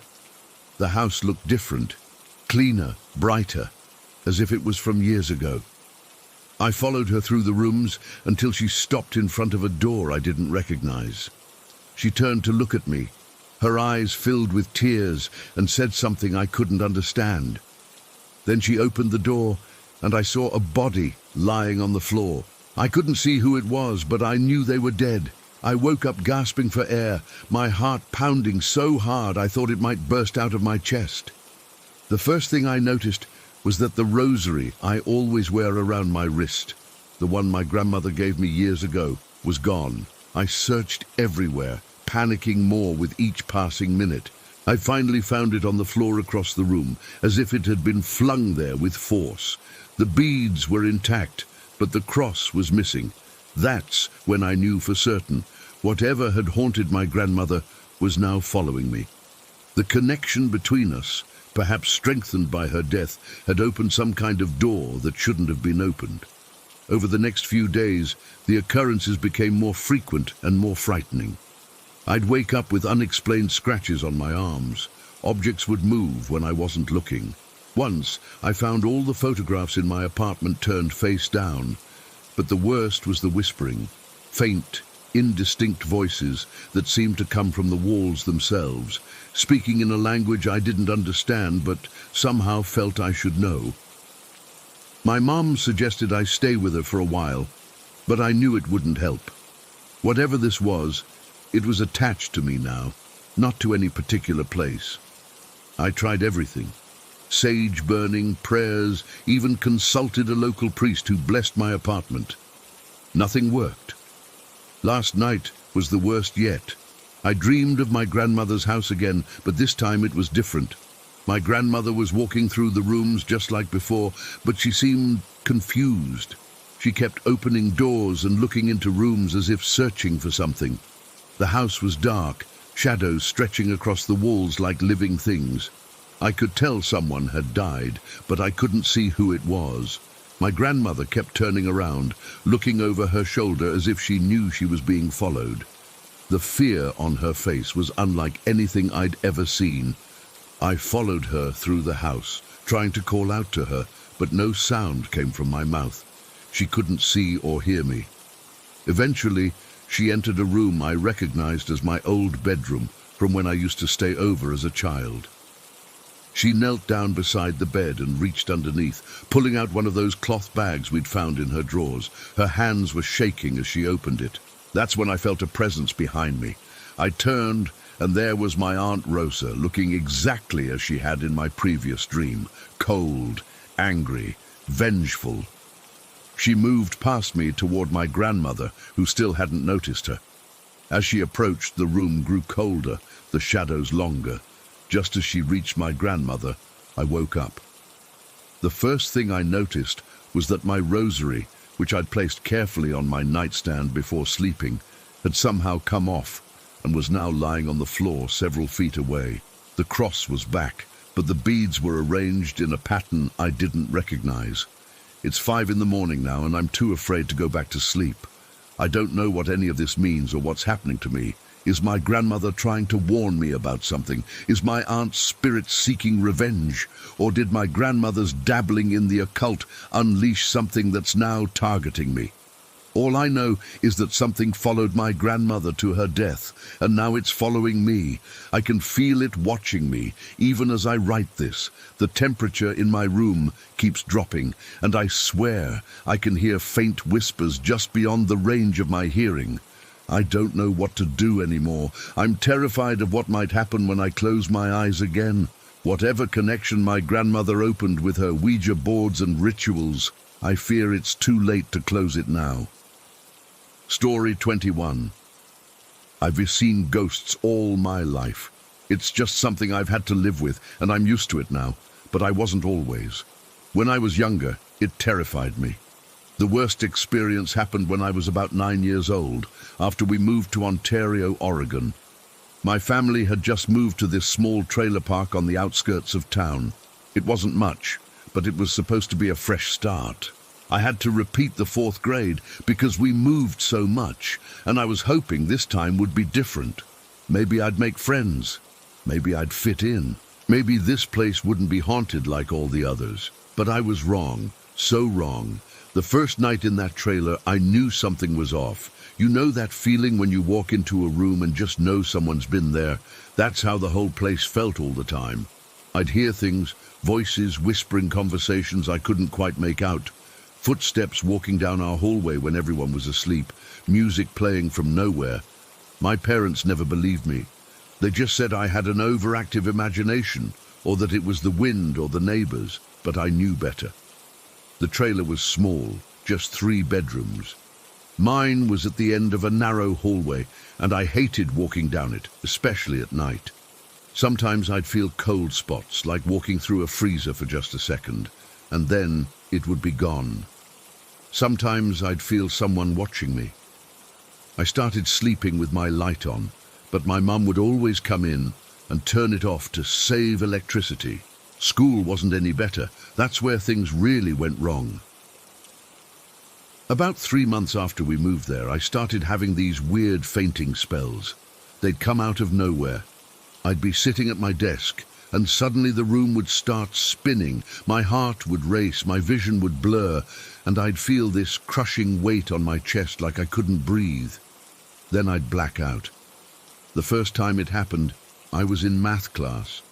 I woke up on the floor with my teacher and classmates standing over me, looking scared. My mum came and got me, and we thought maybe I was just coming down with something, but it kept happening.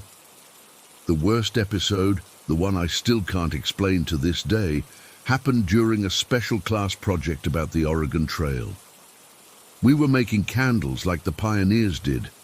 I remember the smell of the melted wax and how excited I was because we actually got to do something fun instead of just reading about history. I was standing at the table with 3 other kids, carefully dipping my string into the wax container.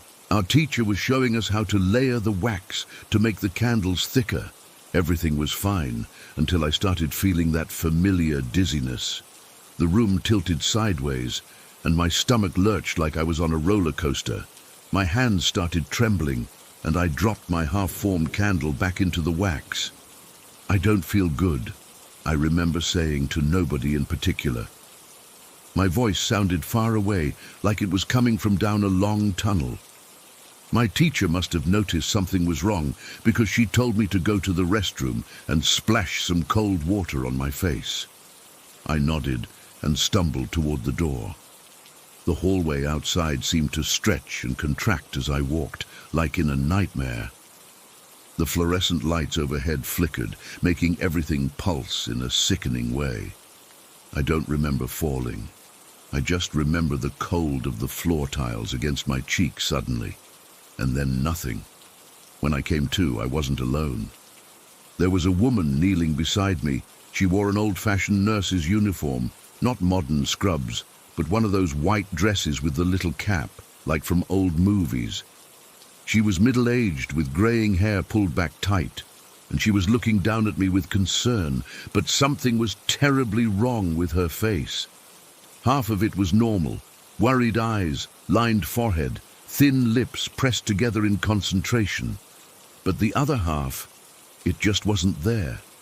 It was like someone had erased it, leaving nothing but a grey, misty emptiness where the rest of her features should have been. I could see right through that half of her head to the wall behind her. I froze. My whole body went rigid with terror. I couldn't scream. I couldn't move. I couldn't even blink. "You've had another spell, dear," she said. Her voice sounded like it was coming through static, like an old radio that wasn't quite tuned right. "Your pulse is very weak. You need to stay still." I felt her hand on my wrist, checking for my pulse. Her touch was ice cold, but solid somehow. Not what I expected a ghost to feel like. It was like being touched by someone who'd been standing in a freezer. "Who are you?" I finally managed to whisper. "Nurse Matthews," she replied, as if that explained everything. "Now lie still. You're not well." I scrambled backward until my back hit the wall. "Stay away from me." My voice came out as a high-pitched squeak. She looked sad then. At least, the half of her face that existed looked sad. "I'm only trying to help you. Children shouldn't be collapsing in hallways. Something's not right with your heart, I think." "There's nothing wrong with my heart," I insisted, though I had no idea if that was true. My heart was certainly pounding hard enough to burst right out of my chest at that moment. The ghost nurse sighed. "Children never want help until it's too late. Been that way since I started nursing in 1943. I pressed myself harder against the wall, wishing I could disappear through it. The ghost nurse didn't move closer, though. She just knelt there, watching me with an expression I can only describe as professional concern, mixed with personal sadness. Even with half a face, I could read her emotions somehow. "What happened to you?" I asked, immediately regretting the question. Did I really want to know? "Influenza outbreak," she said matter-of-factly. "I worked too many shifts. My heart gave out right here in this hallway. Building was the county hospital then, before they turned it into a school." My blood ran cold. The school had been a hospital. Nobody had ever mentioned that. The nurse reached toward me again, and I flinched away. "I'm not going to hurt you," she said softly. "I've never hurt anyone. I helped children when I was alive, and I still try to help them now." For some reason, I believed her. Maybe it was the gentleness in her voice or the fact that she didn't try to grab me. She just waited patiently, half kneeling, half floating above the linoleum floor. "You're the 5th child I've found unconscious this year," she continued. "The living nurses don't patrol the halls like we used to. They sit in their little office and wait for children to come to them." I heard footsteps then, real ones, coming down the hall. The nurse turned her head, the whole head, including the missing part, and frowned. "Someone's coming," she said. "I'll have to go. But you listen to me, young lady. Get yourself checked by a real doctor. Something's not right." Before I could respond, she simply faded away. Not dramatically like in movies, but like a light bulb gradually dimming until there was nothing left. Seconds later, a teaching assistant rounded the corner and gasped when she saw me sitting against the wall. "What happened?" "Are you okay?" she asked, hurrying over. "I fainted again," I said, my voice still shaky. "Can I go home now?" The woman helped me to the office, where they called my mom. While waiting, I kept looking around nervously, afraid Nurse Matthews might reappear. But she didn't. Mom took me to the actual hospital that afternoon. They did all sorts of tests. Blood tests, an EKG, even a brain scan. Everything came back normal. The doctor said I was probably just having anxiety attacks, and that they'd go away once I settled in to our new town. But I knew better. Those weren't just panic attacks. Something was wrong with that place. The whole town, really.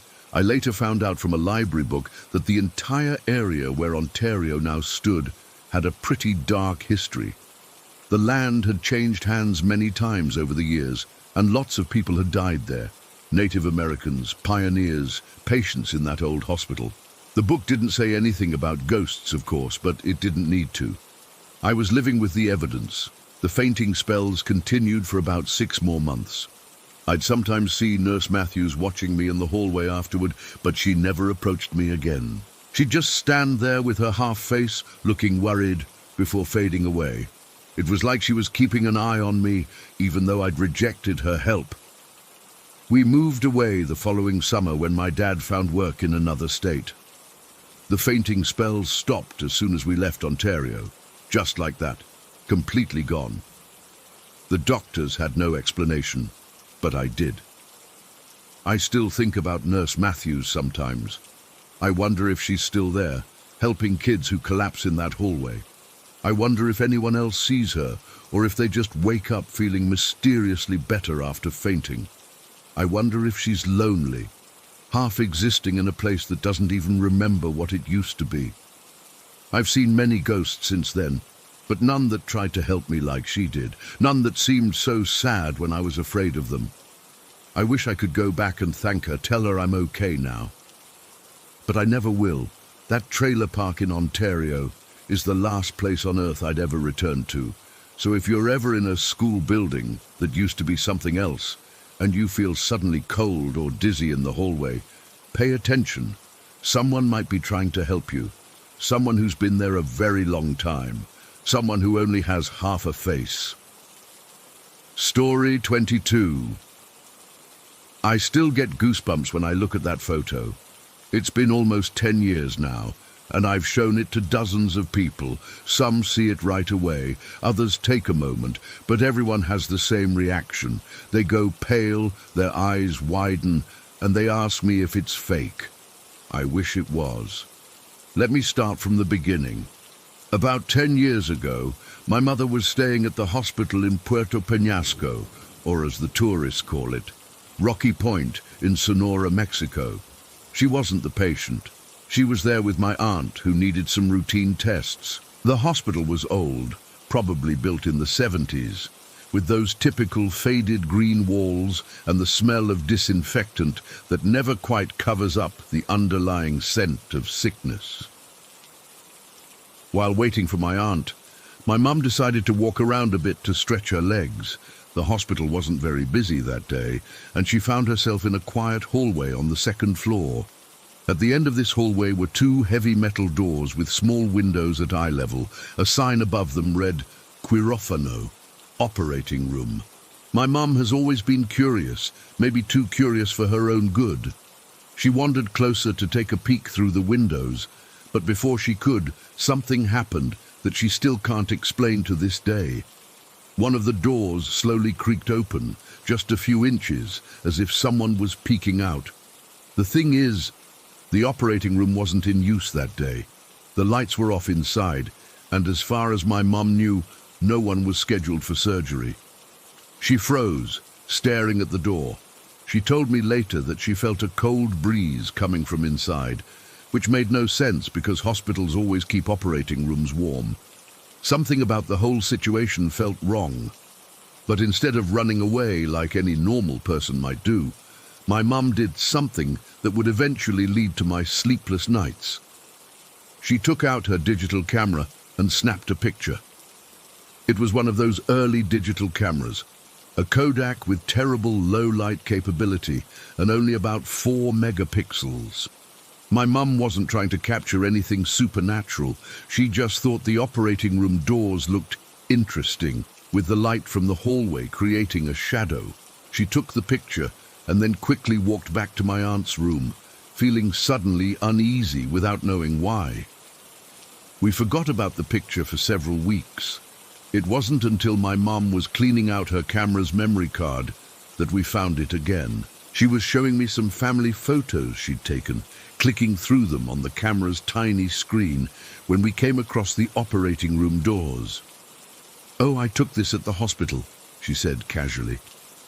The door opened by itself, which was kind of creepy. I remember squinting at the small display, noticing what looked like a reflection or a smudge near the partially open door. "What's that?" I asked, pointing to the bright spot. My mum shrugged. Probably just the flash reflecting off the door's window. Later that night, I connected her camera to our computer to transfer the photos. I was going through them, deleting the blurry ones and organizing the rest into folders, when I came across the hospital picture again. On the larger computer screen, I could see more detail, and something about that reflection bothered me. I zoomed in. That's when I saw it. In the gap between the door and the frame, perfectly visible against the darkness of the unlit operating room, was a small hand, a child's hand. It was pale and smooth, with tiny fingers gripping the edge of the door, as if whoever it belonged to was peeking out. The most disturbing detail was that the tip of the thumb appeared to be missing. I felt the blood drain from my face. This wasn't a reflection or a camera malfunction. This was clearly a hand, a child's hand, in a place where no child should have been. The operating room was strictly off limits to visitors, especially children, and according to my mum, the lights had been off, the room empty. I immediately called my mum over to look at what I'd found. "That's not possible," she whispered, leaning closer to the screen. "There was nobody there. I would have seen them." "Could someone have been hiding inside?" I asked. She shook her head. The door opened on its own. If someone was opening it from inside, I would have seen their hand when it moved. And why would a child be alone in an unused operating room with the lights off? We zoomed in further, examining every pixel.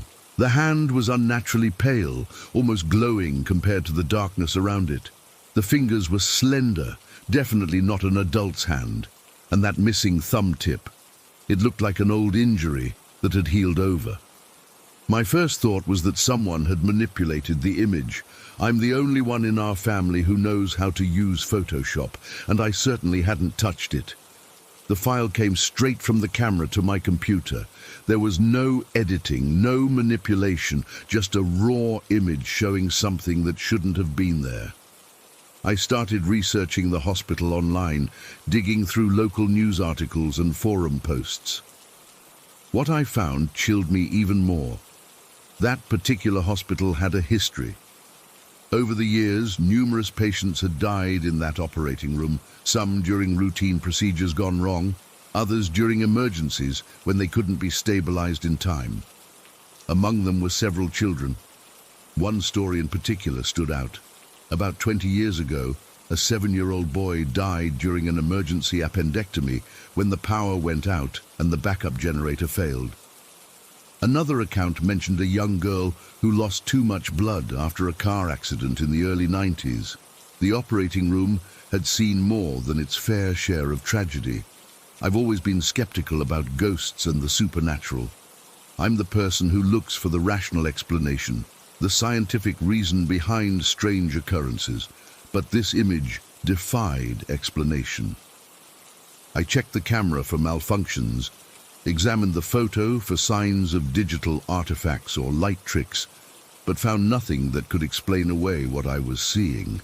The next time my mum visited that hospital for a follow-up with my aunt, she asked one of the older nurses about the operating room. She didn't mention the photo, just casually inquired if there had ever been any strange occurrences there. The nurse looked around, as if making sure no one else could hear, then told my mom that many staff members avoided that room when possible. There were stories of instruments moving on their own, of monitors turning on without being plugged in, and most disturbingly, of tiny footsteps heard when no children were present on the floor. "Many children have died there," the nurse said softly. "Some say their spirits never left." When my mom asked if any of these children had hand injuries, the nurse's expression changed. She seemed surprised by the specific question. "There was one boy," she said after a moment's hesitation. "He came in after an accident with a kitchen knife. He had cut off the tip of his thumb, but that's not what killed him. He had an allergic reaction to the anesthesia. It was very sad. He was only 5 or 6 years old." My mum didn't tell her about the photo. She thanked the nurse and left, calling me immediately afterward. When she told me what the nurse had said, I felt a coldness spread through my body that had nothing to do with the air conditioning. The image haunted me for weeks. I would wake up in the middle of the night, convinced I could see a small figure standing in the corner of my room. Sometimes I thought I heard the soft patter of little feet on the hardwood floors, but when I turned on the lights, I was always alone. I tried to rationalize it. Maybe there had been a child there, perhaps a patient's son or daughter, who had wandered off unnoticed. Maybe they were playing hide and seek or exploring where they shouldn't have been. But that didn't explain why my mother hadn't seen them, or why they would be hiding in a dark operating room, or how they could open a heavy metal door that even adults struggled with. And it certainly didn't explain the missing thumb tip that matched the nurse's story perfectly. I've shown the photo to friends over the years, including some who work in photography and digital imaging. None of them can explain it. One friend who specializes in detecting manipulated images examined it thoroughly and concluded it hadn't been altered in any way. Whatever this is, he told me, it was there when the picture was taken. I still have the original memory card carefully stored in a small box in my desk. Sometimes I take it out and look at the image again, hoping to find some detail I missed, some ordinary explanation that would let me sleep easier at night. But there isn't one. The little hand is always there, pale and small, with that distinctive missing thumb tip.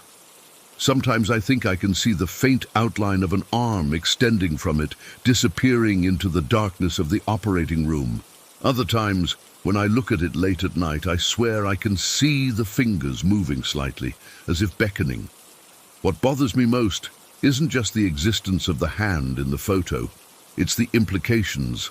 If this child's spirit is still there, trapped in that operating room where they died, how many others are there too? How many people take their last breath in hospital rooms and never truly leave? Are they watching us, reaching out from behind doors we can't see through? The hospital in Puerto Peñasco is still operating. That same operating room is probably being used right now. I wonder if the doctors and nurses ever feel like they're being watched, if they ever catch glimpses of small shadows moving at the edge of their vision, or feel tiny hands brushing against them when they're alone. I don't consider myself superstitious, but that photo changed something in me. I can't look at hospitals the same way anymore. Whenever I walk past an operating room door, I can't help but glance at the gap between the door and frame, half expecting to see small fingers curling around the edge. The photo sits in my digital archives now. I've thought about deleting it many times, but something stops me. It feels like evidence of something most people spend their lives denying, that death might not be the end, that those we lose might still be reaching out to us from places we can't understand. Sometimes I wonder what would have happened if my mom had reached out and taken that small hand. Would she have felt cold flesh beneath her fingers, or would her hand have passed through empty air? Would the child have pulled her into the darkness beyond the door, or would they have stepped into the light, finally free? I don't have answers. All I have is a digital photo of a little hand with a missing thumb tip, holding open the door to an empty operating room in a hospital where too many people have died, and the certainty that whatever was on the other side of that door was watching my mother long before she ever thought to take a picture. Story 23. I've been wanting to share this experience for a while now, but honestly, I've been too freaked out to put it into words. I'm not normally the type of person who believes in supernatural stuff or gets spooked easily. I'm a pretty rational 18-year-old guy. But what happened a few weeks ago, during what should have been a completely normal evening walk, has really messed with my head. I live in a small suburban city just outside of Warsaw with my parents. It's one of those places where everyone kind of knows each other and nothing interesting ever happens. The type of place where the highlight of the week is when someone gets a new car or renovates their house. That particular day had been brutal. I'd been studying for hours for my upcoming exams, calculus and physics back to back, which is basically mental torture. By evening, my brain felt like it was going to explode. I couldn't focus anymore, just staring at the same page for what felt like forever, without absorbing anything. My dad noticed me rubbing my eyes and looking stressed when he passed by my room. He stopped at my doorway and suggested I take a walk to clear my head. "You'll sleep better," he said. "The fresh air will do you good." He's always been big on walking to solve problems. Stress, can't sleep, feeling sad, whatever. His solution is always go for a walk. I checked my phone and saw it was around 8:30 in the evening. Still early enough that I wouldn't be walking in complete darkness. Spring was just starting to show itself, so the days were getting longer, but it was that time of year when the temperature drops quickly once the sun starts to set. I grabbed my jacket, phone and AirPods, but when I tried to turn my AirPods on, they were completely dead. Great. I briefly considered charging them for a few minutes, but decided against it. Maybe my dad was right. Some quiet time with just my thoughts might be good for me. As I headed out, my mom called from the kitchen, asking when I'd be back. "Just going for a quick walk," I told her. "Probably 45 minutes or so." I had my usual route in mind, down our street, past the church, along the main road, and then loop back through the park. I've done this walk hundreds of times, especially when I need to clear my head. The moment I stepped outside, I felt the cool evening air hit my face. It was refreshing after being cooped up in my room all day. The sky was that deep blue color it gets just after sunset.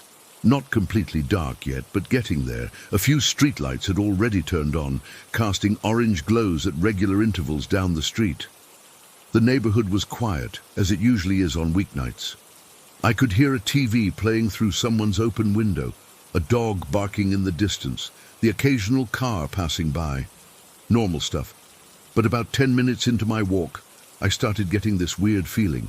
It's hard to explain, but it felt like I was being watched. You know that sensation when the hairs on the back of your neck stand up. That's what I kept feeling. I'd turn around expecting to see someone behind me, but there was never anyone there, just empty sidewalk.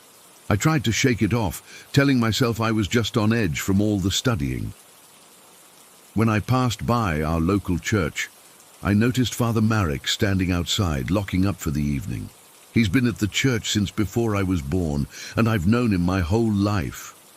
We're not super religious or anything, but my family goes to church on major holidays, and he's always been friendly to me. "Good evening," he called out when he saw me. "Good evening, Father," I replied, stopping briefly. "Studying hard for exams?" he asked with a knowing smile. I nodded. Too hard, maybe. Needed some air. "A wise choice. Clear mind, clear thoughts," he said. "Be careful, though. It's getting dark earlier than you think." I thanked him and continued on my way, feeling slightly better after the brief human interaction. The church sits at a corner, and I turned left onto the main street that runs through our little suburb. The main street is wider than the residential roads, with shops and small businesses lining both sides, though most were closed by this time. There are more street lights here, so visibility was better. The sidewalk stretches straight ahead for about half a kilometer before the road curves. That's when I noticed them. Two people walking ahead of me in the same direction I was going. From the distance, maybe 200 to 300 meters ahead, I couldn't make out much about them. Just two silhouettes, walking side by side at a normal pace. One seemed taller than the other, but not by much. They were wearing dark clothes, maybe jackets or coats, nothing unusual for a cool spring evening. I didn't think much of it at first. Other people take evening walks too, right? I continued at my normal pace, occasionally checking my phone or looking around at the familiar shop fronts. After a while, I realized I was gaining on them. The gap was closing naturally, since I guess I was walking faster than they were. The strange feeling of being watched persisted, though. Every few minutes I'd glance over my shoulder, convinced I'd see someone following me, but the street behind me remained empty. Each time I looked back, the feeling would subside for a moment, only to creep back a minute later. By now I was maybe 30 or 40 feet behind the two figures. Close enough that I should have been able to hear their footsteps or voices if they were talking, but there was nothing, just the sound of my own footsteps on the pavement and the distant hum of traffic from the main highway beyond our suburb. I still couldn't make out many details about them. From behind, one seemed to have broader shoulders than the other. Their hair was dark, and they were both wearing what looked like jeans and dark jackets. Nothing remarkable or out of place. They weren't walking particularly fast or slow, just a steady pace forward. I considered speeding up to pass them, just to get a look at their faces. There was something about them that made me uneasy, though I couldn't put my finger on what exactly. Maybe it was just my already heightened nerves playing tricks on me. That's when I heard it. A dog barking aggressively, seemingly right behind me. It startled me so badly that I physically jumped and spun around, my heart suddenly pounding in my chest. There was no dog there, nothing, just the empty street stretching back toward the church. The barking had stopped as suddenly as it had started. It had sounded so close, like it was right at my heels. But there wasn't even a stray dog in sight. I stood frozen for a second or two, confused and a bit shaken. Then I turned back to continue my walk, already thinking about how I should probably head home soon. That's when I noticed it. The two people who had been walking ahead of me were gone, completely gone. I blinked hard, thinking my eyes were playing tricks on me.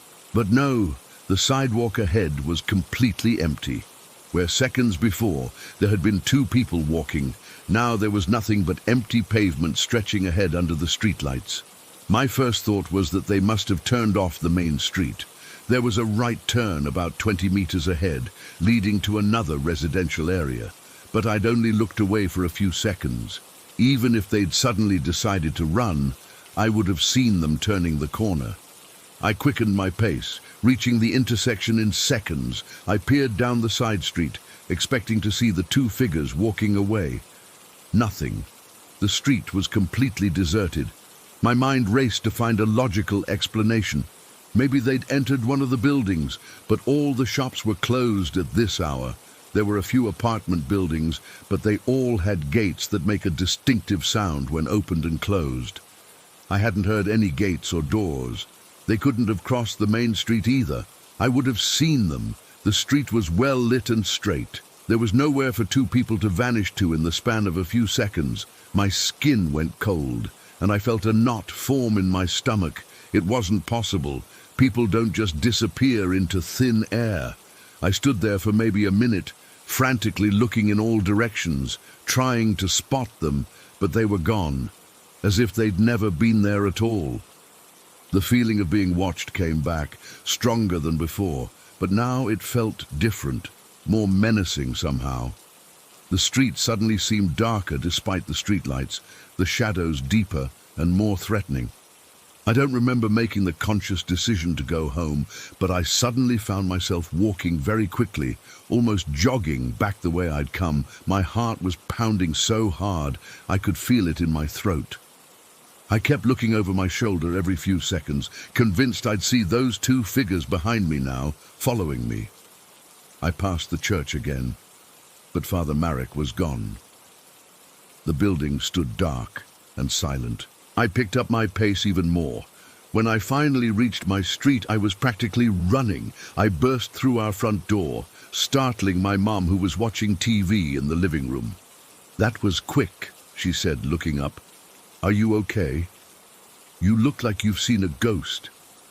I mumbled something about feeling tired and went straight to my room. I didn't know how to explain what had happened. I still don't.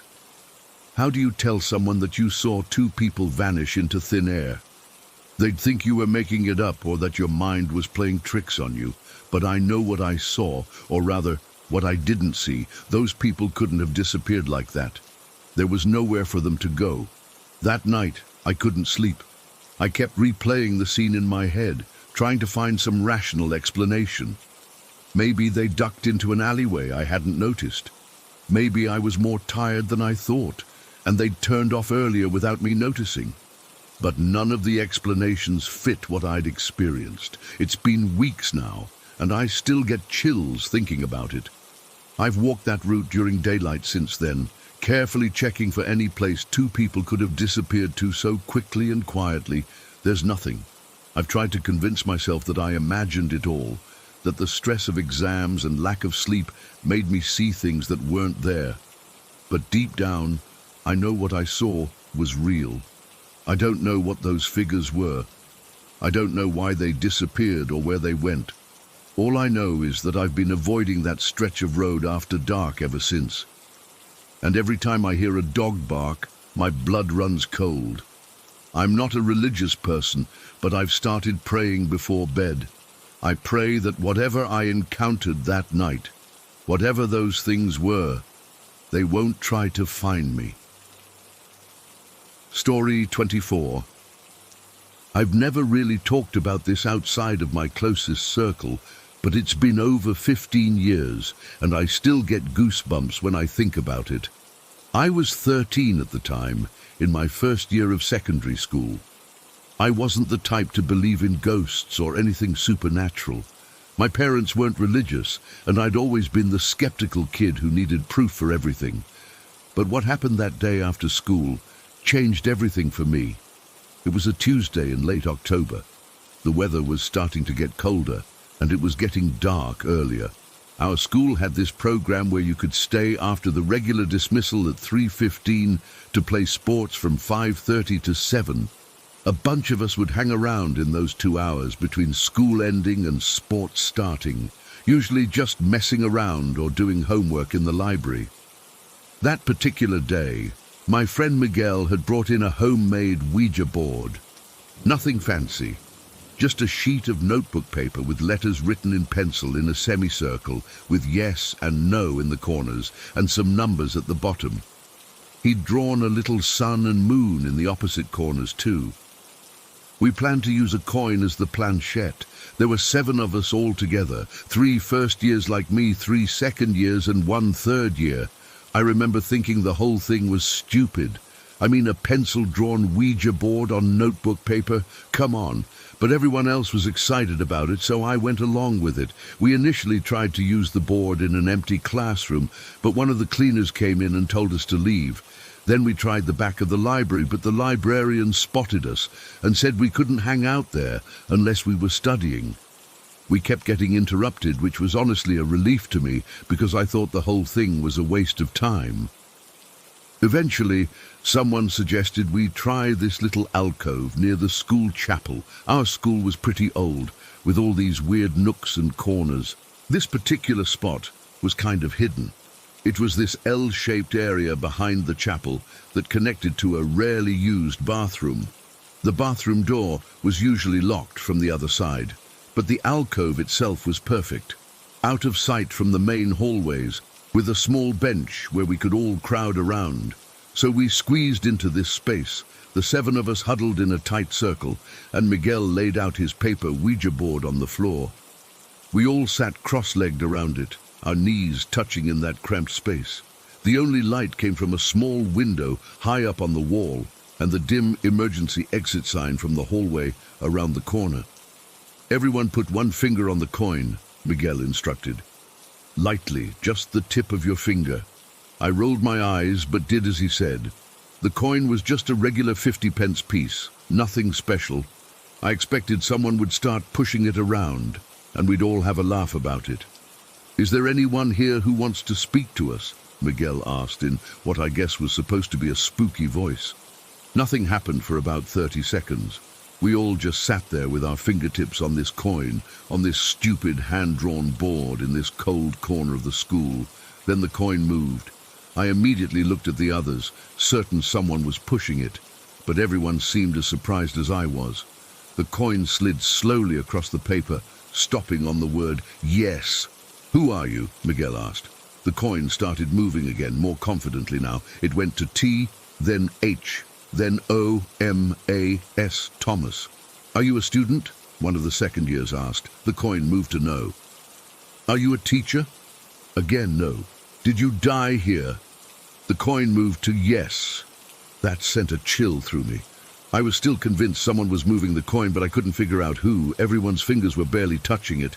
and in the dim light I could see everyone looking just as confused and slightly freaked out as I felt.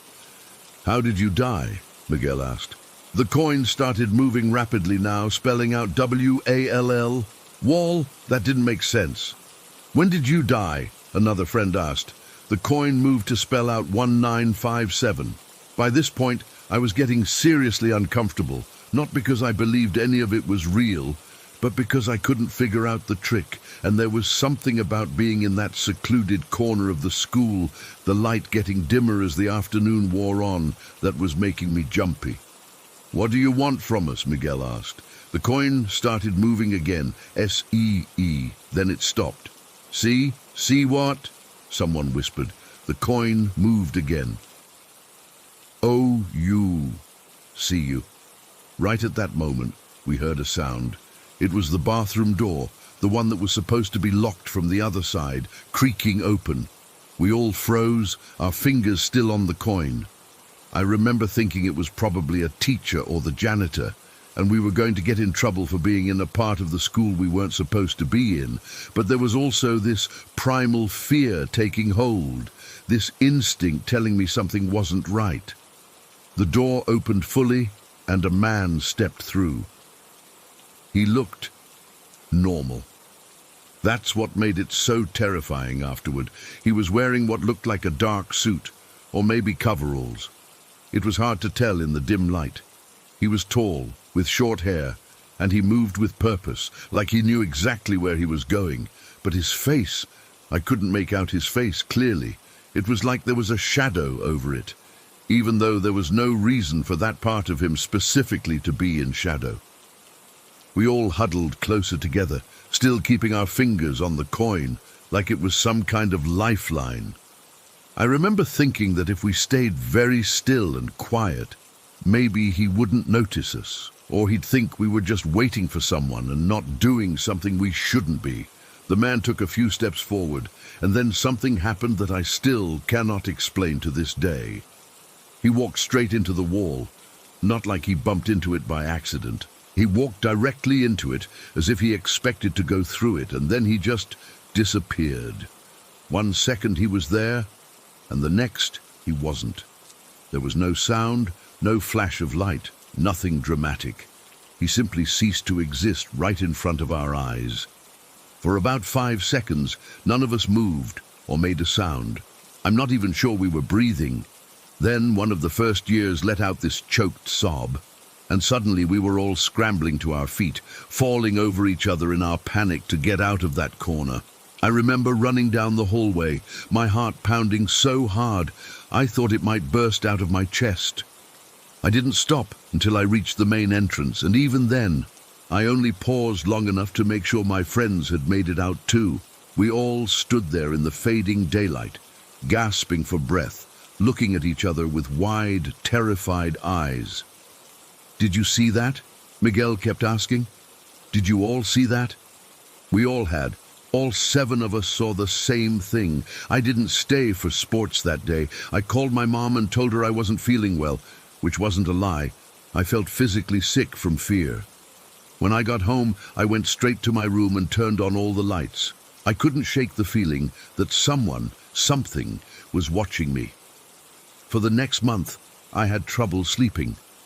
I kept the lights on in my room at night and would jolt awake at the slightest sound, convinced that the man from the school was somehow in my house. I avoided being alone whenever possible. I even went to confession at the local church, something I'd never done before despite going to a Catholic school, because I was so desperate for some kind of, absolution, protection. I wasn't even sure what I was asking for. I told the priest everything, expecting him to tell me it was my imagination, or that we'd been playing with forces we shouldn't mess with. Instead, he listened quietly, then told me he'd heard other stories about that part of the school. Apparently, during renovations in the 50s, a worker had been killed when a wall collapsed on him during construction. The priest didn't say his name was Thomas, but he didn't have to. I knew. We never used a Ouija board again. Even Miguel, who'd been the most enthusiastic about it, refused to talk about what happened. For a while, We wouldn't even walk past that part of the school alone. To this day, I can't explain what we saw. I've tried to rationalize it 1,000 different ways. Maybe it was a prank by older students. Maybe it was some kind of mass hallucination triggered by suggestion and the power of group psychology. Maybe one of us was moving the coin without realizing it, and we somehow all convinced ourselves we'd seen something supernatural. But none of those explanations feel right. None of them account for all 7 of us seeing the same man walk through a locked door and then vanish into a solid wall. None of them explained the cold certainty I felt in that moment that we had somehow pulled back the veil between our world and somewhere else, and something had noticed us. I'm 30 now, with a job and a life that has nothing to do with ghost stories or the supernatural. I don't tell this story at parties or bring it up with new friends. Most of the time, I manage not to think about it at all. But sometimes, when I'm alone in a dark room or walking past an old building, I'll remember that day. I'll remember the coin moving under our fingertips, spelling out a name and a warning. I'll remember the man with the shadowed face who should not have been there, could not have been there. And I'll walk a little faster, keeping my eyes straight ahead, trying not to wonder what else might be walking alongside me, just out of sight.